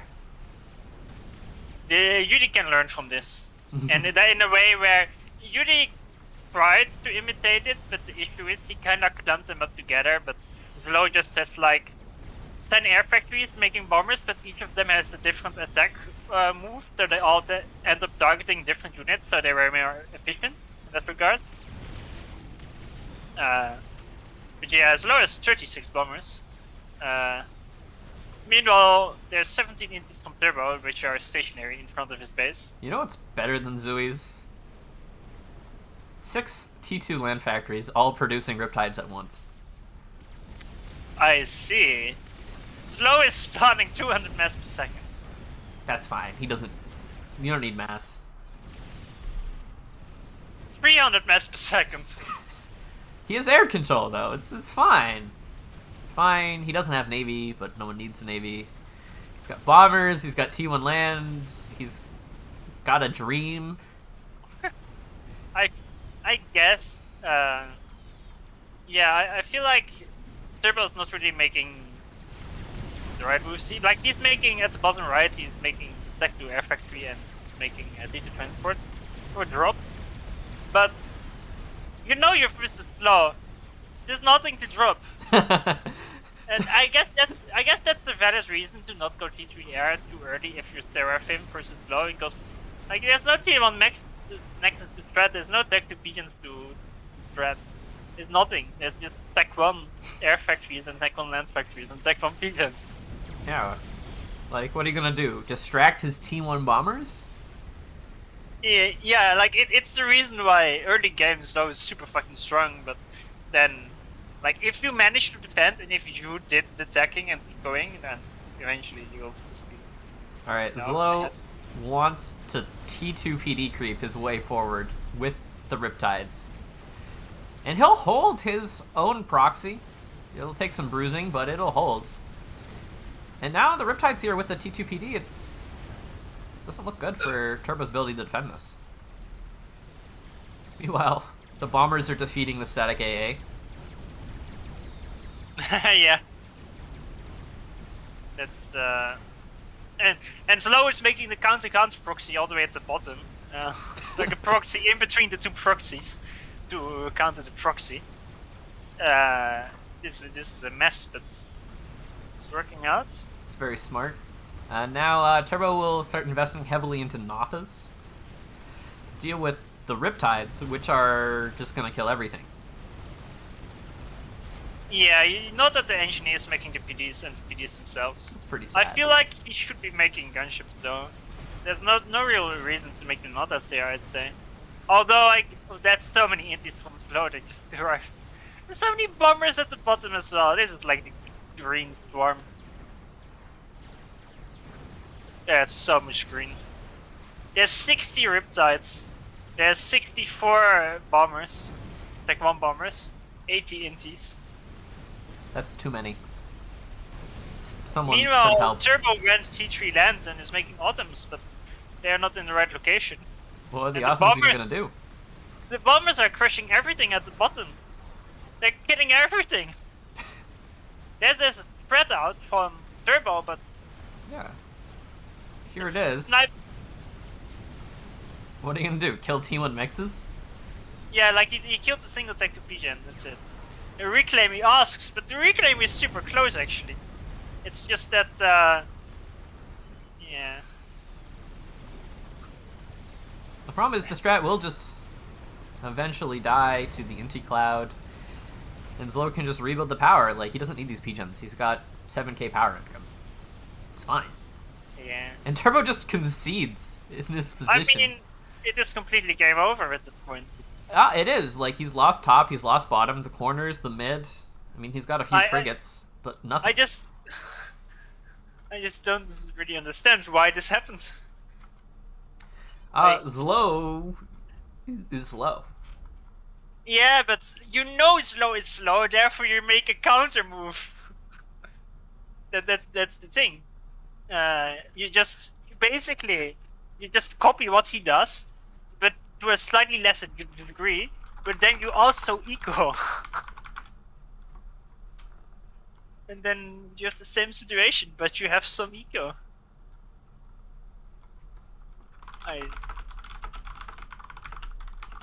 Like, something like this, it's hard to defend against what slow does. But it's not impossible. But yeah, that was honestly kind of what we expected from this game.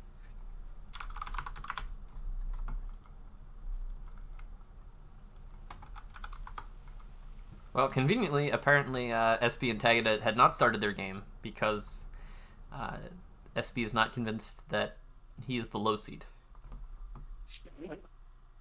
I don't think his opinion matters for that. Well, it does if he doesn't pick any maps. Or he tries to argue that he should pick the maps. Well, then he just doesn't get to pick any maps. Do we want to watch Pepsi versus Dagda? I think so. It's probably going to be close. Yeah, I know it's probably gonna be a nice match, but there's more matches I want to see.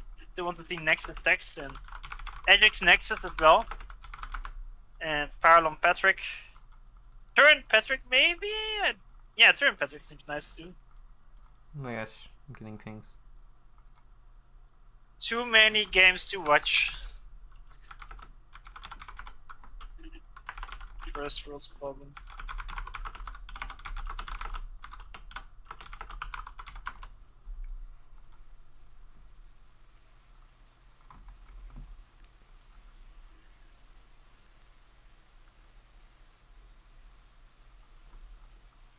Alright, who else is pinging me? Me. Someone pinging me on gameplay and training? Alright. Apparently, capture is as fast as the PD, but you need power for it.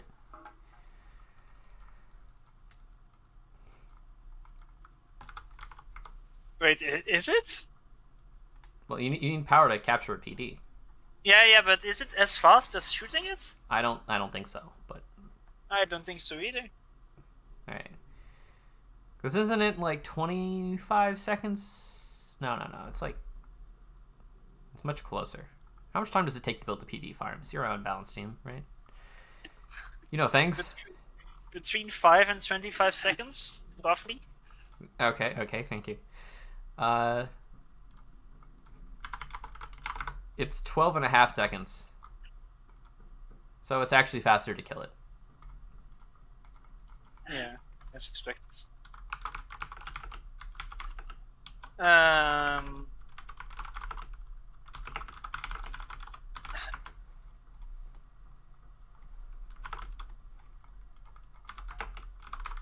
Oh no, Ajax is still playing Blincheck, it seems. Oh, are they having some crazy long game on the ditch or something? They're playing on Zerp Canyon. I don't know how to quickly see in this client how long the game has been going on. You can look at the live games, but there's not a search button to find the game you're searching for.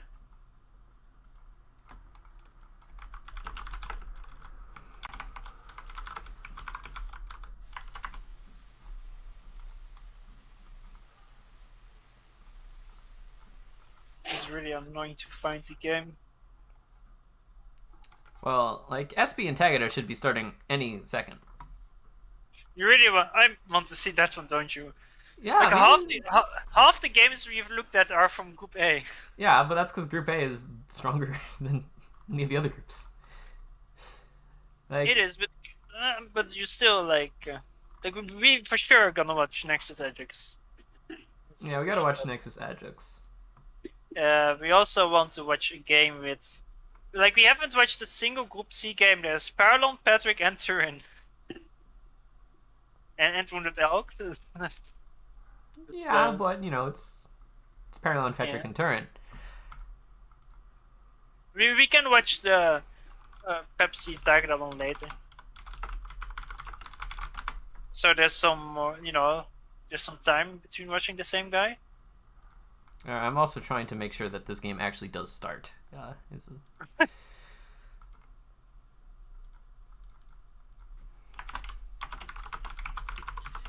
We can watch Patrick to win now.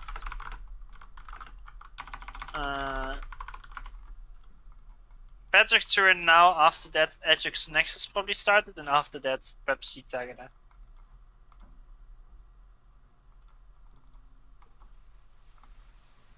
All right, now they just hosted theirs, so we can just hop in and then go back and do the other groups. Sure. Well, it's the interest of getting the most live games possible. I guess. Who am I to deny FAFLive their betting? Me. Group formed. Whoa. And who are you? I'm me. Debatable. Let me see the numbers on that.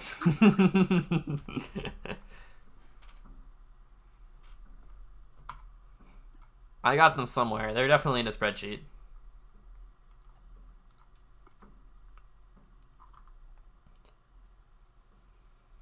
How long has this Ajax Blinchik game been going? Yeah, I tried to search it in the live games, but I could not find it. Wait, I can maybe check the game name. The game name, Faf is great. I wonder who's the host. Alright, it started it's almost an hour ago at this point. It's like 40 minutes long. How did you find it that quickly? I just looked at the live games tab. And I scrolled down until I saw FAF is great. I didn't find it. 18 cent. Yeah, that's 14 minutes. I mean, if maybe that also ends up something with.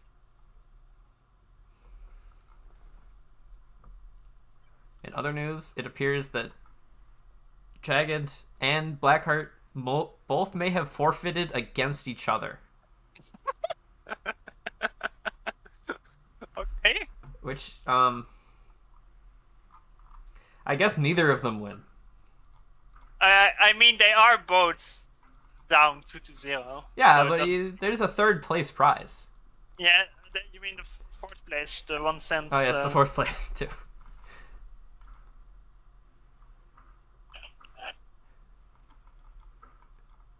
So, I guess neither of them get it? Ugh. Goes forward. The tournament director can get it. Yeah, I'll bribe myself. Or you pay yourself, or your helper.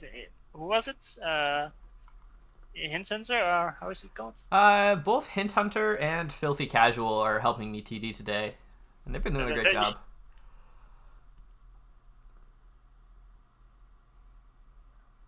And give them 10 bucks each. Here's the we don't know what to do with it prize. I've never had a situation where two players forfeited against each other. Because if either of them just showed up and said, I want to play the next game, they would win. But if neither of them do that, then they just lose.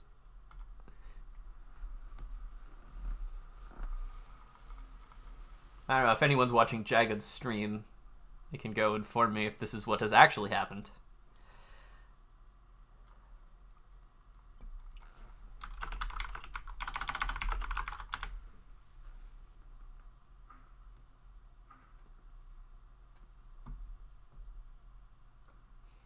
The 1 cent prize is pretty dumb, yeah. Sorry, what did you say?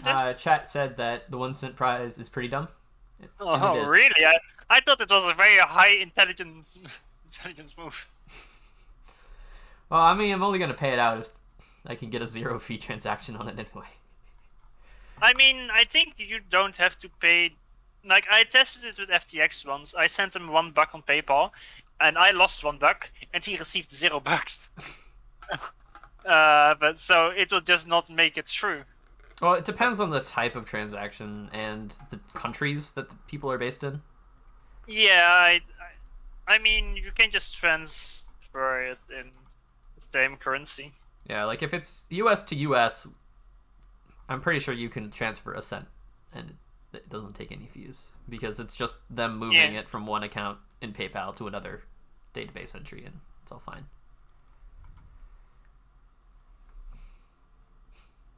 SB is here betting on himself. I like the bravery. That's a smart move actually. If you win the game, you won the game. It's like whatever those chat points. But if you lose the game, at least you have the consolidation chat points. A smart man indeed.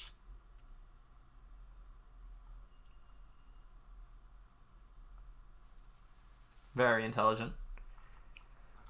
Yeah, it's like if you're in the finals, you bet you. If there's some horse racing? 1v1 in the finals? I don't know how horse races go. I've never seen them. Time to cast the subcom. Analogy to make. No, you can do that yourself. You're doing a fine job. Is that tournament still going? Is it still happening? There are 64 players in it, I saw. So yes, I imagine. I mean, it's all like best of 3 double elimination, so it should take a while. He sent me a PM where he made it from round of 64 to I think it was 16 or 8 or something, and then but he still needed to wait for some dudes that still were fighting the round of 64 match, and then they had to fight the round of 32, then round of 16, and then him. Oh yeah, it looks like they are currently halfway through the losers bracket. Actually, no, they're about to be halfway through the losers bracket. They're like a 40% right now, and they started like an hour before this tournament. God bless. We are not done for another week, so. SP's like, show a game, dude. We're waiting for you. I want to watch this match. Give him some time, and if he doesn't accept for that, he loses. Yeah, He's just delaying. He's just chatting here after they've already delayed for so long. You need to man up and be more decisive here. You are the one in control. Yes. Like, I mean, he's here. He's just refusing to X. All right, there we go. Let your inner mod shine. I have the power. You can do this. SB, you are not the captain now. He never was. He never was.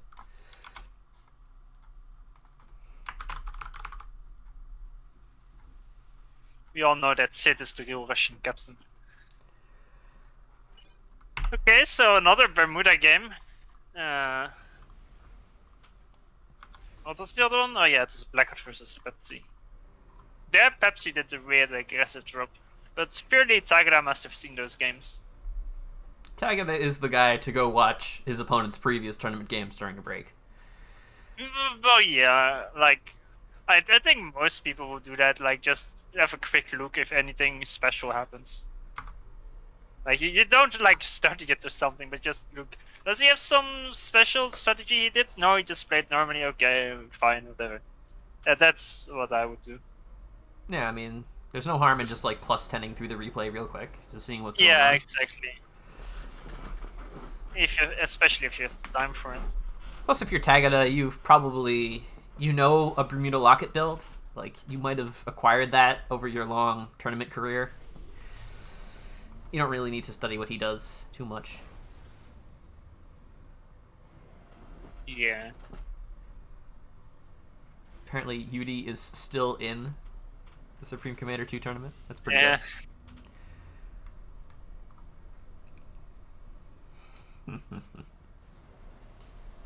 Is he in the losers round? I think he is. Yeah. Weakness disgusts me.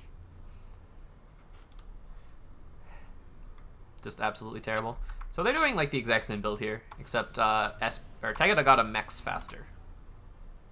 And he's sending his Reclaiming NG the other way.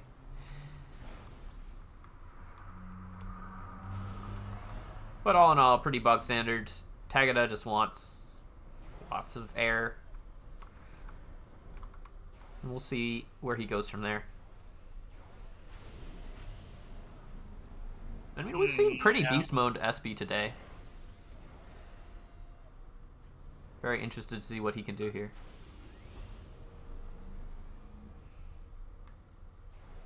Yeah, we'll be curious. Let's see. Tagada getting his what's air factory Lightning out going for? much Tagada's a faster. lot faster with this area. But he went 7 pigeons air factory. Pepsi went 9 pigeons air factory. That's the main difference. Tagada pauses his air factory. All right. He's not stalling power, but he has to pause air. Yeah, but that means that he should have like at least made an extra pigeon before that air factory. Yes. Although he unpauses it, and now his eco is all nice and rosy, and looks like he's actually just getting an NG out of it. He's building NGs. He built a scout and then NGs. I see the plan. Okay, never mind. That's pretty smart. So I mean, I don't know how well it will work on Bermuda, but the idea is a bit like Saturn's Rock, where you just go first air to just make 4 engineers, then a scout, and see if the enemy is aggressive or not with that scout. And depending on that, you decide whether you rush a transport or be aggressive yourself, or be defensive. So that scout rush, he saw the transport, so he knows that. Actually, he's going for Inti, then bomber. His transport will be so late. I think he And wants and Pepsi's going for an aggressive transport, so I like that Pepsi is mixing it up. He's not doing the same as last time. That would be quite bad as well. I'm not sure if Tagada scouted the transport going to the right side. He will now, actually. Yeah, I think he did. Like, that's why this bomber is going over to the right here. Like, the scout hid sort of on the back of the cliff. And Oh, I don't like that position to serve from Pepsi. You can't build factories there. what's he doing? Look at the terrain. What's he doing here? It's a hill. Alright, he's dropped Pepsi. 4 NGs that will now migrate. Unless he control Ks. Right now, because of this hill. Alright, he doesn't. He doesn't need to do that. He was considering it mentally. Here comes the bomber.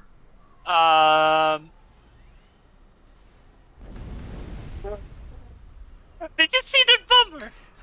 I've seen better bombers. Not gonna lie. Zlow's bomber in that 5x5 was arguably better. At least it forced AA.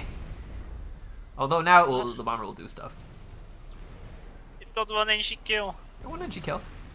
Oh, but Pepsi is the bomber right next to the front. The Tagada dropped it. He's gonna lose 6 engineers. Split your NGs, Tagada, no!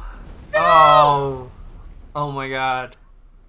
This is the moment, Pepsi. This is the moment where you BM and you use some towns or something. Yes. The exact moment. This is the you will not stop the UEF. Nobody knows what the taunt is. Please. All UEF players know that you will not stop the UEF. Oh, you must feel so bad if you Tagada now. But he will be able to get the left side because his build was a lot more smooth than Pepsi is. He's still 1k ahead in score, which is like not a lot, but it's 20% at this stage, so he must have a lot more mass and power collected. And there's a lot more factories and build power in his main base as well, so it's actually still better for Tagada, I think, because he will just get the entire left side, but have a better developed base. Yeah, although he is slower to the left side, and I think that makes a bit of a difference. Although it's not like SP has a lot of build power right side, it's just He's just spamming labs, yeah. I mean, the labs can go harass some NGs that are trying to expand here, but good for them. That bomber from Pepsi reminded me of my first ever LOTS, where I had the game on Bermuda versus Zok, where I got the exact same drop off, and then after that even when that happens, I got crushed. So even though it is amazing, it's not like it's a sure win or anything. And I think the current situation, like Tagada, I think he's still in a way better position, even with that bomb. Like if that bomb didn't go off, it's like game over kinda. But now Pepsi stands some chance. But SP has air control. Like, he just has more inties, and now he's gonna spam bombers. He's got loading up a second transport to try to contest this. What? He needs to build a transport to make ghettos with those mech marines. It wouldn't be a bad move. No. And yeah, the labs are just... They are labs. They'll do lab things. But the bomber that was going to really slow down the production here gets picked off because the inties weren't screening for it. Airfight at the left side. Pepsi is gonna win it. Yeah, Most this is really good for Pepsi. He gets the... There's some reinforcements from Tiger. I mean, all Pepsi's indies are damaged now, but it's Pepsi should still win it. Yeah. Although 2 more indies come and Pepsi is barely. Pepsi still has an unbuilt mech in his main base. This time it's a different one, however. Some of these inties have 2 vet. It's ridiculous. Although Yeah, sadly, the anti-air decides that it should not be the case. Well, the bomber doesn't agree with the anti-air's existence. The anti-air doesn't really care. Nah, it really doesn't. Rocks it off and just continues killing the indies. Alright, SB needs to realize he's not actually Aeon, and he can't mass labs forever. Mantis will just trade very well. Yeah, I'm not sure what the plan is, and like, he's not really quick on drop. Like the bottom right side of the right island, it's still not dropped or expanded into. Farms, I have more questions about SB's base. Why is there again a mechs that's not built, but it's a different mechs? That's literally what I said a minute ago. Oh, well, I was focused on something else. My bad. But it's still not built. Like, SB, please. He's building it now. He just built it. Oh, he's... Thank you, Febs. You should have said it earlier. Yeah, then he would've built it earlier. He only listens to me. Not you, unfortunately. What a shame. What a shame. If he listened to you, he might be doing better this game.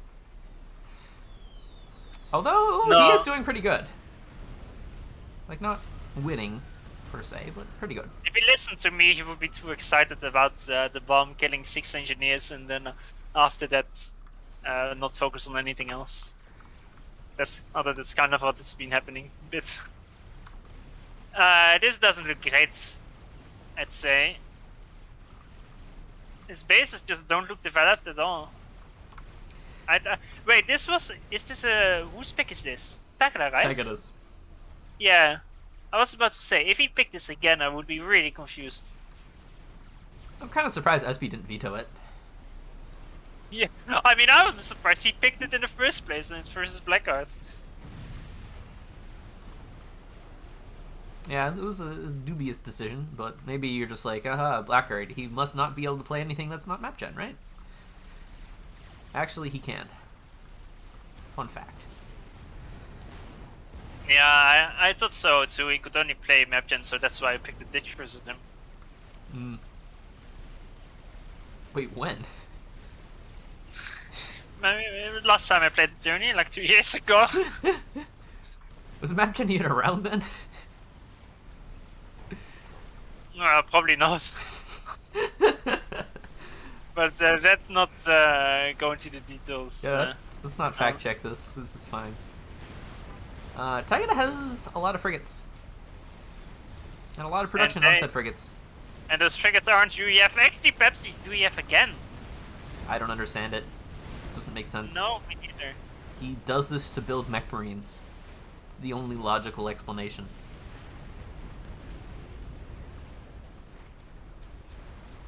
But why? Like, I'd say in a situation like this, Pepsi should have continued to be very cheesy, and maybe made some weird funky ACU drop on the left side, because it's way easier to drop for Pepsi to drop the left side if he doesn't have it than to drop the right side if he doesn't have it. Like if he now, it's minute 10. Like if he went for it, he could have already been done. And then he just drops in the middle of those 5 factories, reclaims it, and then he gets left side under his control. Like, he's still not gonna have air or anything. It's not like it's without risk, especially with all the indies around, but... Like, if he comes from the top, you can sneak in. Indeed aren't at the top of that base. There's no radar either. Like moves like that, I think it's quite nice. Then if he both has the left and right side, so many more maxes than Tagada. Yeah, I can't argue with that. I mean, SP's position just has like severe long-term weaknesses. I mean, yeah, I guess he's ahead in mass income right now, but he doesn't have Navy, he doesn't have air. His proxies aren't making strong forward progress. In fact, they're not making progress at all. They're just sort of dying. Yeah, Target now transitioned into Tech 2 Air and is making gunships, and they're cybering gunships, so they will clean up the Tech 1 spam super easily. Target's frigate formation could be better. I mean, maybe SB can hold this, but it's not going to be pretty. Like, the torpedo launchers and hiding your frigates behind the factories. It'll let him trade more efficiently, but he just doesn't have numbers. Yeah, and he will lose at least one Navy factory, and the other one was half built that he already lost, or it got denied. Yeah, he's running out of naval factories. Yeah, there's only one sword launcher. And it's gonna take too long. At least the frigates are distracted by the mechs. Actually, all the frigates are distracted. Quick, they're distracted. Run in.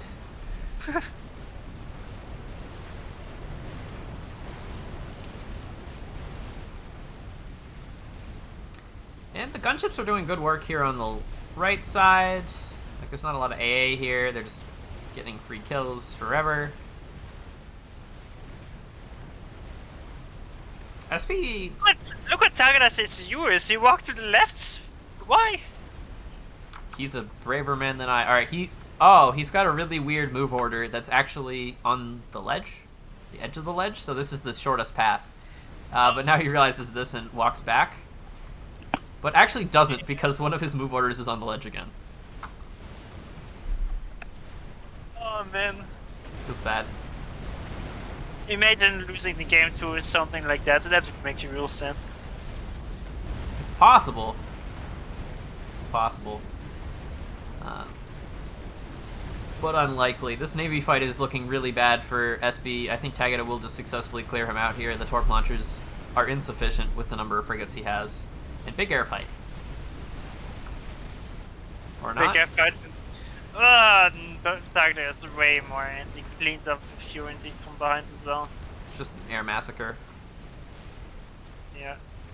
And yeah, okay, there we go. He switched to Corsairs right when that happens. He actually has multiple tech to support facts, so perhaps he's not gonna get back into the air game. At least not for the next 5 minutes. And I think within 5 minutes the game might be over. Unless SB realizes that Tagada's ACU is on the most unfortunate move order. Although, throwing air here to kill the gunships... Okay. If only he had the T3 ACU drop ready to drop on Tagada.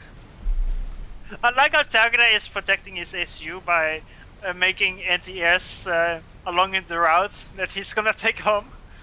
Oh, he's realized his path was actually going to take him back into the water, and now he's gonna take a much more sensible path. And now there's cruisers out, and Tagada's winning on both proxy fronts. And he's gonna try to torp the Cybern frigates, but you just can't when they're in this great a number and you only have a few torps. If those were UEF frigates, you could do that, and it would be almost okay. If those were Aeon frigates. Well, then it would be free. Then you just needed the one torp. So what's Or SP's plan? Or Tech 1 bomber.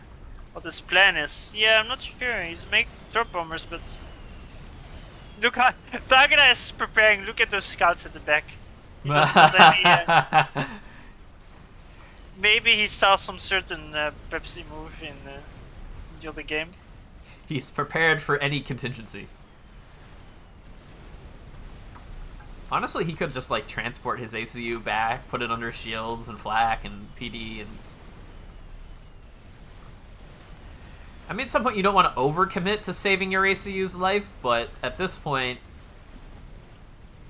it looks He kind made of fine. he made like 15 static AAs there on that ridge. That's not free. Yeah.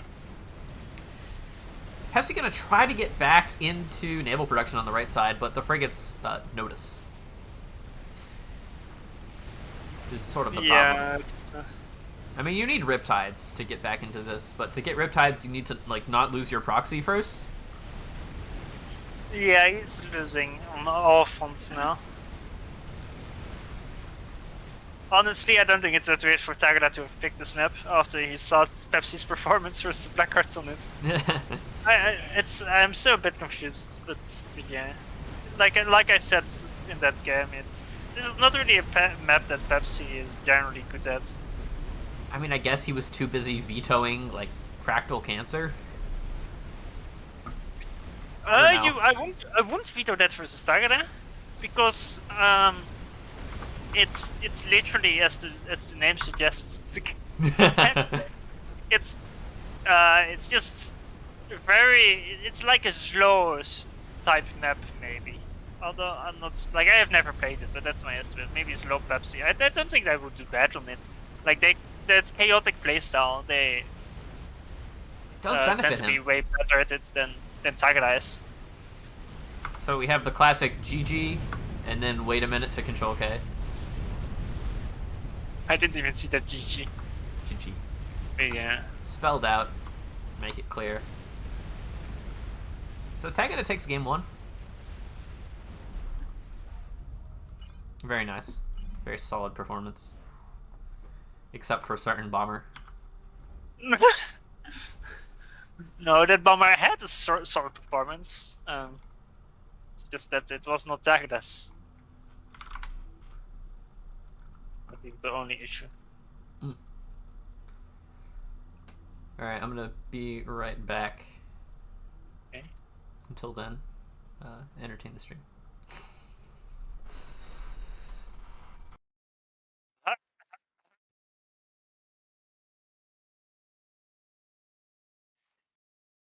Oh, okay. Well, he muted himself, but I can hear him, so he's whispering naughty words into my ear. Okay, let's see. So it's 1-0 for Tagada. Tagada so far hasn't dropped a single game. He's 5-0.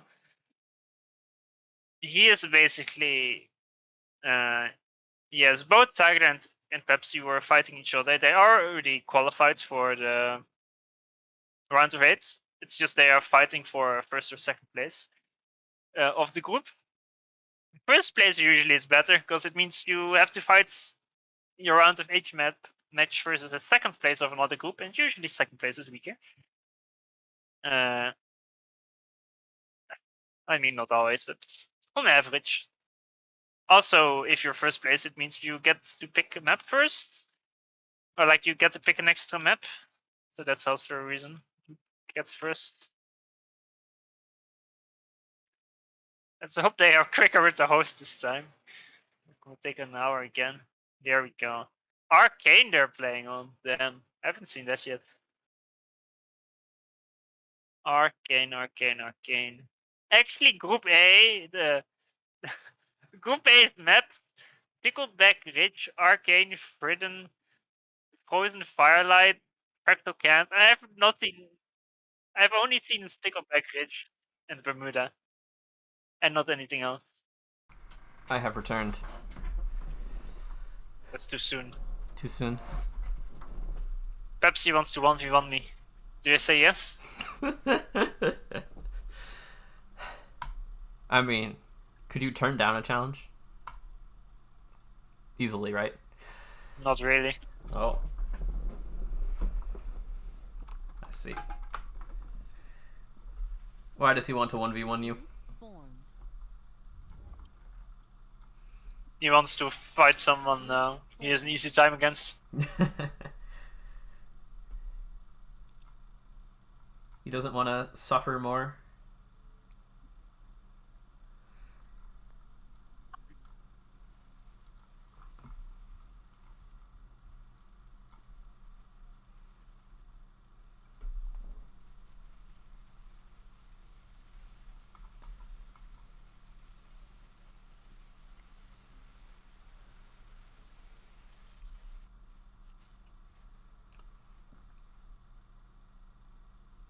Alright, looks like the Ajax game finally ended. Eventually.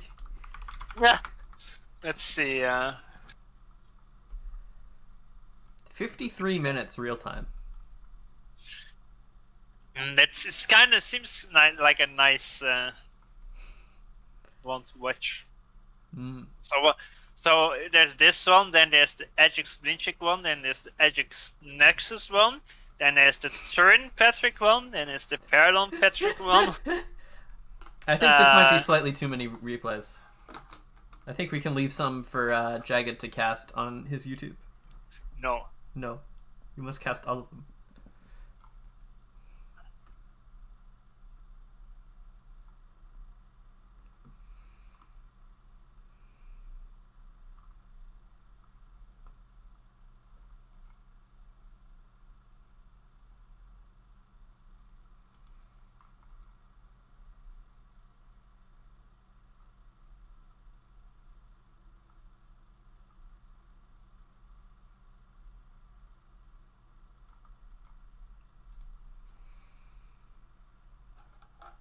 Pepsi!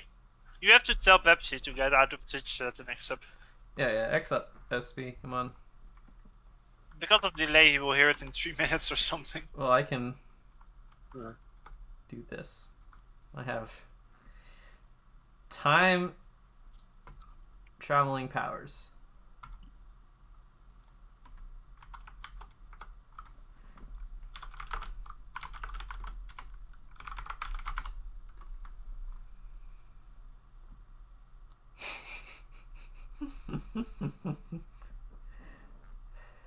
Turin is having another seizure in FAFLive.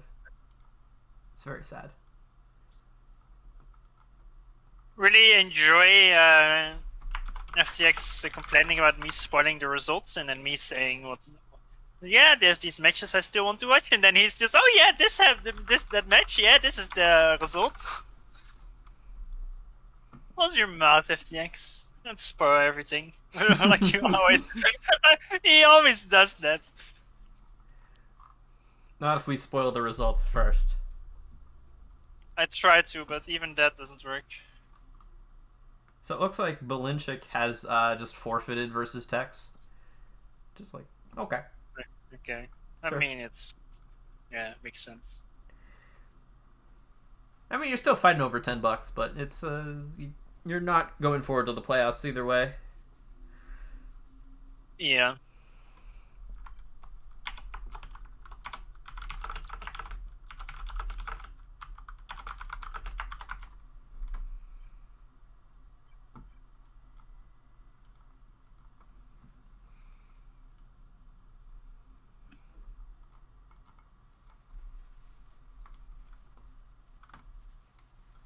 Random slots? Question mark. Wait, does Sagara rather have the top slot than the bottom one? That's not human. I mean, Arcane is like completely mirrored, but personally, like think I'd rather favor playing at the bottom slot. But Sagara is already at the bottom slot, so why does he suggest this? It's Pepsi who should be suggesting it. Maybe Tagada is just interested in the fairness of the slots. No. Just no. It's just personal preference. It's like, both are as fair, but if Pepsi doesn't mention it, then it should be an issue. It's just like some people prefer to play from left to right or from right to left.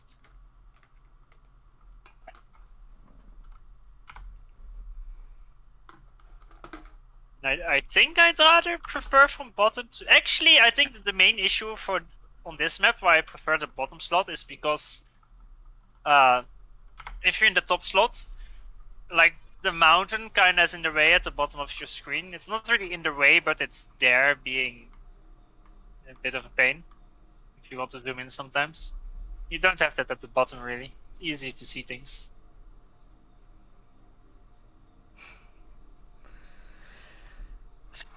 So, meanwhile, we have Tagada up 1 game in the best of 3, starting in the top left with the Seraphim, and Espy with Cybran down in the bottom right. I'm expecting maximum Grand. What would you say? I'd say that I have food in my mouth. Wow, eating? Oh, who eats food? I can't believe it. I would say. I mean, I don't really know. Arcane is quite a weird map. It's not really 10 kilometers. It's more 7.5 by 7.5. It's quite spam heavy, but it's quite a fun map. I like Tech 2 land rushes can also be very strong. Like Mantis spam, I don't think it's the best on this map. Mainly, like at the start, it's quite nice, but it kind of stopped being like Mantis spam level good pretty quickly, quicker than on other maps, because overall it's not that big of a map. So, Espy is doing insane nonsense again. Like, Yes. he's walking with the ACU without finishing Hydro, sending 2 hunters across. And he's just going to delay his core factories basically forever. Like, Imagine if Tagada went first bomber and that killed all those engineers. I mean, that was who am I joking? Yeah, Tagada first bomber. Tago would never go first bomber on Arcane. Yeah. Even if he knew SU was doing this. Yeah. I like how Pepsi decides to only build the factory with his ASU after one max instead of just grabbing all those other maxes first. It's weird. So, Also, it's worth pointing out that Pepsi already made it through to the round of 8, so this game isn't all or nothing for him. This is just to decide who gets to be placed first in the group. but that does matter quite a bit, because it determines who has to fight Turbo and who has to fight Zlo, and you probably would rather fight Zlo.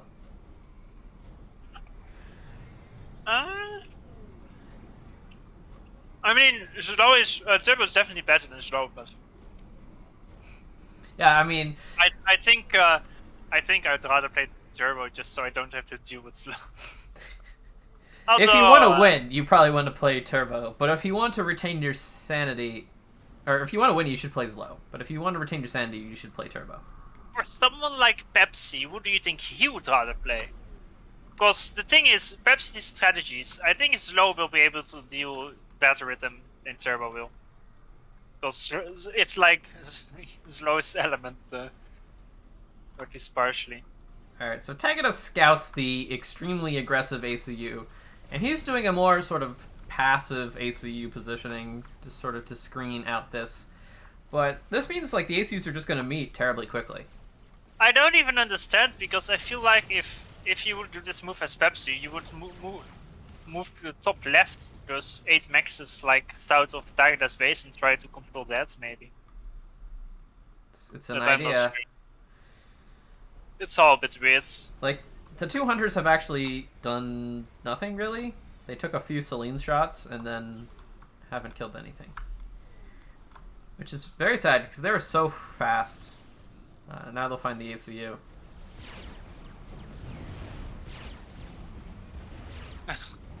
That, at least he killed the Salon. That's something. No, he didn't even kill the Celine. The Celine got fast. It's over here. Just chilling next to this NG and scouting it for the bomber. I mean the one next to is SU, Tartarus SU. Oh. Yeah, I guess. Sure. Consolation prize. But SP just pauses air, because he does no power. Yeah, you have quite a lot of mass, but only one Hydra on this map. I mean, he has an inti out, he will be able to kill that bomber. But not before seconds pass. There's actually a second bomber already. 2 intis. These bombers will snipe quite some engineers. This looks pretty strong. The bombers are just coming out and they're just killing everything. There's 2 more engineers. And there's no AA. How many inches do you even have? Alright, he still has like 13, but it's not a lot at 5 minutes.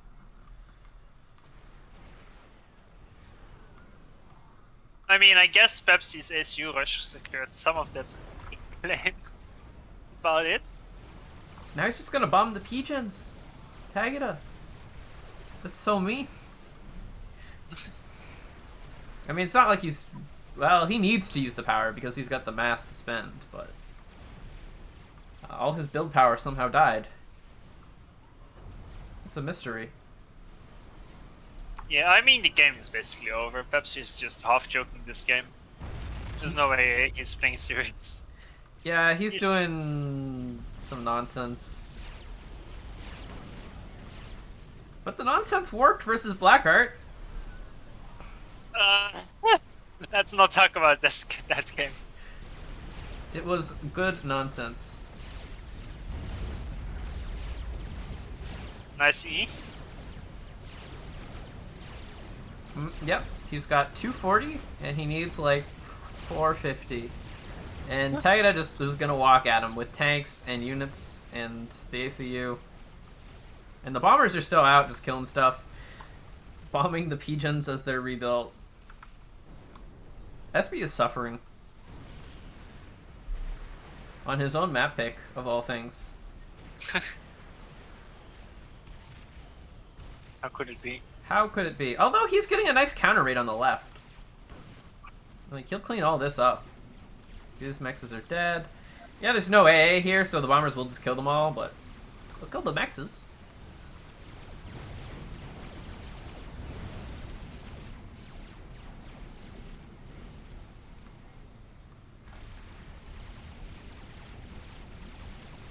Maybe this is actually fine.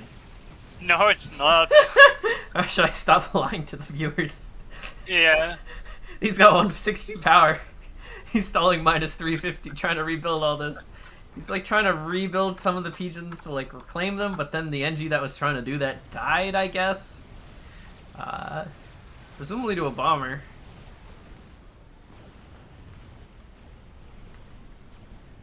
I mean, the hope here is that Tagada disconnects. That's the strategy. You just like present your rear towards Tagada, and you hope he has mercy.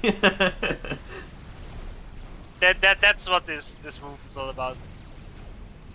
Hello, Pepsi. I'm sure he's still trying his very hardest in this game. I mean, it was a very interesting opening, and it didn't work out at all. SB giving advice to Yudi. You love to see it. Get out of here. Yeah. There's a pigeon here. So Tagada takes the series very cleanly, 2-0 over SB. I'm glad that we watched this one. I thought it was gonna be much more competitive. Like, SB has been playing pretty strong recently, and then Tagada's just like, no.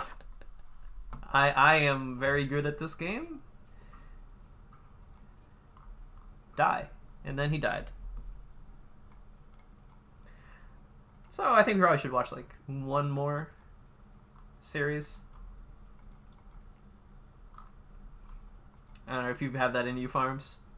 Yeah. You just don't know my stamina kit.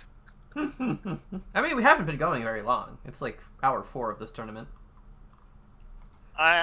Only hour 4, yeah. Well, craft tournaments, yeah. like, that's a pretty short tournament. Let's see. Ajax Nexus, are they playing already? Let's see. They've played the first game, and they have 2 more games to play. You want to watch the Twin Rivers Ajax Nexus, and then Yeah. catch up. They literally just finished that because I can't watch it yet. Replay file not available. Oh, really? Just finished it. Can I download this from the server? I can. Yeah? Yes. Lies. Using the web link, you can download that replay.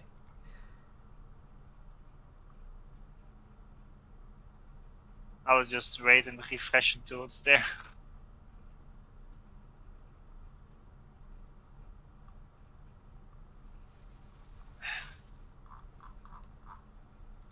I just stop complaining. I ate 1 bite of my kebab. 1 bite. That's all.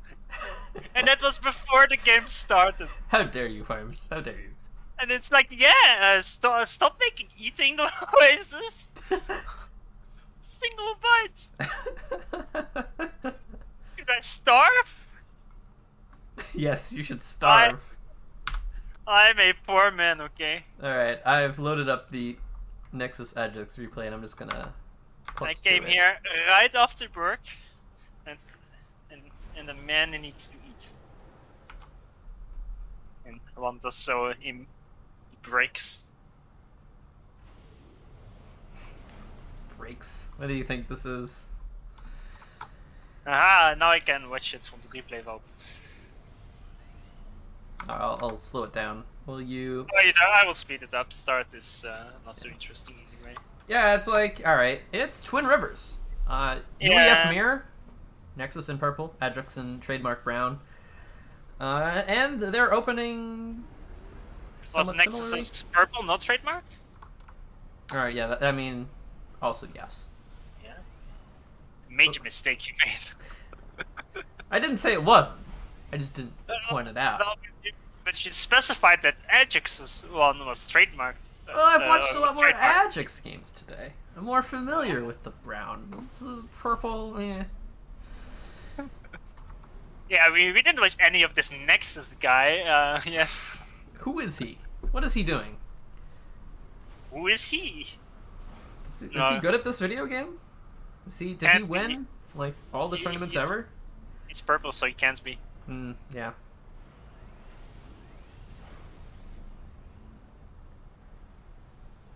Okay, let's see. Quick scouts from Nexus. Nothing from Ajax, not even the scouts to scout for raids. But then again, he is versus Nexus, and I don't think Nexus raids makes a lot of labs. Well, Nexus is gonna make a lot of labs today, and they're just Oh! gonna get in. I am a big liar. You're a Oh, big I'm liar. still The alive. tank is not protecting any of this, and then 2 mech marines directly into the base. Meanwhile, Nexus is going to scout the opposite How side foolish I raid. was. Gosh, who do you think you are? Some kind of caster? How could I make these assumptions? Oh, and he splits up the mech Yeah. marines. Wait. Oh, one of them dies to the NG, but the Snoop exists. Oh, don't turn around the other mech marine. The Snoop is. 6 HP. Yeah, the Snoop can actually snipe it, but that's quite some mismichael from Nexus. That shouldn't have happened at all. The Snoop actually got the kill as well, and now the mech marine needs to turn around again, but the striker will catch up, or at least it's in close pursuit of the mech marine. But the bomber is here to do the mech marine's job and kills one of the NGs that's doing the hydro rush, which means Ajax's power situation may be very bad if this NG doesn't finish it soon. No, its power seems fine. I mean, he just also lost his NG's building power spam. Oh yeah, I see. So it's very bad. Oh, that's a brutal bomber. Yeah, he's not being able to spend mass. Ajax always in Twin Rivers rushes some quick engineers to the mid mass. At least he does so faster than most others. But yeah, start seems good for Nexus. But he got the raids and the damage in. Well, his own back seems pretty secure. Doesn't seem like anything has happened to it. This is some Nexus Twin Rivers gameplay. Just very solid, inflicting the appropriate amount of damage without going out and doing anything too ridiculous. Just very solid, has the macro on the back of this, is going to get that fast transport. I'm Not sure why that's the Nexus Twin Rivers, Well, but... it's sort of the... They have a very specific style. Okay. Although there are these 2 tanks that are kind of getting around the back. I don't think they'll kill much, but they're there. Oh, then it isn't the Nexus Twin Rivers anymore. Well, you know, what are they actually doing? Yeah, Nexus skip good. Yes. They sniped a Snoop. Oh, the engineer little 6 HP. Okay, it's still Nexus Twin Rivers. Only if it died. It would be. Yes. Meanwhile, Ajax drops the South Plateau. Ajax drops the South Plateau. Nexus thinks about it, but then realizes that the North Plateau is just much nicer this time of year. We'll go there instead. Nice. It's nicer to do some sightseeing on the Northern Plateau when the Southern Plateau is invaded by barbarians. There's just... It's overcrowded, you know. Okay, so a gun from Ajax that's a lot faster than Nexus' gun, but it shouldn't... Like, when it arrives, Nexus should be done. It just means that probably Ajax will be a bit more aggressive. He's also trying to push on the bottom side, and I think it will be a mass nation. I think he will win the actual fight. He has enough tanks for that, but the reclaim Nexus will still get. Although he will kill quite some Nexus there. Yeah, the reinforcements are kind of slow here, and he's getting good trades as they pour in. Plus, actually, he can just leave if he wants. Yeah, but he hasn't really accomplished much. Like, he got a good fight, but if Nexus gets the reclaim and just invests that reclaim into same tanks but more, then it's better to fight overall for Nexus. He actually kills all Ajax's tanks, and Ajax only killed a single Max. So that was a massive donation. But he did pull units out of position, and now the 2 gun ACUs are just going at it. Yeah, but it's fine. The boats are around full HP, and the units will arrive at the main force long before. Those 2 tanks from Ajax in the back, they are still alive. One has 300 mass kills, 8 kills, the other has 3 kills. They're going to be chased by 3 other tanks, but it's not going to work. Even the vet, it's not enough. The firing squad was waiting for them. There's a drop from Nexus at the top. Well, that's transports. It should do a bit of damage. Ajax doesn't have any defenses there. Doesn't even have a factory in the back or in its expansion. That's quite greedy. Yeah, like he's not even invested anything into defending that. Now the gun ACs will split up. Ajax wants to go pressure the right side, and Nexus wants to go kill the factories. I'm not sure how this split up worked. They basically swapped positions with each other. They indeed have. But why? But yeah, Nexus is just killing all of Ajax's expansion on the left side. I'd like to point out, Ajax has 3 tanks to Nexus and Nexus has 0, but Nexus has way more tanks because of that reason. Ajax has... And T2 land. Yeah. And getting a T2 P-Gen. Nexus actually is doing a very uncharacteristically Nexus thing and just building T1 land. Yes, and so he kind of needs to do damage here. He did do some damage with its raid in the top of max location, and he's still pushing with his SU. And so Ajax needs to defend this nicely. He will get T2 P-Gen like you said. He does have OC available, so he kinda needs to try to abuse his ASU as much, but because Nexus has ASUs with his push, Critters at the start, in few numbers, they're not gonna make a big difference. They will just get OC. So, meanwhile, Nexus is just dealing with this army that's trying to, like, sneak around the back very effectively, and problem is, yeah, alright, Ajax built a T2 PD that will dissuade Nexus from walking into the main base, but there's more than the main base. There's this vulnerable expansion, that one. That cliff is screwing up the pathfinding so much, and kind of splits Ajax's army into another... Wait, I think the units at the back of Ajax's base are the ones that Nexus dropped earlier, and they're still alive. And those are tech 2 Maxes there. This is very painful. Although there's enough bombers to deal with it, I guess. Ajax is tech 2 PD creeping forward to secure. I think that's the right move.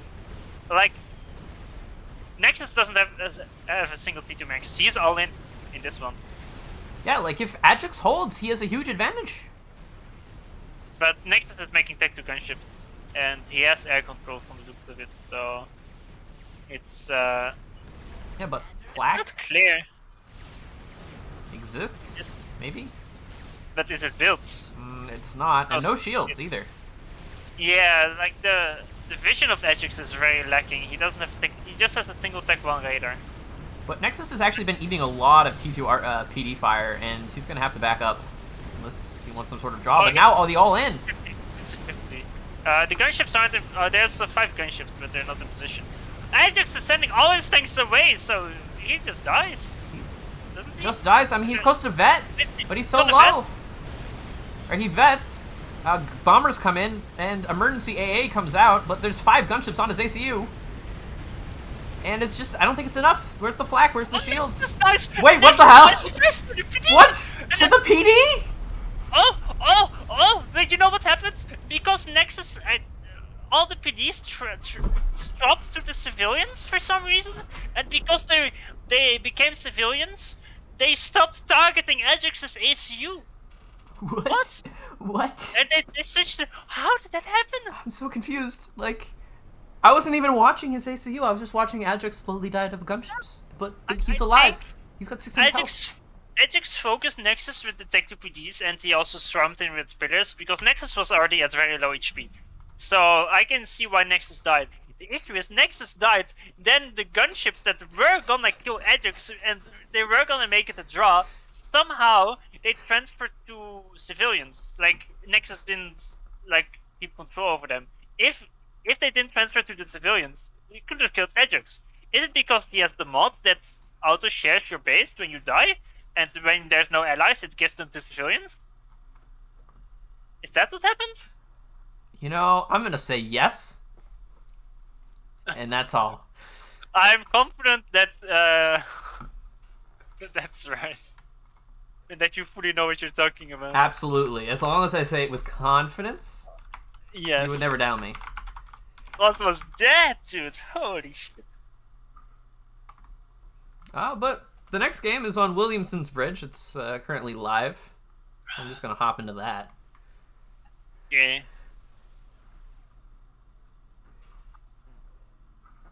Chat is enjoying themselves.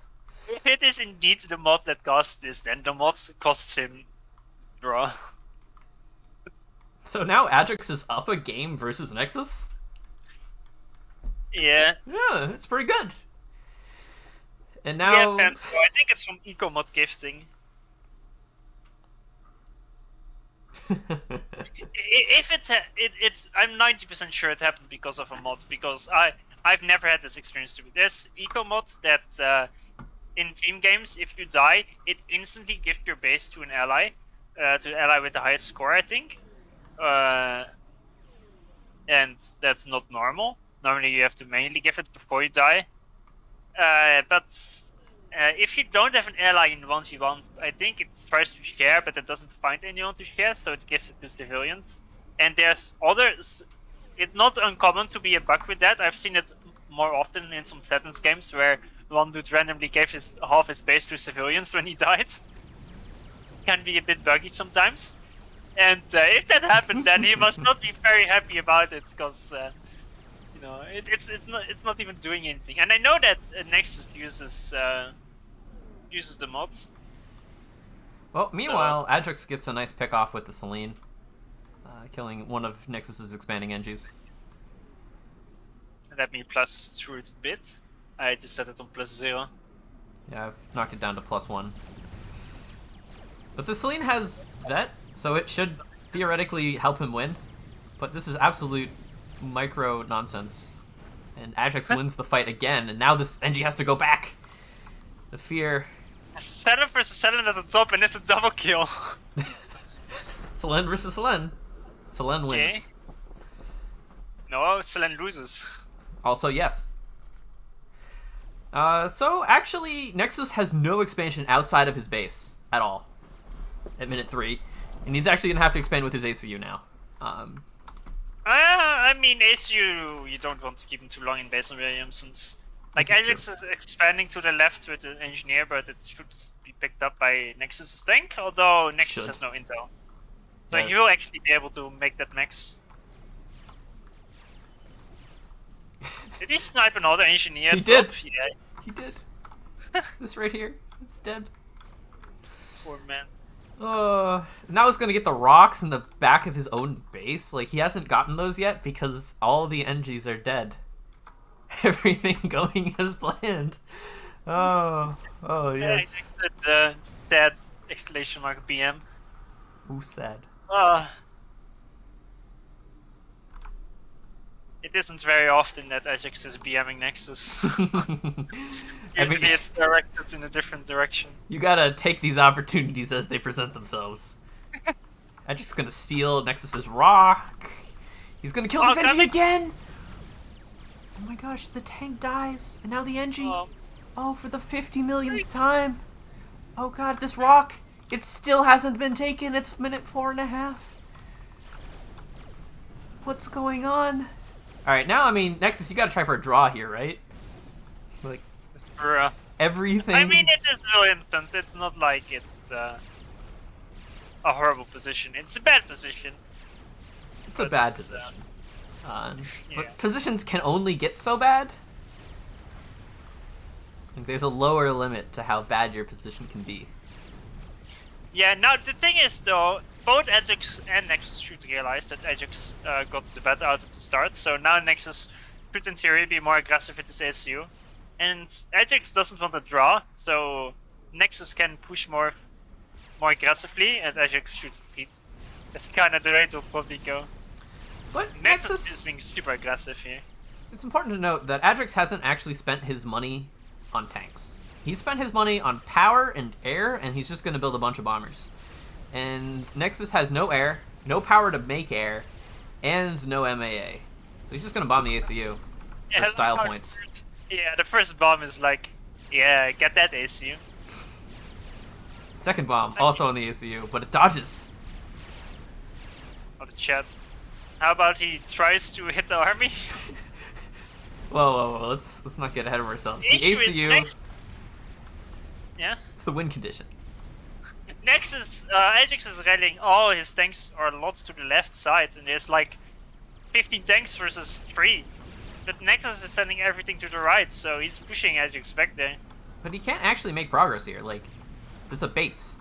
You've run into the base. There's no room to run, and this means Ajax can just completely run over left side. And These are the most inaccurate bombers I've ever seen. someone should fire the pilots. They're not shooting at all. The shift G Yes. in the base. But there's just not enough, I don't think. I don't think so either. Like, That's, there's bombers and tanks. You could probably shift G his way out of this. Wow. Wow. Wow. Nexus loses to Ajax 0-2. That was quite something. Wait, let me check the challenge. Where That this? is perhaps the biggest upset in this entire tournament so far. That was quite the yeah. Other than the 1100 ladder player beating Blinchick. Sadly, I did not see that. It was So- game. So Ajax dropped a single game versus Blinchick. And that 1 hour game. He didn't lose anything else. So Ajax is on a roll. I mean, he did play a lot of ladder recently, and I think Ajax always has been a good tourney player. Or at least I've heard so. That is also kind of true. Yeah, like, classically So, he's very strong.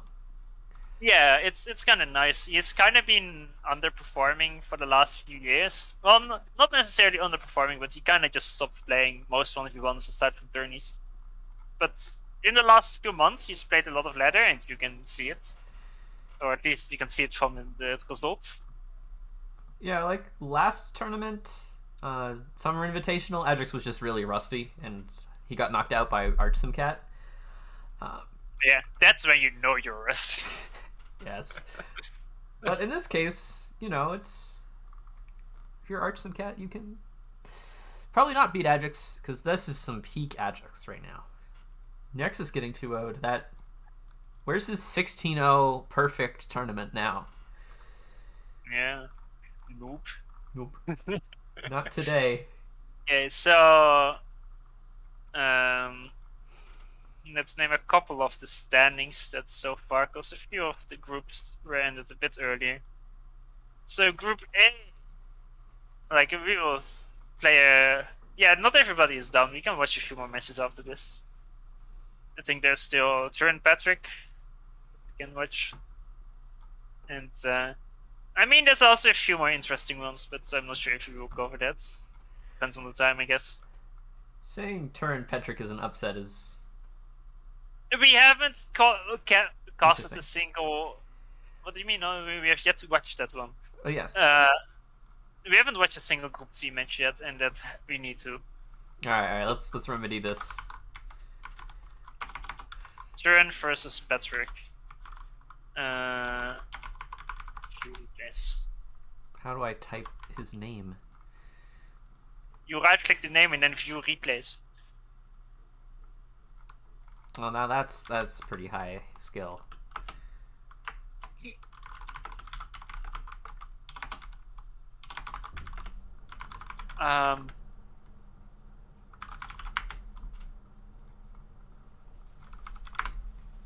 Arch asking if he wants me to watch his game, but it's probably fine.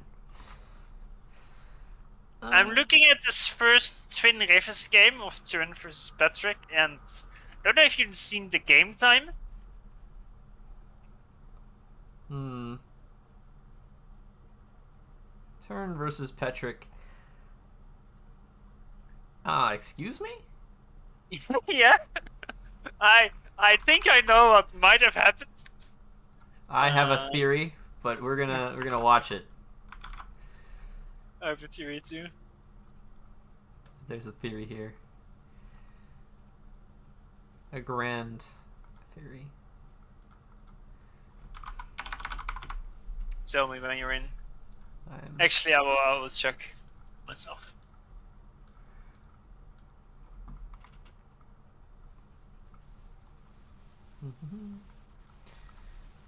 Replay not available this time. Wait, no, here we go. So, game 1, it's Twin Rivers, which would have been Petrick's map pick. Yes. FTX is dramatically underestimating the level of Petrick rust. I'm just gonna say that.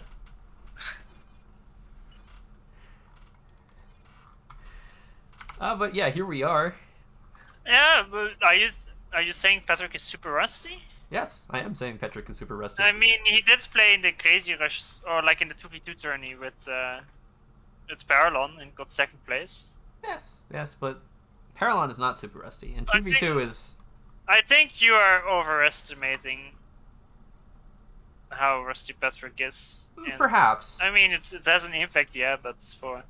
Although I'm recalling his performance at Summer Invitational, where he lost to Tex, had his hotkeys broke, and then conceded immediately. That has nothing to do with rust, though. It's irrelevant.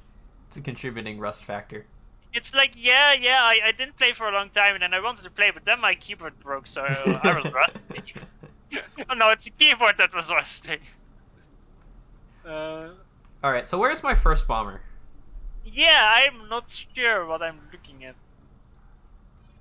I'm very confused. Like, there should be a first bomber? Oh, I know! Turin built 2 factories and no pigeons! Oh no! Does he think he has a hydro? What's going on? Oh no. Well, this makes things even more confusing. Oh no. Okay. Now I understand why this is a 2-minute game. Alright, I take it back. Turin is also rusty. Yeah. GG. GG.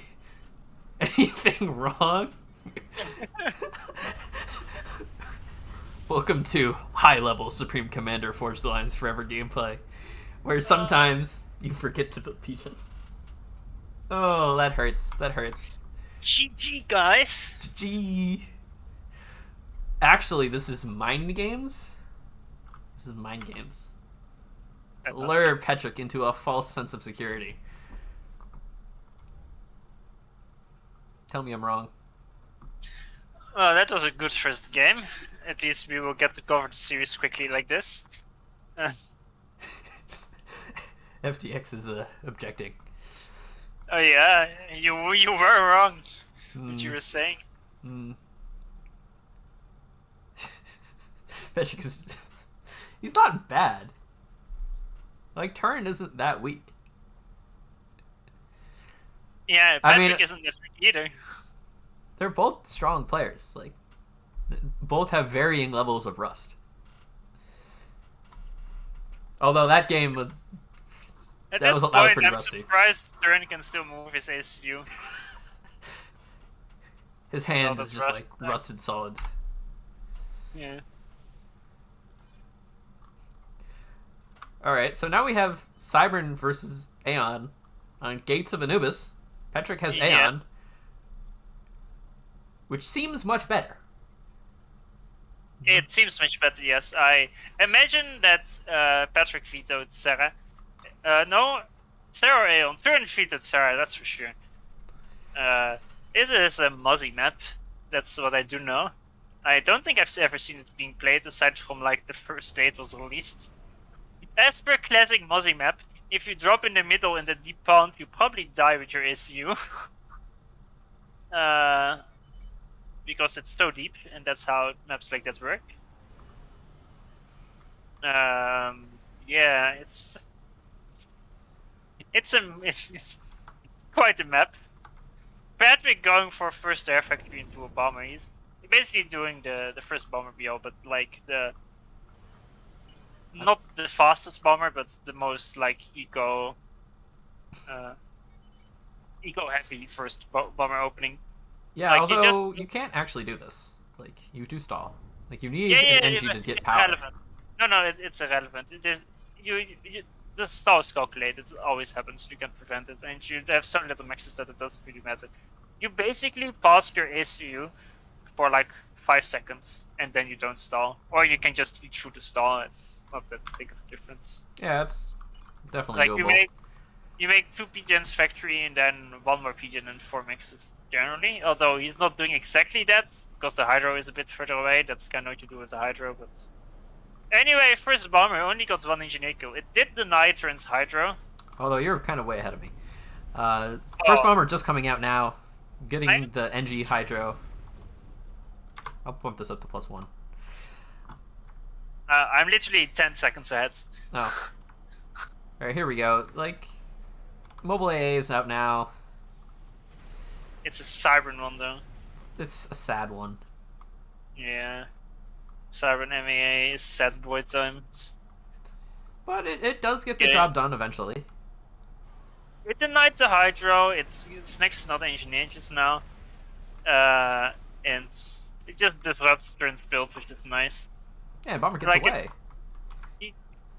Like, the best thing is if he spots the engineer that's expanding to the top left, because that's the most important engineer to snipe by a lot. And also the one to the back. He basically missed the 2 most important engineers. Yeah, like, there's a lot of rocks here on this back island, and Turin can just get those and the mexes. Although the bomber's looking to maybe come around and find that. We shall see. It's actually just chilling. So, what we will definitely see one of these two do is walk ACU to the other base. The only question is when. That is the meta. You just sort of walk into your opponent's base and then you kill all their stuff. And then you can sometimes walk like past, like into the back and reclaim the hydro. Yes. If you do that. Okay, so Patrick will lose the bomber for. Yeah, I mean there's an NT out now. Your bomber's. The NT went right next to the bomber and somehow didn't kill it. But the bomber is also not killing the engineer. The bomber is on vacation, okay? It just wants to leave. But now the flares will arrive up top and finally deny this. Wait, they're reclaiming it? Wow. He got stuck on the mechs, so Turn was able to reclaim that flare. There's a second flare. But the second flare will die to the Mantis most of the time. Yeah, but killing that engineer, even if you sacrifice 3 flares, it's worth it. Oh, it's a huge win. And it's going to kill the second one down here if it's got any hope of being cool. Yeah, that would be the best. But yeah, denies those 2 mixes and probably a factory there. It just overall slows down expansion to the top. And now Turn has built a Jester. He really likes his Jesters these days. I don't know if they're actually good, but he builds them a lot. I'm sorry, but they are nerfed? Yes, they're nerfed, but he builds a lot of them. Yeah. Like, he's got air. Maybe this is fine. Like, just find the Aurora that are walking around without any anti-air. Kill the Engie that's expanding the top before it finishes its AA turret. And now just kill all this stuff. This Jester is getting huge value done. Alright, maybe I need to reconsider the goodness of Jesters. Like, this is like Jesters, either they just die to almost nothing or they do insane damage, and this is one of those scenarios where they do insane damage. Like, the problem is there's nothing to kill it because Petrick has been building, like, only floaty units, and he lost air. So it's actually invincible. Yeah, that was the worst air engagement. I think what Patrick should have done is kind of suicided onto the Jester, because how much mass? A Jester is 170 mass, and Inti is 50. So a Jester is worth over 3 Inti. There's multiple Jesters now, like to the point where they can just target mobile AA if they want to. And they will. They'll just target the mobile AA. And they've all got like vet to reach it. The thing is, I think like with the Jesters nowadays, with the decreased HP, it's more often worth to suicide your Intis to try and snipe the Jesters. Of course, more Jesters will arrive after that, but yeah. You need enough. It's kind of to buy time. Petrick's ACU is in kind of a weird spot. Turn's being very aggressive. And Navy is kind of looking pretty good for Turn. He's got 4 frigates, 5 frigates to 2 subs. Those Jesters are single-handedly winning Turn the game. Alright, there's a static A turret back here for no discernible reason. And the Jesters will finally die, but not before killing about everything Petrick has ever had. And now, like, Petrick's losing his other Hydro. He actually needs that to do all this air production. And there's just Mantis pouring in from the north. The ACU is kind of just securing all of this. This looks really good. It's been very indecisive with this issue. We kind of walked across the map, but it's just still chilling in the water. He never got out to try and kill some extra anything. The Turn also built 2 AFX instead of the one from Patrick. Patrick went for subs, but it takes time to kill the frigates. The question is, what is Petrick even doing? He has no map control. Oh, alright, that's what he's done. Yes. He will call GG. Those Jesters single-handedly... And it's still how much damage, man. The Jesters just won the game. He built 3 of them. They killed everything. They focused down AA, and he just... He won the video game, Farms. He won the video game, indeed. Yeah, that... I'd say the mistake from Patrick was that ACU was too indecisive, maybe he was a bit too afraid. And he also kind of blundered that air fight. Like, he shouldn't have lost it that badly. And you can't then Turn had to build more Intis to recover. After if Patrick would have killed more Intis. Either that or Patrick should have focused 1 or 2 Jesters down by suiciding Intis. But, you know, even if you suicide 3 to 4 Intis to kill a single Jester, reclaim will be on your side of the map. Cost-wise, it will be almost even. So it's actually not that...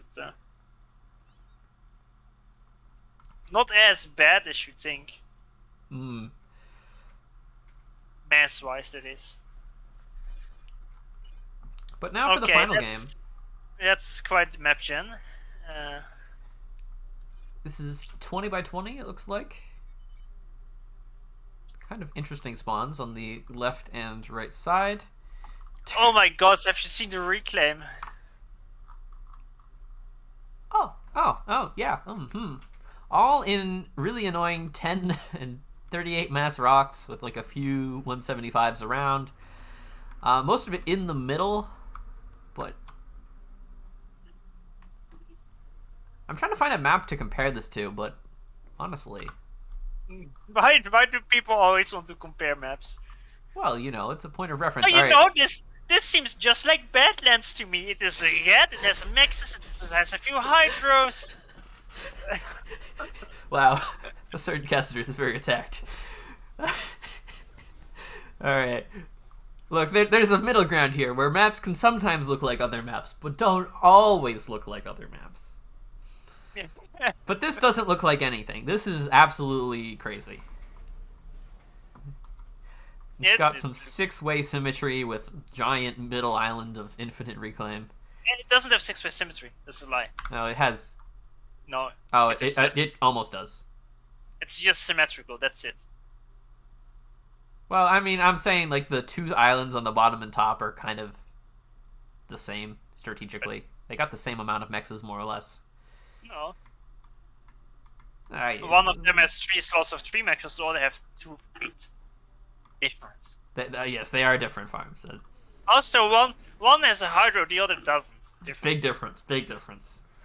The hydro is critical to determining the difference. It's completely different. Completely different.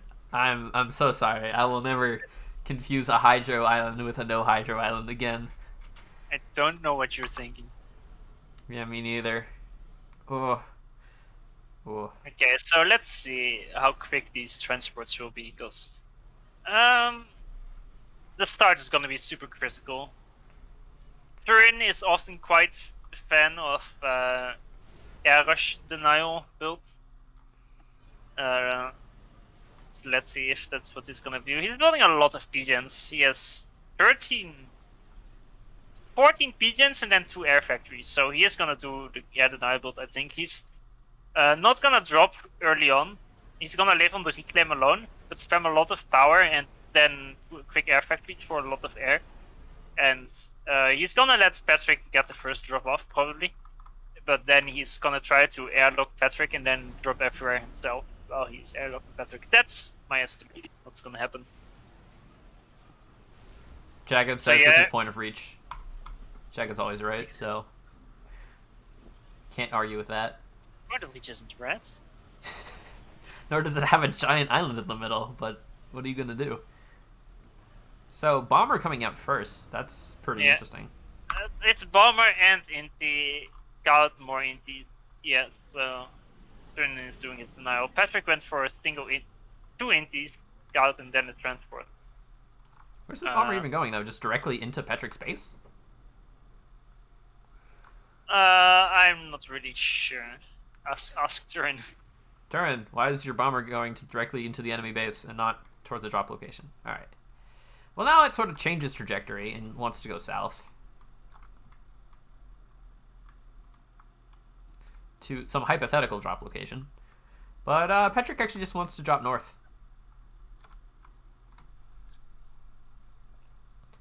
Yes, Patrick is quite a lot quicker to the 3 maxes on his own islands. It's quite nice to grab those. I mean, you can live on reclaim, but there's... how much reclaim is there? Oh, it looks a lot more. There's like 4k reclaim left for Turin, and also 4k left for Patrick. It's just a lot of 10 mass rocks, and it's probably gonna be gone quicker than you might think. So yeah, here's the first air fight in middle. Seems like Turin is getting the better engagement. He has more inties and he got a better turn as well, so Patrick will just lose that one, and now you'll see what's gonna happen. This looks pretty good. I mean, half the reclaim on this map is in the middle. Like in the middle island. Yes, middle is the most important island by far. And Patrick hasn't dropped it yet. Like, he went north, grabbed this left island. I mean, the thing is, middle is the most important, but it doesn't have the most maxes. It's just like I'm an idiot. You about to compare this map to another map, Farms? Yeah. Oh my god. What you gonna do about it? Sadly, I can't because I really have Alzheimer's and I can't remember any other map name in the history of FAF aside from Wonder Open, so I can't make the comparison. Is this why you don't like map comparisons? Yeah. No, it's tragic. And it's always the same map that I always forget, even though I've forgotten. Like, just saying this, I'm 99% sure I FTX instantly remember the map name I forgot. Because it's always this one map name I forget.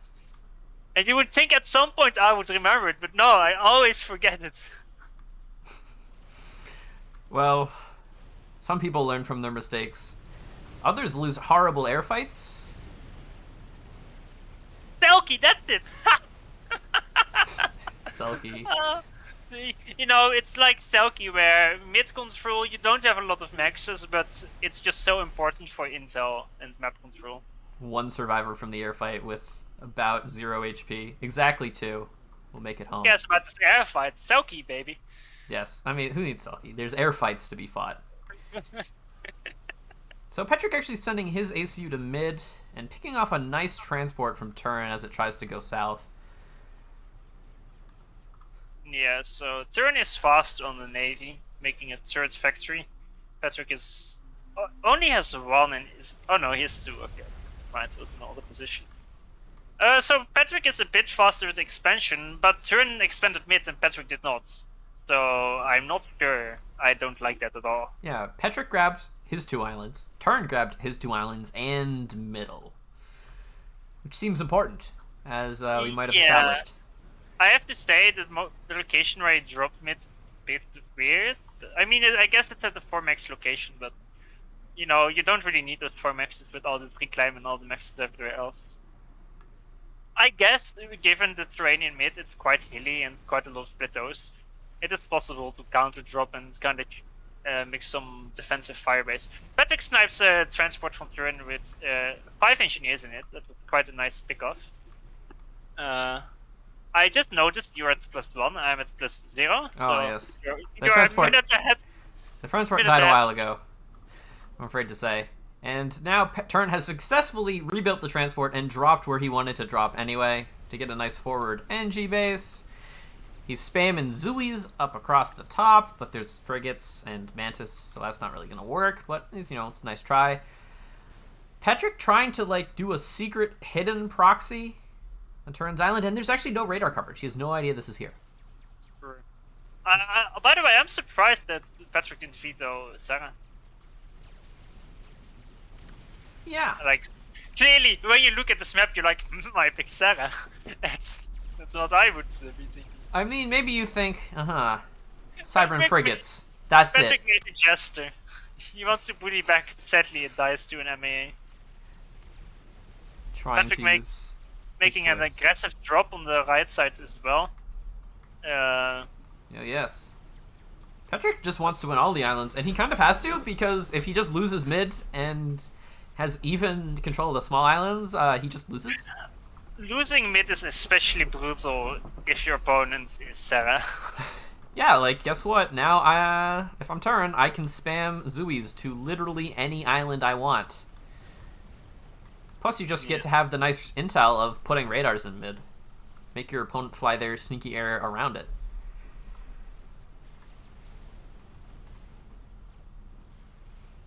Although the problem with this sneaky proxy is all the Zooies have been recalled home. And they can go kill it. Yeah, I saw, but he still hasn't scouted the extra proxy. Well, And, Patrick's moving now out. he just now starts moving out once he has enough. Patrick is starting math quite hard. Turin is having a nice balance, although he's probably should be spending more. Turin he just has lots of money. He can't spend it all. Yeah, Patrick needs more money. Money. See, alright, I finally converted you. But what currency? Oh, generic money. Yeah, what currency? Hmm. Is that the currency? Generic? Yes. Hi, how much is this? Yeah, that's 100 generic. Yeah, it's got the currency symbol, like GEN. Yeah. And what's the... how much euros is one generic worth? How many euros? About 1. It's about 1 to any currency. It seems like some abuse is possible. You know, you might be onto something.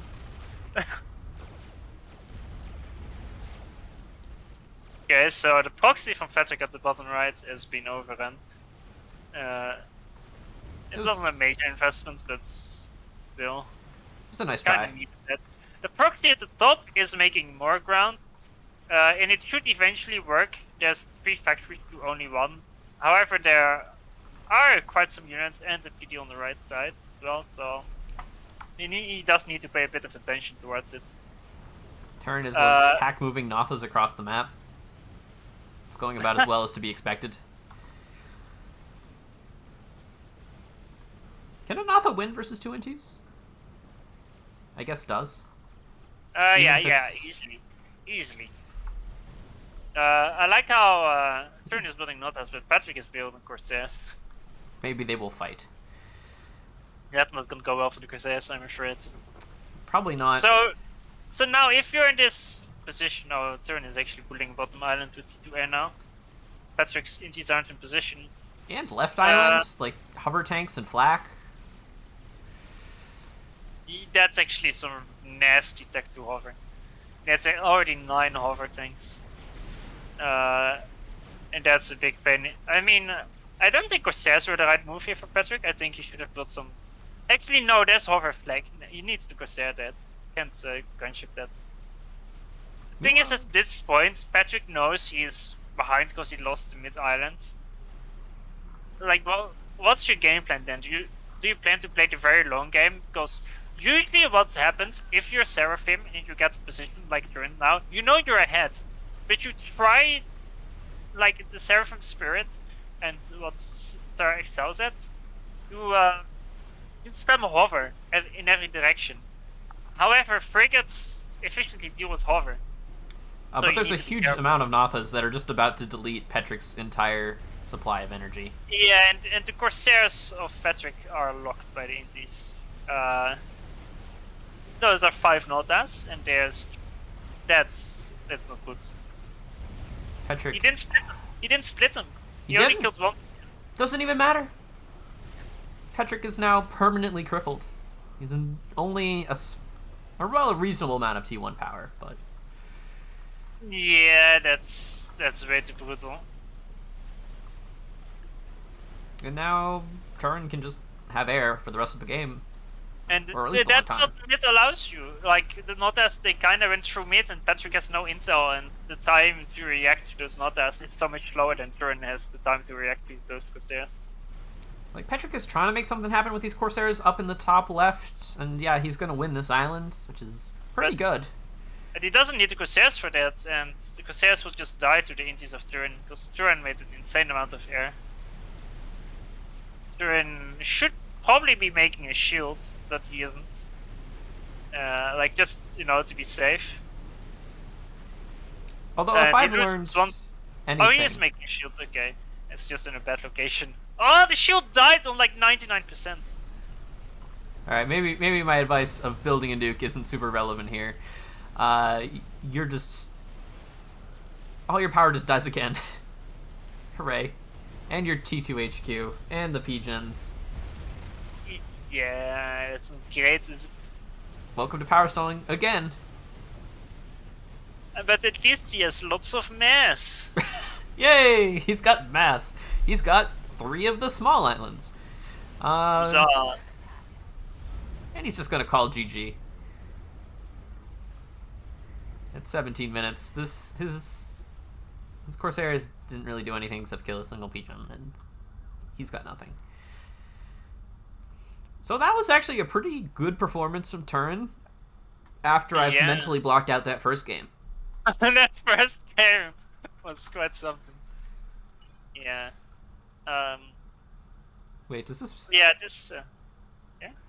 Is there a perfect tie? Perfect tie? In Group C? C. Oh, no.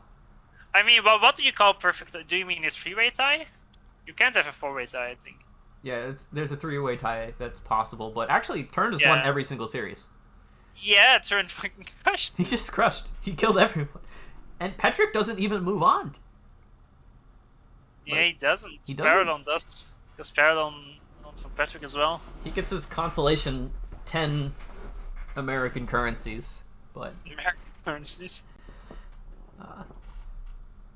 yeah, Turin taking the lead in Group C. That's pretty impressive. That's actually the biggest upset, I think. Yes, that Is there I bigger think. upset? No, that's the biggest upset. Although the 1100 ladder guy is definitely in contested. I mean, from the group stage, of course. From the group stage, I'd say yeah, this is the biggest upset. Second, followed by Ajax 2-0ing Nexus. That was pretty brutal. Even if the game really shouldn't have been. Yeah, it's like when you say like this upset Ajax 2-0 Nexus. When it's 2 30-minute games, I'm saying wow, Ajax played really well and crushed. But if it's the games that we saw, I'm like, yeah, he won and he deserved it, but it's not as much of an upset as I otherwise would think.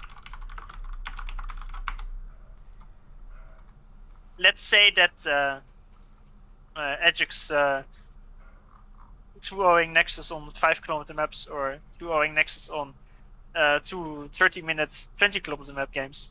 There's a bit of a difference there, for me at least. Yeah, I mean, you got to factor in there were some pretty high variance outcomes with the Ajax Nexus game. Well, yeah, I mean, by the way, the first one, the Twin Rivers one, it should have been a draw. Oh, easily. If Nexus didn't have the mod enabled, this is a draw. Congrats, which is kind of funny. You've played yourself. But altogether, both Turin and Ajax actually performed way better than I expected them to. Although Ajax, honestly, with how many games he's been playing, it's not that surprising. But it's nice to see him play well in the tourney again. It's been quite some time. Yeah, I mean, you gotta get back into the swing of things. Sorry? What? Well, I mean, you gotta get tournament experience to de-rust. Don't worry, I'm just making statements. They don't have to be relevant to the topic at hand.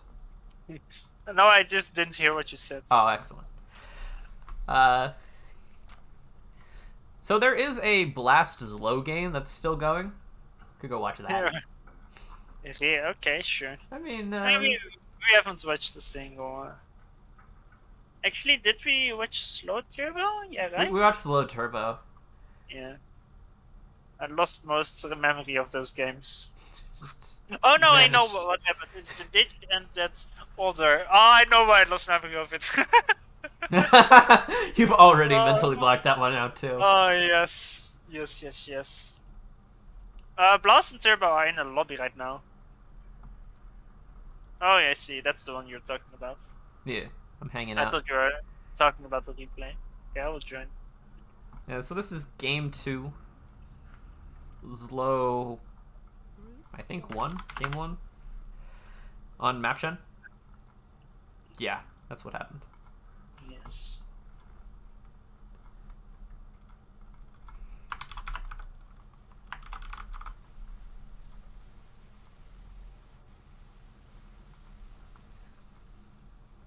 Damn. Not Ajax, Arch and Blast had a 40-minute game on the ditch. Oh. That's pretty good. It's pretty good. Fortunately, neither of them can qualify. But if Blast wins this, I think he ties for 3rd, maybe? No. Wait, Actually, this no. is... I mean, it's a bit weird because it's 1 up for Slow, but the challenge says it's like Slow already won the series, even though he didn't. So Slow actually only has 1 win right now, and Blast has no wins. So if Slow wins this, he's 1st place, If he loses this, he's third place. So this matters a lot for Zlo. Yeah, for Zlo and for Arch. But Arch can't impact. Actually, Arch is playing versus Turbo right now, and they are also not done, even though the channel says they are done. Oh, okay. So who knows what's going on? So the challenge is being done. Well, the challenge is like, well, you gave me a partially completed result. I'll just assume that's the whole result. Yeah. So basically, both Arch and Slow have one less win than the challenge does show. So anything can happen. Anything can happen. So Arch, I think, could technically qualify. Maybe. I don't know. Yeah, he can. He's, if Zlo loses this and he wins his game versus Turbo. Wait a second. But what if Turbo wins his game, then he has 3 wins, and then Arch loses. Oh no, wait. Who's playing first? Wait. Blast is playing versus Slow. Yeah, if Blast. Does it work? If Blast wins from Slow and Turbo wins from Arch, then there's Turbo with 3 wins, and both Slow, Arch, and Blast all have 1 win. Is it possible? Am I being an idiot? I don't follow your logic, but I'm gonna switch it up and say no. I don't have a reason. I'm sorry, but I used 420% of my brain there. Alright, maybe chat knows what's going on. FTX can calculate this. Okay, Yes. Let's look at the game. Somewhat standard things are going on here. Slow with no ACU assistance yet. It's kind of unusual. But 2 aggressive Selines to make up for it. Blast is going to try to raid on the left with a flare. Is it a Celine or a Selen? I call them Selines. I know you call them Selins. Yeah, but what is it? I know what you call them, but... Well, they're clearly Selines. What do the scientists say about this?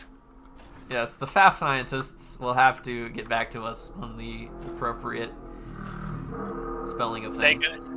As this motorbike. They can ask the motor. Yeah.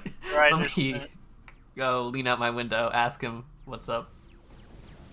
Okay, Selen meets Flare. That's not gonna go well for the Selen. It has more range, but Flares are just too tanky. If you want to kill a Flare with a Selen, it's just... You need to micro it very well for so long, because you have so much HP to shoot through, that it's almost not worth it to even attempt it. There's a nice one. He will be able to snag an Engineer from Blast though, at the bottom. Yeah, and... that's Or not? Or yes. Yeah, he's gonna kill it. That's the most important Engineer, next to the one that's expanding to the back. So many flares and so many Selens. There's 5 Selens and 5 flares. But this one flare is gonna kill. He's killed 3 Selens so far. Selens do not fare very well. Slow. They're not a real lab. What, the reclaim? Reclaim! Oh no. He stopped. How did he not get the reclaim? I think he must have misclicked. Tried to reclaim somewhere Maybe. else. That's unfortunate. I love like Blast at the back of his base. He stops spawning at 95% max to try and reclaim the talent instead of just finishing it.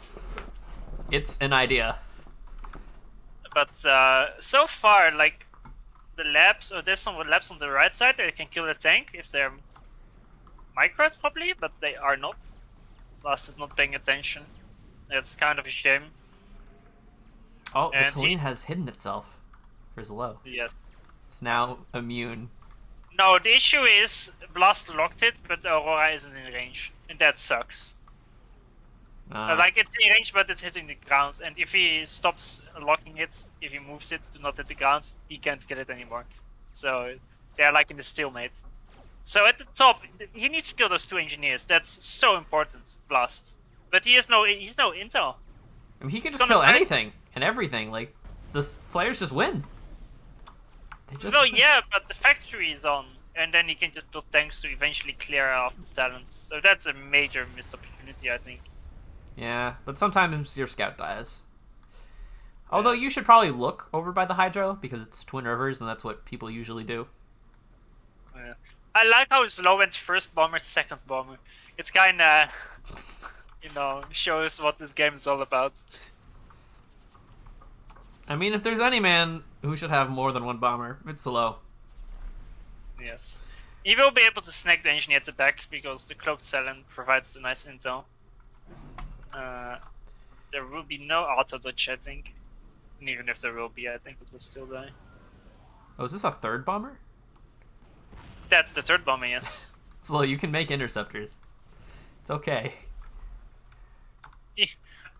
Slow has not bothered to expand to his 4 maxes ever since this first engineer died. He did not bother to move his ACU there. And that is a crime against humanity. Like, he's just down so much map control. Like, yeah, he's dealing good damage, but so is Blast. Like, he just has Aurora parked, killing his mexes. Yeah, it's like this is not the type of game where your ACU sits in your base and makes speedgens. Like, you need to expand, if only to the 2 maxes at the front. At least Slow is getting all the mid-mass. I think he got all his zone and now he's gonna steal like the Claymore Blast side. Or like closer to Blast. Although these Auroras are just gonna make this NG very sad. If they see him, that is. Yes. They do see him. That's a bit lucky for Blast. But yeah, most raids are dealt with, but at the end of the day, Slow is way slower with this expansion. Neither of them built a okay, Slow actually just built a transport. I was about to say, he has so many engineers in his base, he needs to build one. He's actually loading up 7 engineers in it. That's maybe a bit too much. When do you need 7 engineers to conquer a single island? Actually, I guess he's gonna drop his 4 maxes. Yeah, he's got stuff to do along the way. Oh my god, dude. Man with a plan. He didn't drop. There we go. But he still needs to, get the 2 maxes right next to his base. Look, we can't have everything, Farms. You gotta take your wins with your losses. Sometimes you don't get the 2 maxes that are nearest to your base. It's fine. There's a rogue tank at the back of Blast. I've been watching this tank. It's doing a very nice job. It got vet. It's not actually killing much, but it's being annoying. And that's what tanks are all about. Maybe it's gonna find the engineer there. Oh my gosh, Slow's gonna try to go T2. Before I disagree with... I mean, he is Seraphim, so it makes a bit of sense, but in his low eco setup... Yeah, what's he gonna do? I wouldn't advise on it. Also, these Auroras can just sort of sit outside his ACU range and force the cancel if they want to. Yeah. Although they're not sitting outside the range. They're getting there. They're backing up. Backing up into the enemy army. An aggressive retreat. And now Slow actually gets an amazing fight here. This is a waste of Blast.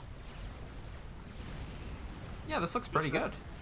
Blast drops the top left and sees that Slow has dropped there, but Slow hasn't built a single factory yet.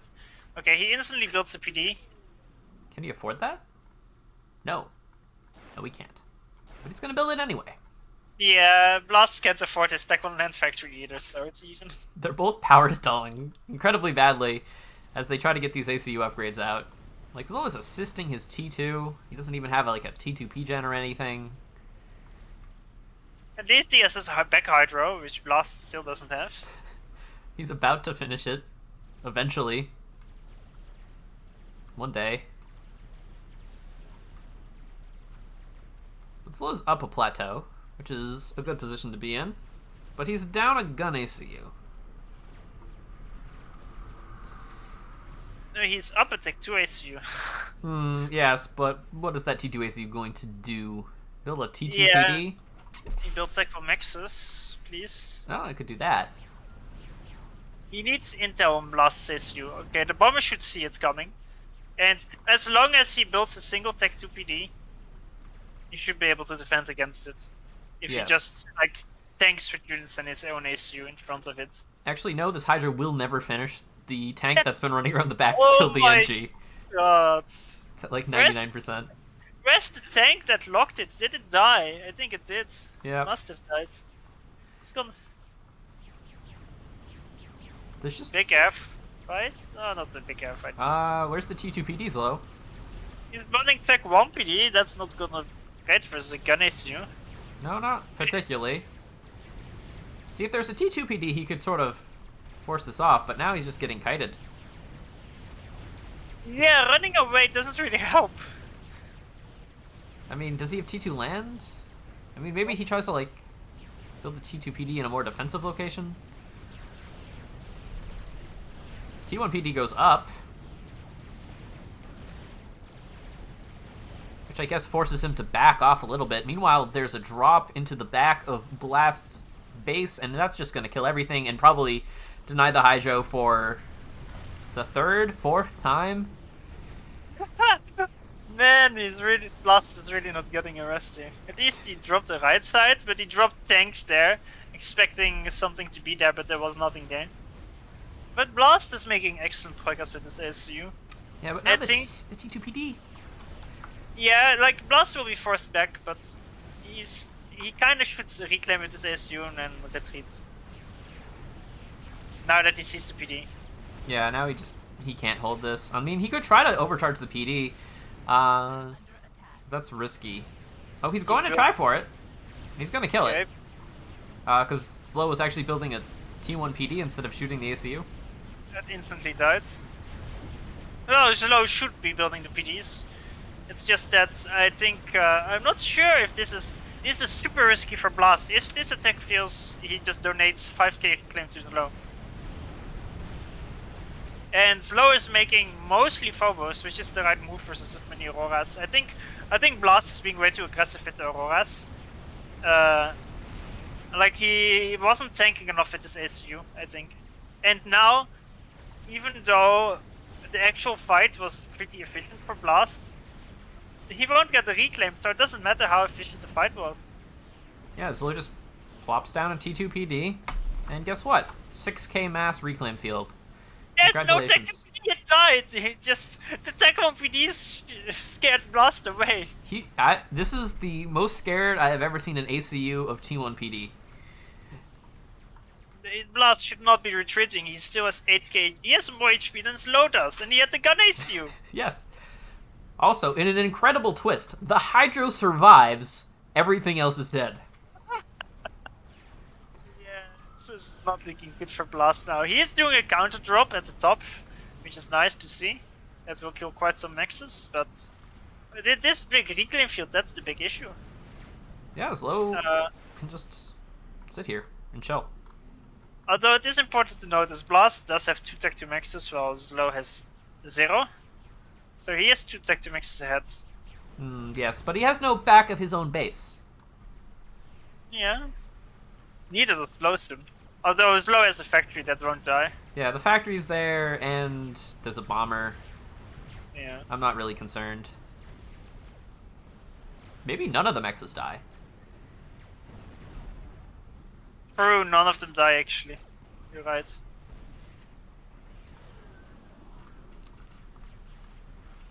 So Slow gets to keep his back of his own base. He should try to drop blasts and just, like, build mexes. Slow's SU moving away from the Tech 2 PD is definitely a mistake, because if Blast bothered to push there, he could easily crush it. Slow is also kind of feeding this ACU vet, as the tanks are just not in a great rally position. Yes. The question is, okay, Blast, there's the Tech 2 land. Blast needs shields and probably Obsidian spam. That's what I would like to see. I'd like to see Slow activate this Sleeper Celine that's been there the whole game and kill both these entries going to rebuild the back. That is a hero there. Just for psychological value. It would be incredible.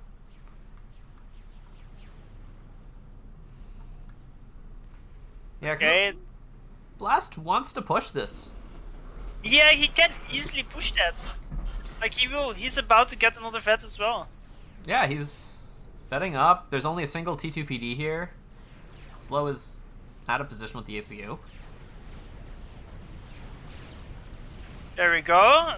14k HP max.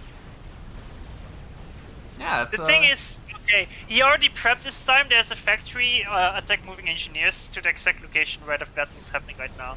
that's So very he will good. And the PD is dying, yeah. Slow just... And now he made the Tech 2 PD in front of a Tech 1 PD on the bottom side, and that died to Aurora's. Although a lot of reclaim was donated there again. Yeah, Slow is still only making his first Tech 2 max now. And he doesn't have Tech 2. Only Tech 2 ACU, that's it. And Blast ACU would just get insane value. Although, like, Blast need to have some black and some mobile shields first. And probably some intis maybe at the front to deal with these bombers, but actually he made the tech on the AA next to the mountain and it had mass skills already. Why is Blast cheating? Well, there's a T2PD. He has to leave. Like, he can't win Okay. this. That's a weird PD position. But he can go north and get at least the reclaim on the left side of the dead PDs. Slow. Hydra's dead again. No, not a drop! And Slow is hiding all his units in random corners. That's kind of painful. If you're Blast, almost as painful as losing these blazes for free. You should just wall up and contaminate the back of his base. Just give up. No units back here anymore. We're done. Yeah, and now there's another raid on the bottom left, and there's not a single PD or wall defending those 4 mechs. There are blazes being built. I would have preferred to see obsidians. I guess blazes are better to deal with the raids. But if he wants to do a push at some point, then obsidians are way nicer. Again, another drop on the left side of Blast base. Those mechs have died so often. And I mean, as long as it keeps working, just keep doing it. Oh yeah. Although, Like this raids is what keeps Slow in this game, because like this fight at front, even though he got so much reclaim, he's not bothering to get it, and he keeps investing so much into units. And Blast ACU with 6k mass skills has insane value. reclaim numbers are actually really even. Yeah, because Slow hasn't been reclaiming very well. Like at the bottom of his ACU, like next to the Tech 1 PD, there's also 1400 mass reclaim, but it's, you know, in the defense range of Slow's PD, but he's not bothering to get it. Most mass is on the low side, aside from the deck of Blast base, but let's not talk about that one.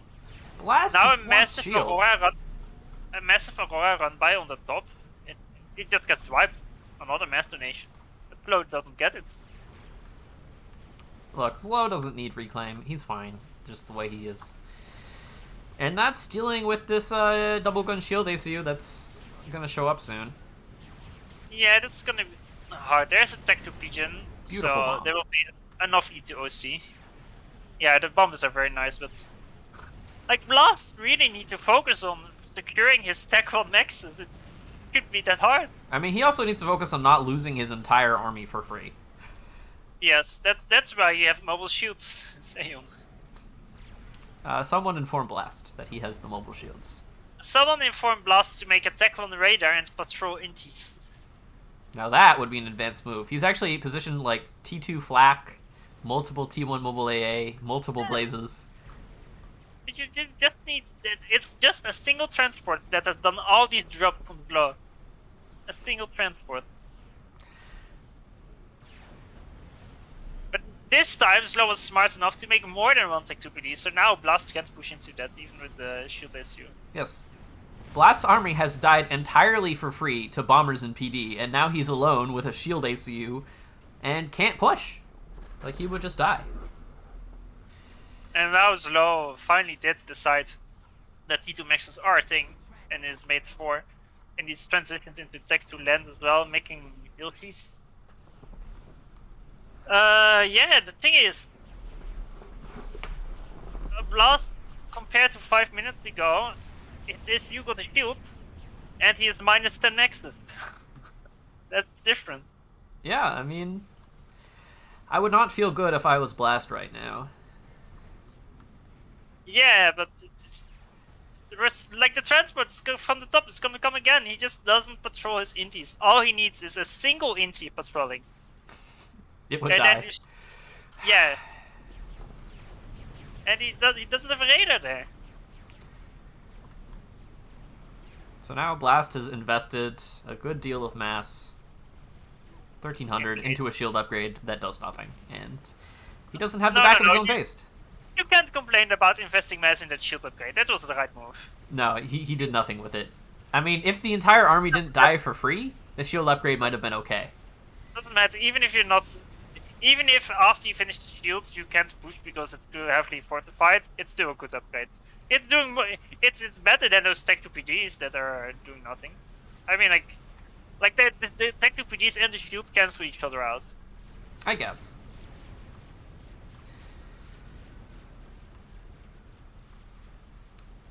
Wow, now Zlo upgrading his drops to Ulshis. 4 gonna come over to the right side and probably win it. I'd say Blast is in dire need of a Tech 2 transports to drop his SU around to OC Ilshis. And that's not a joke. That's what he needs to do. It would be very good. Like, if this ACU was way over on the right side, or if it could even just, like, respond to the loss of his right island that's incoming, that would be very strong. Oh, excuse me. He also needs to stop letting tanks in the back of his base kill everything. Like, How did that one get there? It just hid the whole time. It was always there. Like, he has no radar. He doesn't know it's there. It's just been there the whole time. Oh my god. And now another transport. The same one, again. This one is finally gonna die! Hoorah! Hoorah! Just watch it drop, like, just out of range for no reason. Ooh. No! That was a hero. Victory. T3? T3? No, Okay. there's no T3. No? That would surprise me a lot. Yeah. I mean, Zlo could do it. It's now 8 T2 maxes. Slow is now nicely set up. Slow's Like, just- he finally has the ego to support some of these PGs as well. He has way more Tech 2 land spam, and the Blazes from Blast, I don't think it's the right move. Blazes are bad versus Ilshis and versus Phobos. You really need Obsidians. What are we... Like, what is Blast trying to do on this right side? Like, he can't possibly think he can push in with just a bunch of Blazes. The same thing as he did on the top left side when he tried to push in there and he just donated more mass. I mean, The thing maybe he's generous. Blast is not ecoing. That's the issue. He finally upgrades his back maxes. That's risky. How many is he upgrading? Back One. mixes. After all this... Well, you see, the single transport that was causing him trouble is now dead. So, there's no more risk. Slow made a new one. No more risk. Slow made a new one. There's no risk. Don't worry about it. Slow Blast made a doesn't new know one. about that. It's fine. But Blast is going to get T3 land. With what money? It's a good question. I guess he can afford this. Kind of. Until he runs out of money, as it were.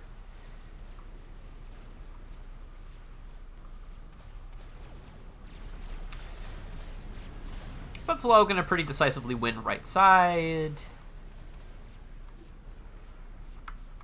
Yeah, and this looks quite...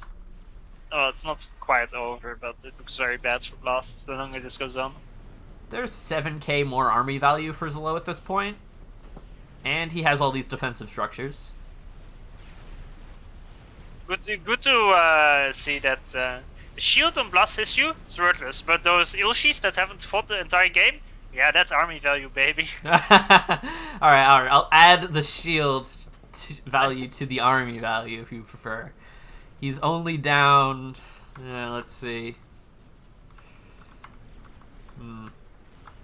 Oh, it's even more now. Never mind.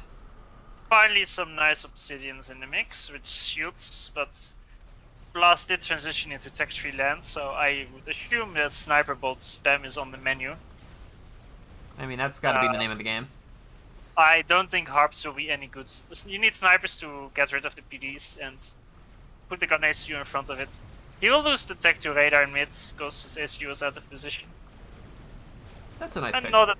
Another drop from below because the flag moved.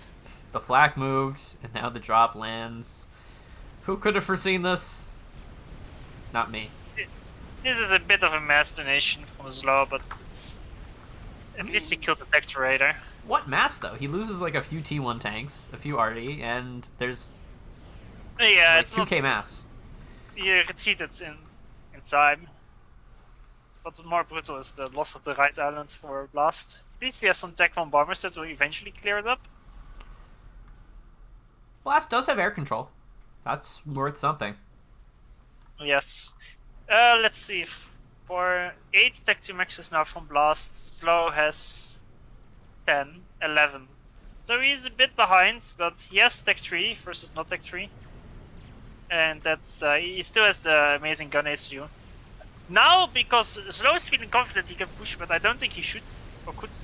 And not without the SU. I mean, the SU is Although here. Blast SU is not in position. Although this fight, Slow only fights with half his army. Although actually his SU is there making PDs. Yeah, like, never mind. It's great. He will secure this eventually with the PD. And Well, no sniper bots should counter it, although Blast is running harps for some reason, which is, I think, bad move. Well, Slow doesn't have overcharge or gun. Which but makes them not as bad, but... You need the snipers to kill the PDs, because Slow will just make multiple PDs and has some, like, garbage stack 1 spam to soak up damage and buy time, and the longer the fight goes on, the better it will be for Slow with stack 2 PDs. Plus, you're running out of time. Slow is almost halfway done with his own T3 land. Like, there are 2 harps behind Blast. If there were 2 snipers, Slow needs to retreat. Like, he 2 volleys and he kills the PDs. And then Slow, bye-bye Slow. Blast reclaim fields, but with the harps now, if you push in there, you can't kill that with a push. It will be a mass donation. Won't be able to break through. Slow got a decent trade over on the left side, but he's just going to back up. There's no actual progress to be made. So that's okay for him. I mean, of course, the real solution is Slow should move forward a little bit and then build a static RD in range of the T2P gen. Yes. Yes. Actually, what Blast should be doing is he should move all the harps to the top and try to micro there. Because that's where there's no PDs. Harps can crush a lot of that army from Slow there. I mean, there's 14 Ulshis. It's not a small amount. Harps can be microed, and if the shields go down, you can retreat and recharge them. Yeah, there's definitely an opportunity there to make that happen. But then you're kind of worried about your ACU being vulnerable to just all these Ulshis that are sitting outside of PD range. Did I hear a police siren? Yeah, don't worry about it. They're coming for you, What's Farm. going on over there? Are you living next to a motorway or something? Unfortunately not. It's just a very loud siren. But harps are going to engage over on the left side. And not die, at least. They're a bit too late, though. I guess there's one in the mix. Now look at Overall, this. not the best fights, but Blush should try to get the reclaim. Slow wants a TML. That's a good decision. I like it. Like, Yes. he can just bomb these TMDs. And then what's he going to do? I mean, they are Aeon TMDs anyway. I already see a few T2 maxes that aren't defended. Yeah, I mean, it's just... Those easy thing tech to to do. PDs, Blast is just rally pointing units into the PDs next to his low SU. It's not the first time. It's not the first Yeah. time. Okay, so Blast manages to secure the reclaim field at top. That's 5k mass. So that's a major victory for him, something which he needed. He is finally building snipers, although they are idling. He's built 2 so far. There's a big raid though from Slow on the bottom, and Blast wasn't on time to deal with it. But there's actually nothing here. Now- There's just T1 mechs. Like, if this dies, it's a small portion of Blast Eco. You don't want to lose it, because it's map control and it's vision and it's still... Oh, I mean, it's good. It's around 2 tech 2 maxes, those income from those. It's just you really don't want to lose that. Actually, I really would have liked it a lot. Simply because it's one of the situations where the actual damage you take is not that big, but the map control you lose, that's sometimes the most brutal part. And when Blast is already down on map control by a lot, you don't want to lose more and more terrain. Very true. So now Blast has 4 snipers, but he has no shield, and Slow dropped the sniper, and he made a static shield. So this one sniper can kill all snipers from Blast. Alright, the shields are coming over, and there's a shield disruptor. So Yeah, the shield disruptor is a nice move. unless the shield disruptor dies to the sniper. Well, though the shields should help it out. Shield disruptor. Blast is one of the only one that actually builds it. Very true. But there is a problem for Blast. Like, he's making possibly headway with all these snipers, but he's just down so much eco. Zlo has been teching, and he's getting a T3P gen. He's upgrading Hard stuff. drop at the top left barely makes it through. It dropped 1 second before the transport died to the AS. Oh, that's gotta But hurt. if microed, that can kill the entire island. There's T2 mechs here. Yes. That's gonna hurt.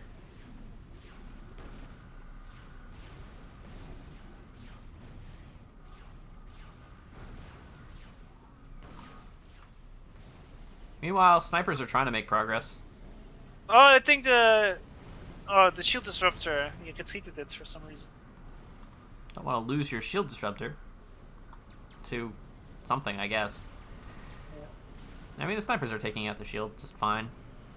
And there's an Artie. Yeah, I guess so. Hop. There it goes, and now the ACU is in danger. Yes. I mean, he can just... I mean, he's not in danger of dying, but he just needs to kind of abandon that position. I don't know if Zil wants to abandon this position. He's kind of invested a bit in it, and he's got like a fully loaded TML. Well, 7 out of 8. Fully That's loaded one by... arm at the top. It's being microed so heavily. It really has to. Look at this. 30... But yeah, it's getting insane value. The bombers are trying, the Arties are trying, but they just can't. He will almost be... Yeah, his shield is gonna come back up soon. Wait, And he's... Zlo is TMLing the Harbs? He TML'd 2 Harbs! I like it. It's such an underrated move. Almost nobody does it. I wonder if he And watched a certain team game recently. I mean, I actually tend to do it super often. It just doesn't always work, but it's so cheap, and if it connects, it's amazing actually. Like any Tech 2 unit or above, you TML is insane value. Like you just TML the shield disruptor from Blast. Like Fucking Slow, my hero. it costs less than the missile. It's a value move. A shield disruptor? Yeah, How much minutes does it cost? like 420. An individual missile is much less than that. Yeah, but you set it the wrong way around. You said it costs less than the missile. That's what you said, but you mean more. No, I meant the missile costs less than it. Yeah. But like, That's why I was confused. I was like, huh? look, I'm saying words. Don't worry about it. I noticed. hmm Another word is Nathas, and Zlo's building them. Yes, very nice. Also built T3 arties. I'd say, yeah, Blast should transition into T2. Actually, he did, making some transports. Also should make like a battalion of Tech-2 gunships to one-shot some of those Tech-3 RTs and some other units, if needed. Slow's Like the economy. T3 RT at the top. Yeah, the economy isn't great. He's stalling minus 270 mass. Oh my god, he has way too much build power for those factories. He should control K some of them. Yeah, he's like trying to build this T2 Arty in range of the enemy T3 P-Gen, which is a move I am definitely here for, but it's building so slow. Blast really needs to crush this low position though. There's now T3 mobile shields. I don't. Blast is losing those harps to sniper bots and T3 RTs. Oh, how did that shield die? Damn. And he just doesn't have. Like, if the first harps were sniper bots, he could have dislodged this so much more quickly. Because he had the jump with the Tech 3 low. And it's. Like, the first harps, they didn't really do anything. No, they didn't do anything that the Obsidians couldn't do. That's true. Although he might be breaking through now, I hope his sniper bots are on shield focus. He has 2 absorbers again. Sniped mobile shields, they are the biggest targets. What is Blast shooting at with the snipers? The Oh, Arty. he sniped it back to Arty. I don't like that. I mean, nice targets. Okay, so he will be able to break this. Those absorbers are so good. But the shield is back online. Look how quickly that shield melts. Holy fuck. There's so Yeah, many of them. They just delete the shield. Look at the TML. Look at the absorbers. Look at the absorbers. Yeah, Oh, I'm the under a shield. shield now. He was. It's gonna kill sniper bots. No, okay. It's. I was like, sometimes when the harp, when the units are right on the edge of the shield, it will kill the shield and the units underneath it. Well, we just saw that. One of the snipers did die to a TML shot. Okay. But now he's So gonna the TML the mexes. Like some sort of Not normal that guy. person. Mobile shields. T3 mobile shield comes. 2 seconds later, shield is gone. So we're seeing a double harb drop for a total of 4 harbs. Looking to go Yes. maybe to the top? I mean, I think it's worth getting rid of the top left island. It may be a slightly overkill, but it's if you can kill it off, it's fine. No, he But I wants to think commit. he's gonna go. Yeah, he wants to do more damage, which is also a fine move. He needs to be very careful though, because Slow has way bigger of an army now. Although Slow is kind of suiciding a lot in front of Blast snipers. He keeps rallying snipers and other TP units there. That TML is still alive, by the way.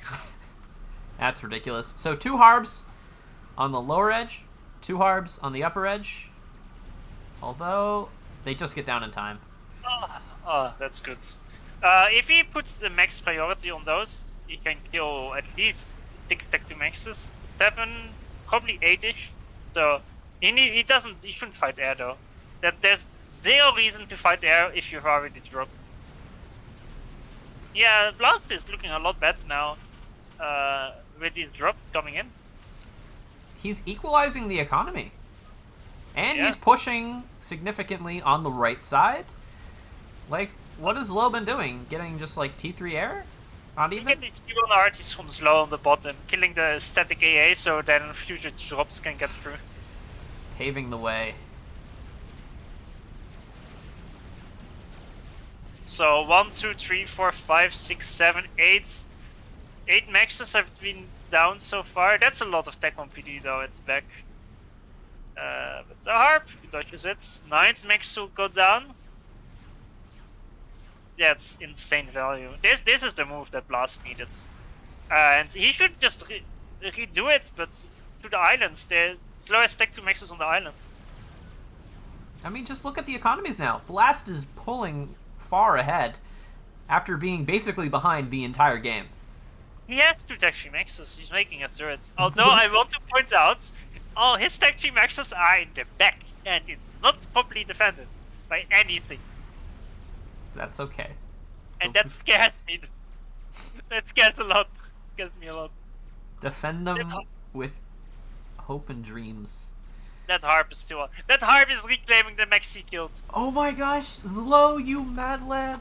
Wait, no, not Zlo, Blast. I know who's playing this game. Now Slow shoot up an RT base in the mid, but that's not how you counter these sniper bots. He needs his own snipers and or Tech 3 mobile RTs and some Notas and or Tech 1 bombers to deal with it. But Notas mostly, those are great to kill the shields. I think what Slow's doing, or what Blast is doing, is he's just taking good engagements using the snipers, despite the fact that his army is just cost less. Oh, but now all shields went down. Oh no. Needs. Yeah, there's like a stealth field here. Like, generally, I'd say if it's a straight up like micro fight or like just a straight up fight like you saw here, I'd say Zlo is not that strong in general. Although the left army, Blast needs to retreat. Actually, those are only 2 items, but he still needs to retreat. That's a lot of chickens. Oh my god. Blast is preemptively rallying Harbs to the back, just in case. I mean, these just make like a Tech 2 shields and some PGs as well, please, for Stan.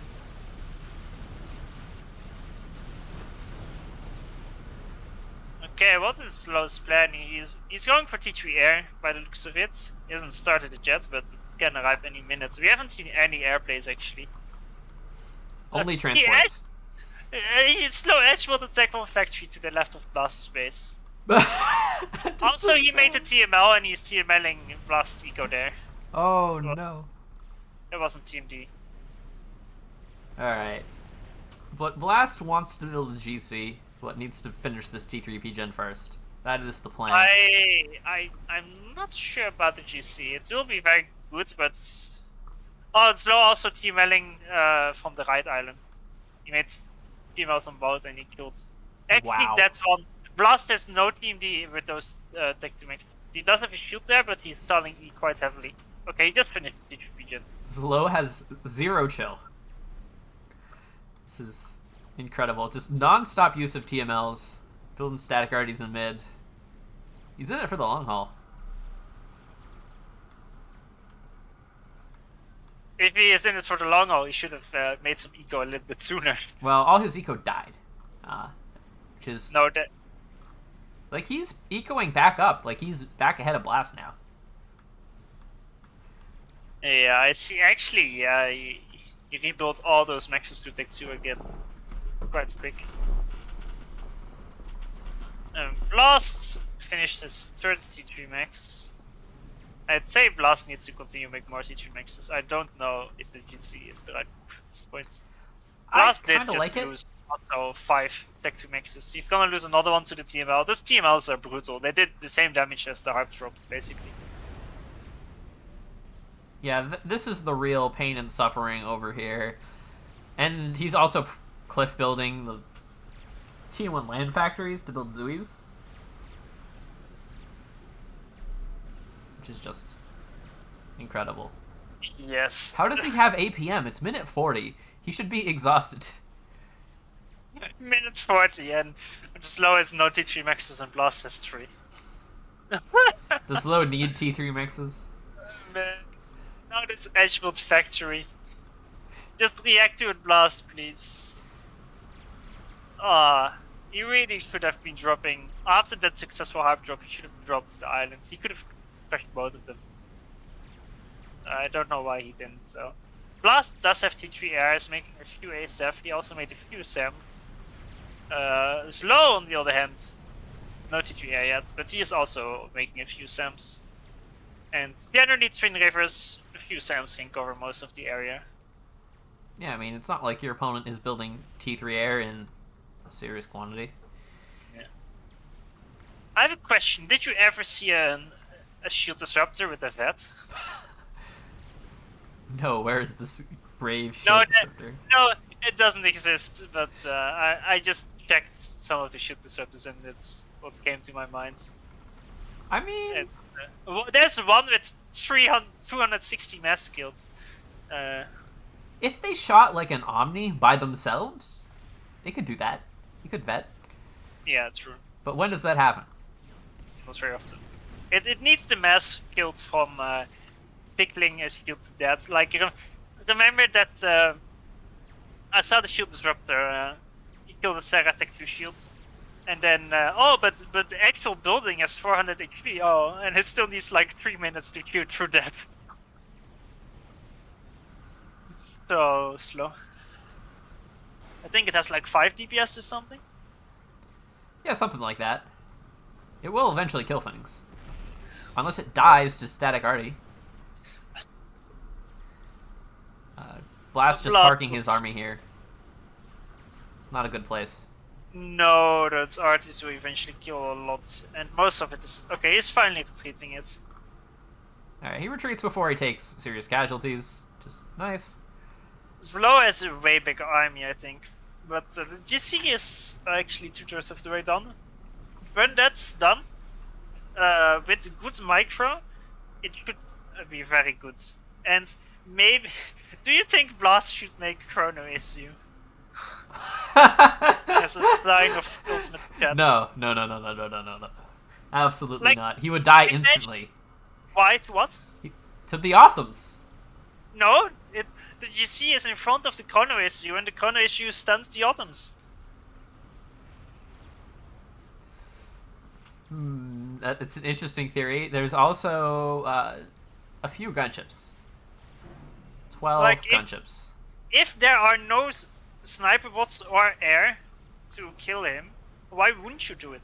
But there is air to kill him. And there are a few sniper bots. And there's static arties and all sorts of things. You mean the Tech 2 gunships? That doesn't count. The Tech 2 gunships don't count. No, they don't. Why don't they count? Well, by the time they shoot through the 20 mobile shields, we are 2 games ahead of this one. And there are sniper bots, but not too many. Slow is mostly making autumn spam. Could the Othams just walk in at this point before the GC finishes? Like, he has so many. He's got 30 Othams. That's a lot of Othams.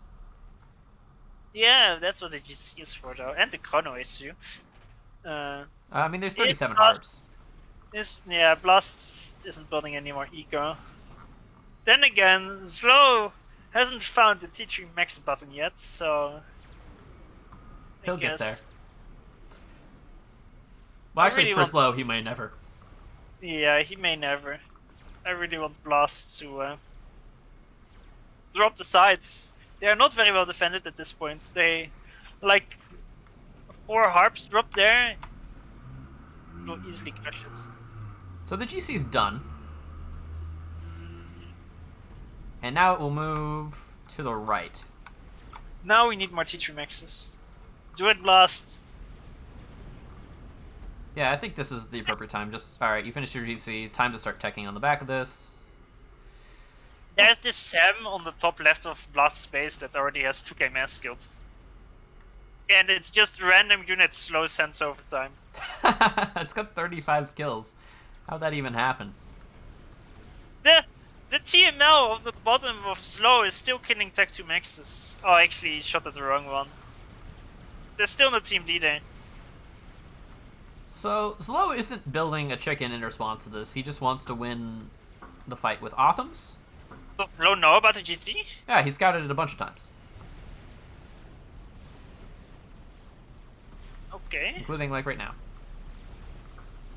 I mean, it is very scary to push with this army of Blast because... I mean, he does have a lot of mobile shields, which is good.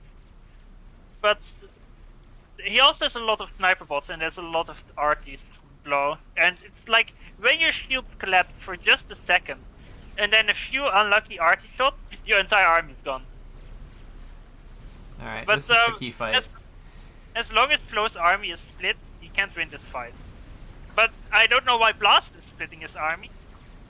Well, I think he was worried that if the army on the right goes forward, the army on the left can just sort of crush his own base. I don't think it can.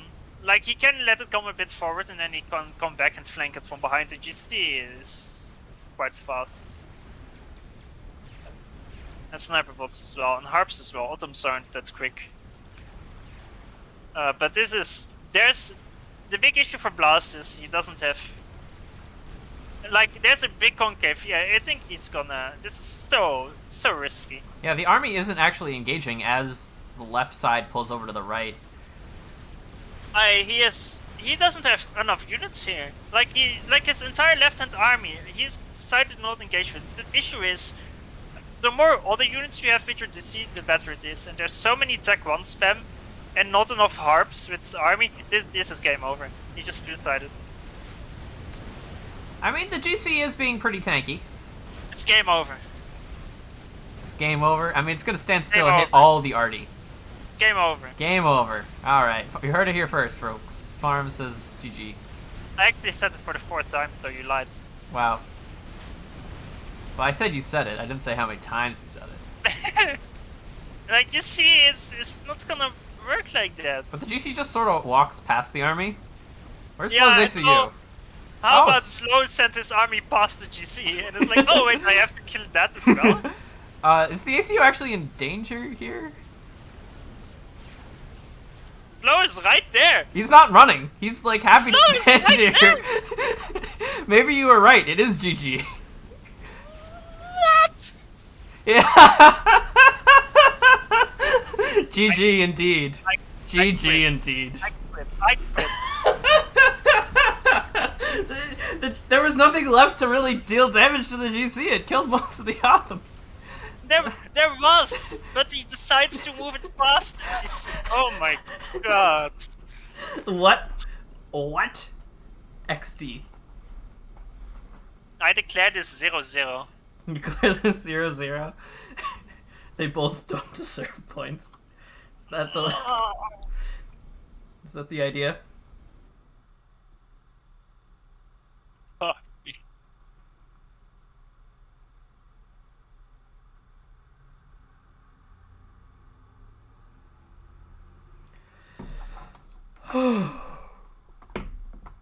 Okay, Slow. Okay.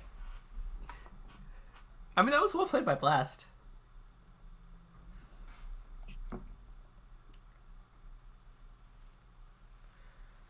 This is incredible.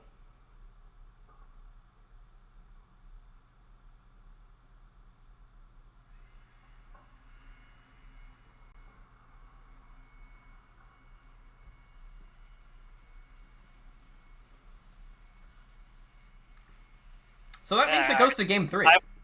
I have no words.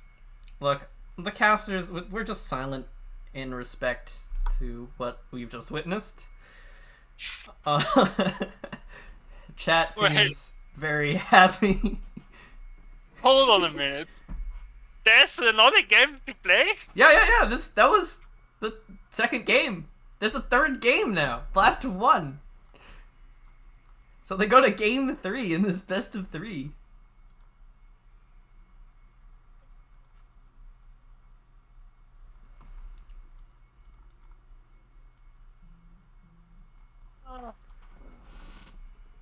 Okay.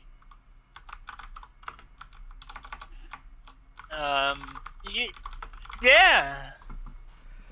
Let's do it. Game 3. Let's go. Meanwhile, Paralon has been on for like 3 hours.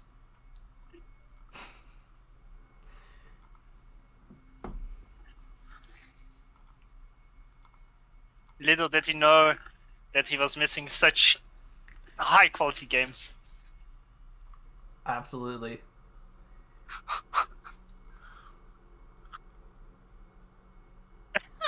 Slow says in the fault chat, I was already sending engineers to reclaim the GC rack. So you have to kill it first. You have to kill the GC for it to be dead. This is an important step in the process. The thing is, if I would be in his position, I would do the same. I would already be sending the engineers because you know it's like, oh, it's easy kill, but it's not an easy kill if you send like 90% of your army past the GC. Oh, fuck me, dude. That's really rapey. Alright, now we get 10 by 10 map gen. I have tears in my eyes. I don't know if it's it's a combination of sadness, depression, happiness, confusement. Look, I was saying that GC had some life left in it, and boy did it. Boy did it. Y'all doubted me. Nice map.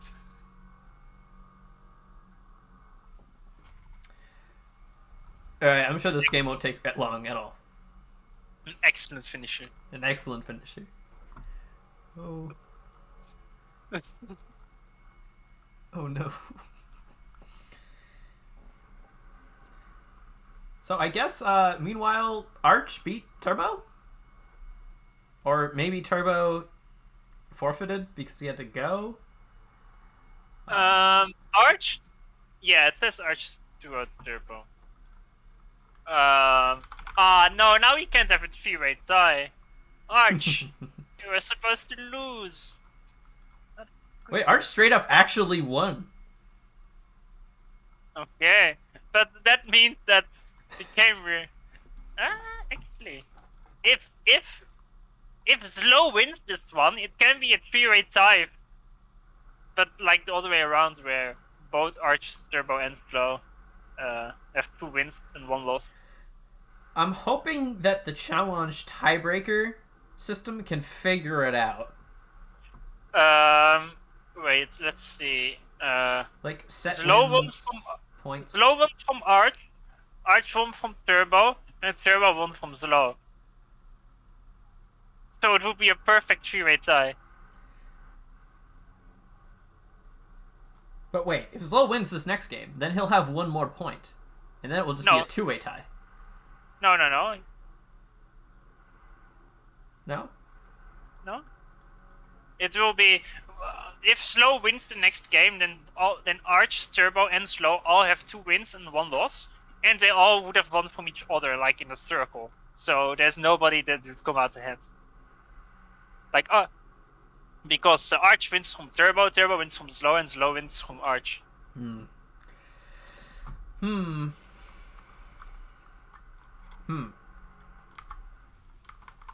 That's all I got left in me. The only one that can't achieve anything is Blast. So if Blast wants to make the others suffer as much as possible, he should lose this game.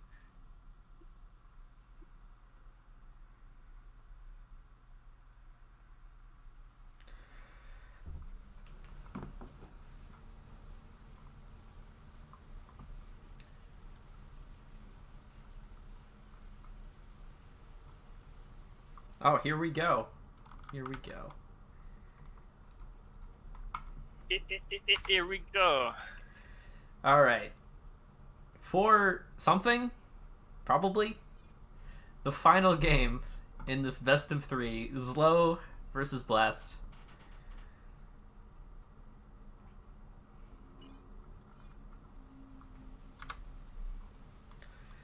On a map that surely will not promote any sort of passive play at all.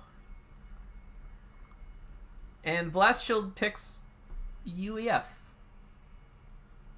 for this only water map. He's a real chat. Farms, do you understand the UEF pick? Showing his superiority over his fellow peers. Aside from that, not really. Tremendous So psychological value. is, what's its Blast veto? Aeon, I guess? Although he could also maybe go slow as Sarah. Or maybe if he did Cybrin. Maybe Blast went random. No, I didn't see, actually. He might have. You're allowed to go random, but if you get the faction that was vetoed, you re. UEF can build a drone. Checkmate, atheist. Drone! How did I not think of that? Oh wait, it's terrible. Hey! I honestly don't think drone is terrible on this map. I think it's pretty decent. No, drone is bad if you get transport. Like, if you're already building a transport, drone isn't better. Just don't build the transport. Only build drone. Contest all of this with only drone. Oh, you build both drones, actually. Both drones. Now that's an advanced 1k ladder rated tactic. And then you just hope that there won't be inted down and you will just permanently spend mass on rebuilding the drone. So yeah, let's see. I wonder if there will be any issue walks to the other side of the map. I mean, you gotta try, right? Yeah, but it's actually quite a tough balance, I'd say, because you need air to drop the left and the right side, but Navy is gonna be so completely OP that, you know, Frick Spam is clearly gonna win the game. But you need mass for the Frick Spam, which you need to get from building transports and drops to the sides. You probably don't build a single TT max in this map. No, I mean, that's not probably, you surely don't. It's a massive blunder if you do. It just seems I like a think- bad idea. Blast is moving his SU to the right. I don't agree with that. I think he should move his SU to the top, build a Navy factory, then move his SU to the enemy Navy factories and reclaim them with his SU. I think that's the move. It might be, but I kind of like this idea to go right. Like, that's the harder expansion to contest. Like, drop left, go ACU to the right. I really don't like it. I think it's not a great move. Just- I really think you should move your SU to the other side of the map. I feel like the other side might just be too far on a 10x10. Like, subs exist. It's really easy to build, like, a PD to defend your base. And then you have to walk it all the way back before torp bombers come out and kill it. No, the thing is, subs exist, but, you know, you're not really gonna build subs. Because if you build subs, it means that the enemy frigates will just lock your factory, and eventually it will just overwhelm. And I don't think subs will be good at all. Because, like, maybe you build one or two, but it will take so long to tickle the SU, and SU will instead just reclaim the factories. And he can always retreat to the left side and otherwise to the bottom left. That's from Blast's perspective if he walks too low. Okay, first transport out from low. It's gonna die to the Inti-Lore from Blast. Although He maybe is not. gonna save. Oh, he's repairing it. Yeah, this is expensive, but it keeps it alive and blasts. Loses all air. He loses all his air and now is low. He doesn't really have the power to repair it, but he's repairing it. Yeah, but he delayed the drop by a lot. However, there's no own drop from Blast. Blast did lock it with the other Inti. Ah, no, he turned around. Okay, I probably would have died anyway. Yeah, like, yeah. it might die either way. Like, there's 4 inties in a pack screening for this transport now. Nothing's killing it. Not a single inti, that's for sure. But blast a bit faster into the water with this naval factory. This map is just like Eye of the Storm, but without myth. You're as bad as Arch. Well, at least it didn't involve some sort of inverted sphere. I'd say it's more similar to Badlands, because on the left and right sides you have these plateaus. The only difference is that now you have this small passageway where you can actually walk up into the plateaus, but it's what we call map diversity. I see. It's actually Settons, because all maps are Settons. That's a field bomb from Blast. It Yeah. kills the radar, but nothing else. And now Slow has air control. I like to point out that game is actually I get the issue of Blast. Blast never made the transport, and he threw away his air so brutally. I don't know what he did. Like, what's he spending his money on? Oh, nothing. He's stalling power terribly bad. Minus 220. What? Is he making a Tech 2 Max? Accidentally? No. Well, not in his core Purposely? base. Looking. Yeah, I don't think so. no, he's not. He's just trying to build lots of air. I mean, And power. I'd say the game is over, but, you know, after last game, who am I to say anything? Look, if there's a theme for this stream, it's that anything can happen. I'm just too pessimistic, that must be it. Yes. And also, look at this, Slow made the sub. Like, who am I? I'm fucking nobody. Yeah, obviously you build a sub. Now you trap Yeah. this ACU on this island. Got him. I must be the biggest idiot there is. It's fine. Don't worry about it. It's a sub. Zlo can do whatever he wants, and it's probably okay in some Slo's making- universe. Slow's making navy factories at the bottom of the map. That's pretty great. It's not even bad. He's also building a land factory for Phobo spam possibilities. Who would have expected that on this map? I mean, Blast hasn't scouted it yet, so perhaps not him. Although That's one navy factory versus 4, 5, plus Phobos, plus Phobos, plus air. plus air.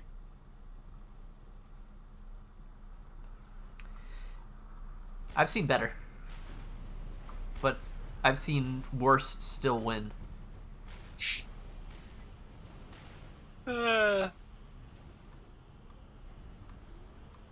Bombers.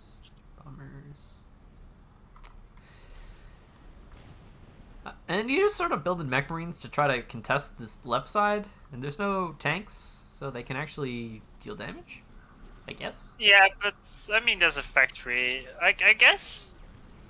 I mean, I guess you can kind of lock the factory with all these labs if you place them, if you pay attention to them. Blast ground fired the tech concept of slow. Oh my gosh. Will it kill it? Okay, this is the play of the game. He killed the frigate. Yes. Oh, Beautiful. Sub. Get ground we all know fired. the moral victory of this game is. That's a real move right there. We've also discovered why you don't build subs. They'll die to ground-fired bombers. Yeah, it's true. The labs on the left are actually killing a lot, but the bombers will deal with it because there's no. Actually, if Blast defends his labs with air, he can maybe get the left island back, and his SU gets the right island, and maybe he somehow manages to make a comeback? Question mark? I don't know. It's difficult. There's like this one really annoying Phobo that's going to kill all the mexes that his ACU just walked away from. He doesn't have any sort of navy. But yeah, I guess maybe there's an air comeback somewhere. Who are you to judge? Who am I to judge? I'm not in this game. I'm just watching it. Exactly. You didn't even qualify for the group stage. You don't have to rub it in. Nice tech to SU there. Next time I'll invite myself. And you put yourself in the pool with Stewie and Dockler and who else? More ancient people. But I guess the Doctor. Yes, that's the fourth player. That would be a tough group. I'd have to really earn that one. But Slow's kind of navy crushing. The maps would be Satins, Isis, and Blasted Rock. I would never put Settins in my own pool. What kind of monster do you think I am? I don't know. Alright, so Blast is just gonna reclaim the land factories as low. Okay. Sure. Why not? He's gonna eat all the Phobo shots while doing so. But that's okay. He's losing navy at the same time. Don't worry. Happens to the best of us. He has air control though, which is pretty good. I've heard. Yeah. Air control. You need it to have control air. Let's give some estimation. How long do you think this game will continue to go on for? What's your guess? 5 minutes max. 5 minutes. No, a little bit more precise. This game will end at exactly 15 minutes. I'm going for 13 minutes and 53 seconds. 13 minutes, 53 seconds. All right. Yes. Zlo tries to steal Blast's plateau that's adjacent to his base. That's just incredible. It doesn't work, but the mere audacity of the man to try to do that It's Well, incredible. I mean, he has no option. He can't make a drone, so he has to try with the transport. Yeah, he can't send a drone across. Even if he captured UAF tech, he couldn't send a drone across. Yes, he can. Well, not a, kennels don't exist. Yeah, but boys can make drones. Boys can make drones? I didn't actually know that.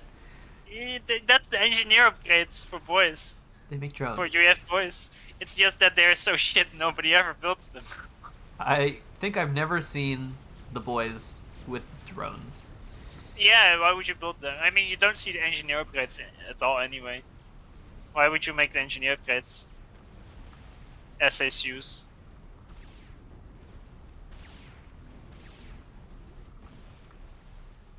So, Blast's way into this game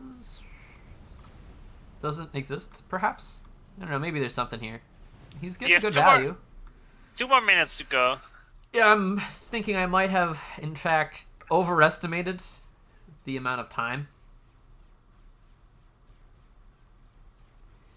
Yeah, even the transport is not gonna make it. He just dies to friggin' AA. Oh no. There are chains being made. That could give him hope. Make him last another 3 minutes. Sadly, Slow can spawn camp it with Terra Frigate. The air factory, that is. I mean, what are the Janus gonna do? Kill the Phobos? Yes. Okay. Glad we got that clarified.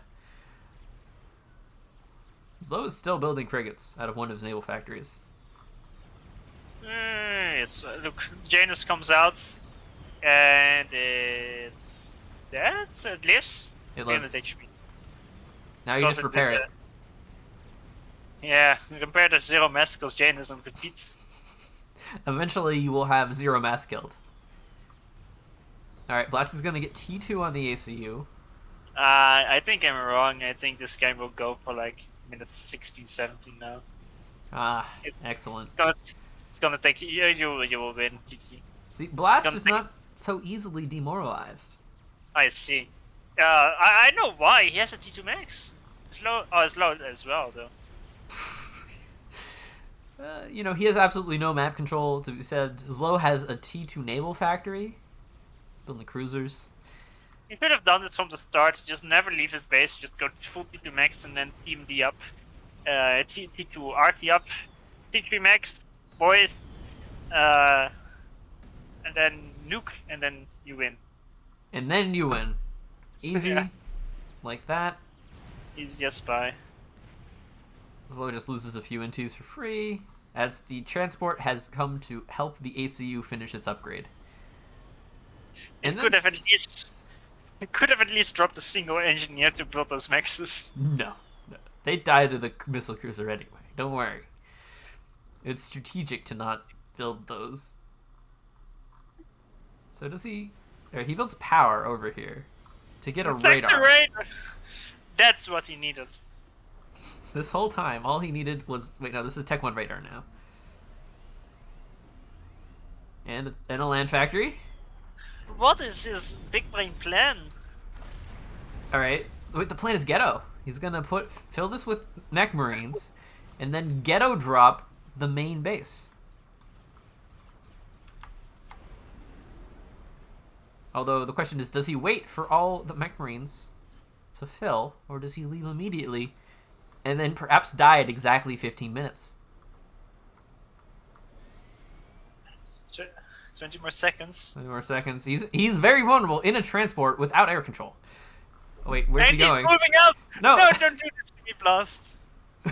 Alright, 10 seconds. The anti... He's so close to the cruiser! T-Cloud's too far away. What? Wait, the cruiser could... he could fly over the cruiser? No! Yes! No! He's on a beeline. Are you a god? Excuse me! Are you a god? Yes. Yes, I am, Arms. Holy shit! Within 6 seconds. Oh my god! Incredible. I bow down. Wow. Oh, what an incredible game. I mean, it was lost immediately, but Blast ended it very interestingly. Like, what was the purpose of the T2 upgrade? I don't understand. Well, you know, without the T2 upgrade, he couldn't have built those speed gens and the Lance Factory that quickly.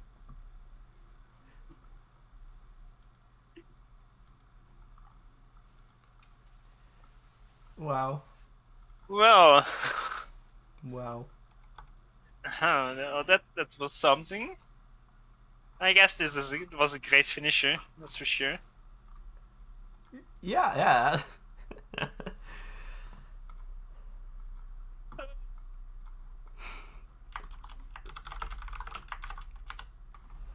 Is there anyone around who wants to do an interview? Not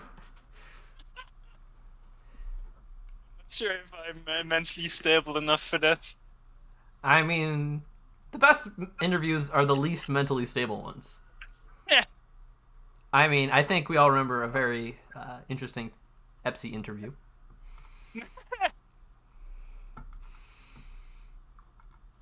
Which was just incredible. I can't interview him, I'm not ready enough.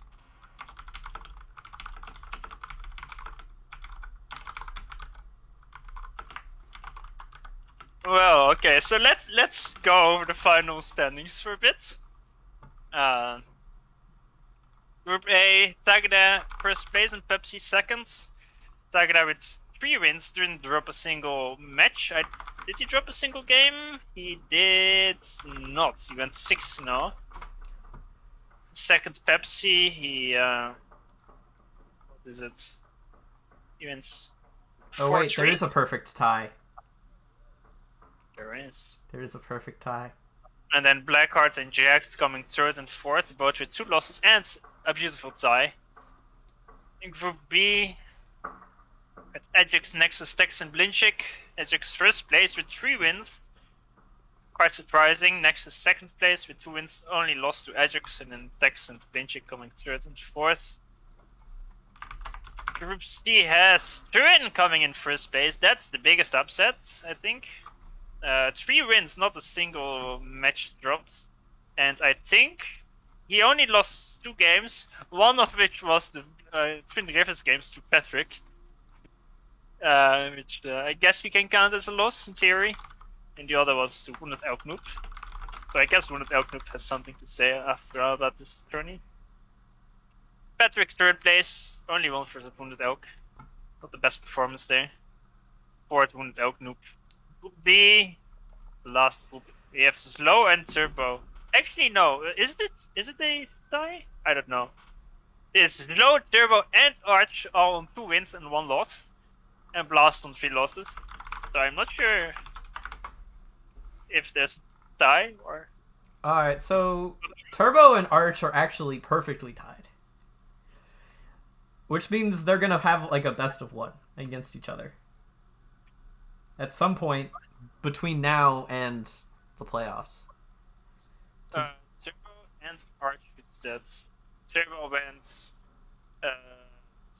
4-3. Arch went 4-2. Wait. The Wise Challenge is telling has... me they have exactly the same points. Arch 2-0 to Turbo and Blast and got 2 outs by Slow, so he's 4-2. Turbo 2-0 Blast, got 2-0 by Arch, but he 2-1 Slow, so he's 4-3. So he has 1 more loss than Arch has. Oh, so Arch is actually ahead of Turbo. And Slow is 5-2.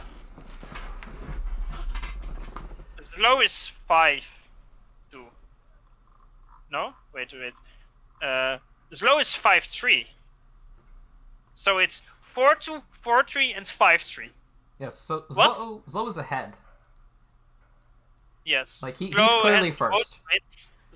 That means Slow is first, and it should mean that Arch is second? Question mark? Yeah, so Arch has 4 wins. Turbo also has 4 wins, but he gave up more games. So I guess Arch qualifies and Turbo doesn't. Although Turbo may have been told that he qualifies no matter what and forfeited his remaining 2 games against Arch, so that might be pending. In case he was misinformed.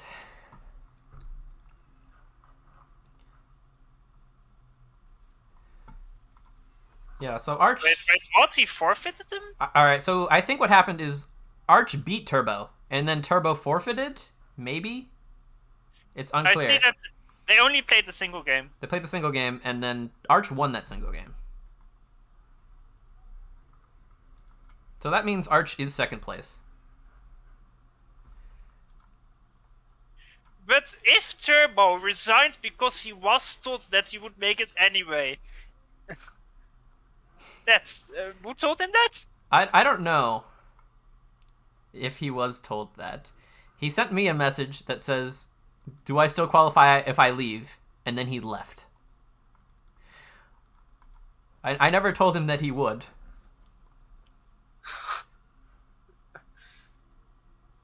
So that's somewhat confusing. Let's see if we can't get this low in here.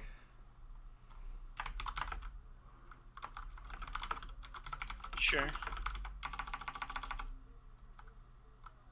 Oh. Also Turin. Let's list that first.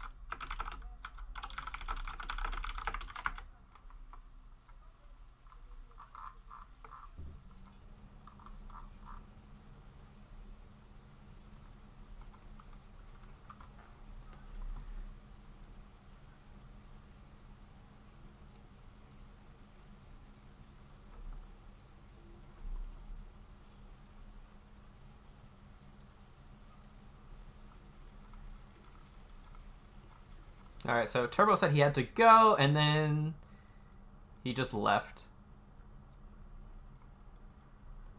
Alright, so if that's the case, I'm just gonna let Arch advance. Imagine being Turbo and you think you are qualified, and then, oh sure, I will just resign the last round, and then he comes back and then he gets to hear that he didn't qualify at all. I mean, he is down an objective number of games. Also, hello, Yeah, Zlo. I know. Hello. Hey. Yeah, that was very tough, very close. I'm not even sure how this challenge thinks that I'm like have more points. How did you enjoy your Sirius versus Blast? So we certainly did. I wish I could open the replays, like the local ones. Okay. Oh, I can open my replays. Okay, it was. So he vetoed the 20-kilometer map gen, and then I instantly picked 15-kilometer map gen as my map pick because it was obvious what he doesn't want to play, and it was. I don't know why it was kind of easy. I think he like went for air too early. It was kind of easy. Second game, I don't know what to say. He went Aeon, and Aeon kind of sucks at Tech 2 stage. It was nice for him at Tech 3 with shield disruptors, but it just wasn't enough. I don't know. Just was able to have good army at good eco. The third game, I don't know. He went for the transport kill, but kinda late. I don't know. Maybe something with his build. Yeah, I'm not really sure what happened in that third game. It seems like I enjoyed games against Arch. We had 3 games on Amur because the first 2 were draws.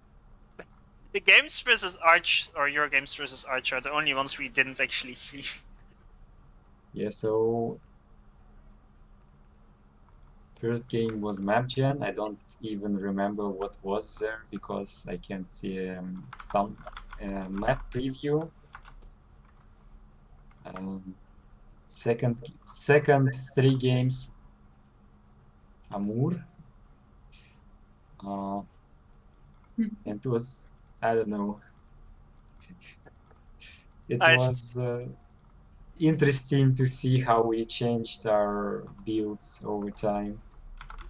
I like that you had to play 3 games versus Arch on Amor, and then that was the last game versus Arch, and right after that, the next series versus Turbo, your first game was on Amor as well.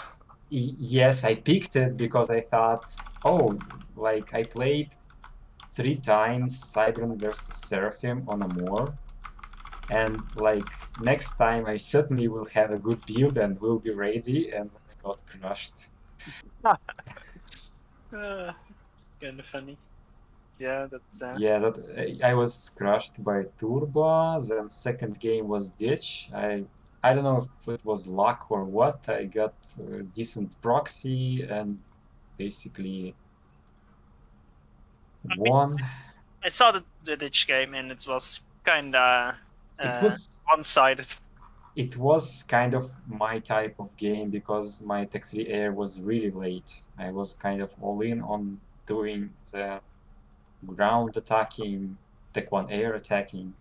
Yeah, the proxies and the Tech 1 bomber spam, and then into massive Riptide spam. It's on Oh, absolutely no eco and only reclaim. oh, That's third game against Turbo was fun.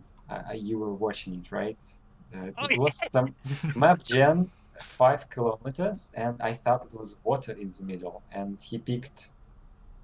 I didn't want to pick Aeon, and I didn't really believe in Aeon. And he picked Aeon, I picked Seraphim, or I think so. I don't remember if it was my second pick or what. And I went for first bomber and failed Yeah, to micro it. that left me in so much pain. Yeah, But I but just, somehow you almost got a draw out of it. It was super close. yeah. I actually should have won, but I didn't notice that PD has finished his PD. I didn't Oh, notice. that's why. I was so confused. I was like, why isn't he getting the PD first instead focusing the power and then you lost like 6k HP to that single PD and then you had to retreat. Yeah. Oh, by the way, about bomber, I sent my bomber kind of in a way so it can spot for itself. I was a raider, but I was very indecisive. I usually just send it somewhere where I think my opponent will put his factory. I just send an attack there, just kind of trying to predict without scouting. I used to do that when bombers didn't have raider. Now they have raider, but it's very small. You go in with the raider range, you have to wait until the icons pop up, and while waiting, bomber slightly turned. I wasn't like spamming to keep it straight, wasn't click spamming to keep it straight, so it turned and I sent ground fire. I wanted to ground fire pigeons and factory at the same time, and I was aiming with my mouse for too long and it didn't work, and then it didn't drop at all. That's Yeah. I was kind of surprised that I almost. I mean, it turned out to be decent. I mean, it wasn't complete crash. It Yeah, was after pretty after the close. start, after the field bomber, I was sure it was like gonna be like a terrible position for you because Yeah, going first bomber and you kill literally nothing is there was actually quite not much. There was not much to kill actually. Like, what was there? I don't even know. I think you missed an expanding engineer to the right. It's Oh a yeah, they made like one max and almost made a Hydra. He actually wasted resources on a Hydra, and then I counted them and ground fired in between two engines. So yeah, it that's true. was. And after that, Turbo was super indecisive to go into your base like what you did, and because of that, you kept all your production alive. Well, Turbo was like Yeah, he had the 80% hydro, and he had like 2 tech from pigeons left, and his ASU power income, of course, and he was making units to try and kill your ASU with just that. I think yeah. if you focused the PD, you would have been in a way better position. And Mm, also, Maybe if I don't know, if I noticed, I could at least walk away. And I think if I walk away to the right, I could still reach pigeons. Or, well, actually, walking away to the right is like dead end. So it's maybe it would be bad because he would corner me if if I go to the right. But anyway, I just was standing next to PD thinking everything's fine. It was Yeah. so close though. It's like 1/4 of a second, like right before the Also, unit finished. I kept all my units in base because I wanted to protect my base from his ACU, but he didn't go to the base, and then if I sent some units with my ACU, it could have been better. And also, I think my artillery wasn't really shooting that well at his ACU. When he was retreating with his ACU, I right-clicked his with RT, and at the end it wasn't shooting at all. I think it was like climbing up a cliff. Yeah, Maybe. I I'm think not if sure. you would have sent some of your arties on the right side of the mountain to meet up with your ACU or some tanks. Yeah, there was then- a factory. There was factory. I didn't know it. I saw like something coming from there, but I didn't know that there is actually a factory there. Yeah, I Yeah. think if you did that, you might have lived or had a draw at the very least in that situation. But I also feel like I should mention a certain GC on Twin Rivers. Yeah, I think I had so many stuff around it, so I didn't notice it. So, and I actually selected all Tech 1 factories on the right, stopped making artillery against GC, and reclaimed the GC rack, sent attack move from factory, and then proceeds to keep playing as if GC has died. And then ACU under attack, and I think to myself, oh no, strat snipe. Like, You never killed the GCs, Lo. yeah. I was And dying. then I see. The funny thing is, when I saw the GC I- attack, I was like saying to Swkoll, like, "Oh, this is a field attack. It's game over. It's like game's gonna end." Yeah, GC's I gonna think die, but, I didn't really see what he was doing, but I think he did walking like zigzag movement to dodge all the artillery because no, GC. No, he he, didn't. he went in a straight line. The issue is you sent 90% of your army behind the GC, so it wasn't shooting at the GC anymore. It Yeah. went too far ahead. I was really enjoying this moment when he retreated with all his snipers and they all without shields, and there is my artillery right where the snipers are. I was like, oh, like this is over. I'm winning, owning. I don't know what to say. And Yeah, but it was a very close game overall. I actually felt like it was at the end. I was winning really hard, but yeah, the beginning was close and very messy. So I actually enjoy this stuff. In the ladder, I was able to like kill all kind of labs with Selines. Just send Selines and just look at them and keep kiting labs. And sometimes labs retreat and you chase them with Selines to finish them. But this time it actually didn't work again. I mean, in the tournament doesn't work. So Yeah, that's game is actually balanced. I saw some labs that killed like 3 Salons. Yeah. I think the issue is that Aeon labs, they just have so much more HP, so you need to, like, you don't have a lot of room I to don't steer. know. I think I actually needed to control them and then it would work. But yeah, and maybe if he would dodge, he would be able to like keep lab alive for a very long time. But I don't think if I'm controlling perfectly, I don't think he would able to like kill my Celine. But I remember in the ladder I was like babysitting Celine's, but this time I was tryharding, so I was trying to babysit Celine's at the same time as I macro and queue stuff in my base and stuff like that.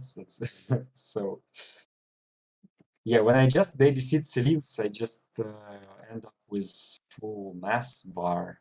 I think I maybe end up with full mass bar anyway, but at least I was building something in my base at the same time.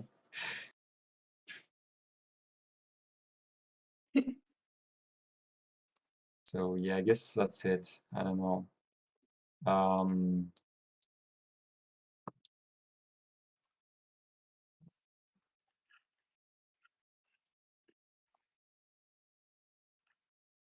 Yeah, How are yeah, it's you? gonna be. What do you think your chances are versus Pepsi? Do you favor yourself, or I what do you think? usually, I don't know. I before tourney I played like few ladder games and lost all of them. So I thought my chances today are like 10%. And I don't know, I guess against Esperanto, I would say like maybe 25% chance, but maybe more if he's rusty. I don't know. Because maybe I was underestimating myself because in the ladder I was playing against people who actually play, and this time I go against people who may be also rusty, which is weird. Tournaments are easier than ladder. Confirmed? Definitely. Mm-hmm. Yeah, but so yeah, I mean, you I- played well today. Let's see where was in your pool again. Turbo, Arch, and Blast. I mean, the results of today, I think, kind of as expected. Like, I think, I usually do like try hard in ladder, but I may be doing some more fun stuff, like dropping on the hydros, maybe, I don't know, or going eco, going some weird stuff. But I guess in the tournament, I try to play winning strategy. And also another difference that in before tournament games, I actually have to physically warm up. Like, I don't know, like shaking hands maybe, or that's why rubbing you're them, like playing. jumping. Yeah. That's why you're playing the 1v1 games versus mites before the tourney started. Well, it was just a warm up. And Yeah, I can understand that. The real tournament is next week. oh yeah, I actually yeah, I already won like $20, right? So that's good. Yeah, what And are you sixth, guaranteed? fifth, and eighth place is $20. Yes. So you're You're guaranteed supposed to 20. know Swkoll. Well, you know, it's all in the post. I don't keep this information in my head. It's all in the post. Yeah. And fourth place, 55. Yeah. The system with points, well, I hope it looks good, but it's so confusing. I mean, I don't keep track on them at all. Yeah, it has flaws, but I think I'm going to keep using it. Yeah, I think it's good, yeah. I mean, it let you get first place Oh, in a group. That's worth something. by the way, the client is behaving really bad for me. It's logging me out, and you know, it's a session expired, and like click something to log in again, and there is nothing to click, so I have to close it, and it's always with downloads, or maybe not downloads already, like Java client. When you close it, you have to wait like 3 seconds before opening it up again, because process is not terminated yet, and it doesn't work with auto login for me right now. Very annoying, and I every time need to click authorize when I log in. Yeah, I've experienced that a bit as well.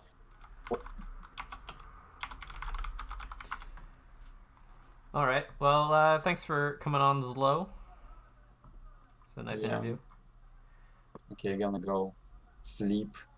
Enjoy your sleep. Rest up Yeah. for next week. See in the next week. Okay, it's gonna be in the next week. Yeah. Yeah. Yeah. Okay. Next week, See you same next time. week. Okay. Same time, same performance. Same performance. Yes. All right. So, yeah, I'd like to thank all the players for playing, everyone who came out and watched on FAFLive, especially the tournament directors, Hint Hunter and Filthy Casual, who did a great job running the various groups. We couldn't have done this without them. I also like to thank my co-host Farms for putting up with me for 6.5 hours. No problem. Thank you for hosting the tourney. Yeah, it was fun. We'll see you all next week, 1400 UTC, for the playoffs. Of all the 8 players who've moved on, we'll see who wins, who loses, and how I end up finishing the sentence. That's up to you. All right, well, you have anything to say, Farms? No, not really. I think. All right. Then we'll see you all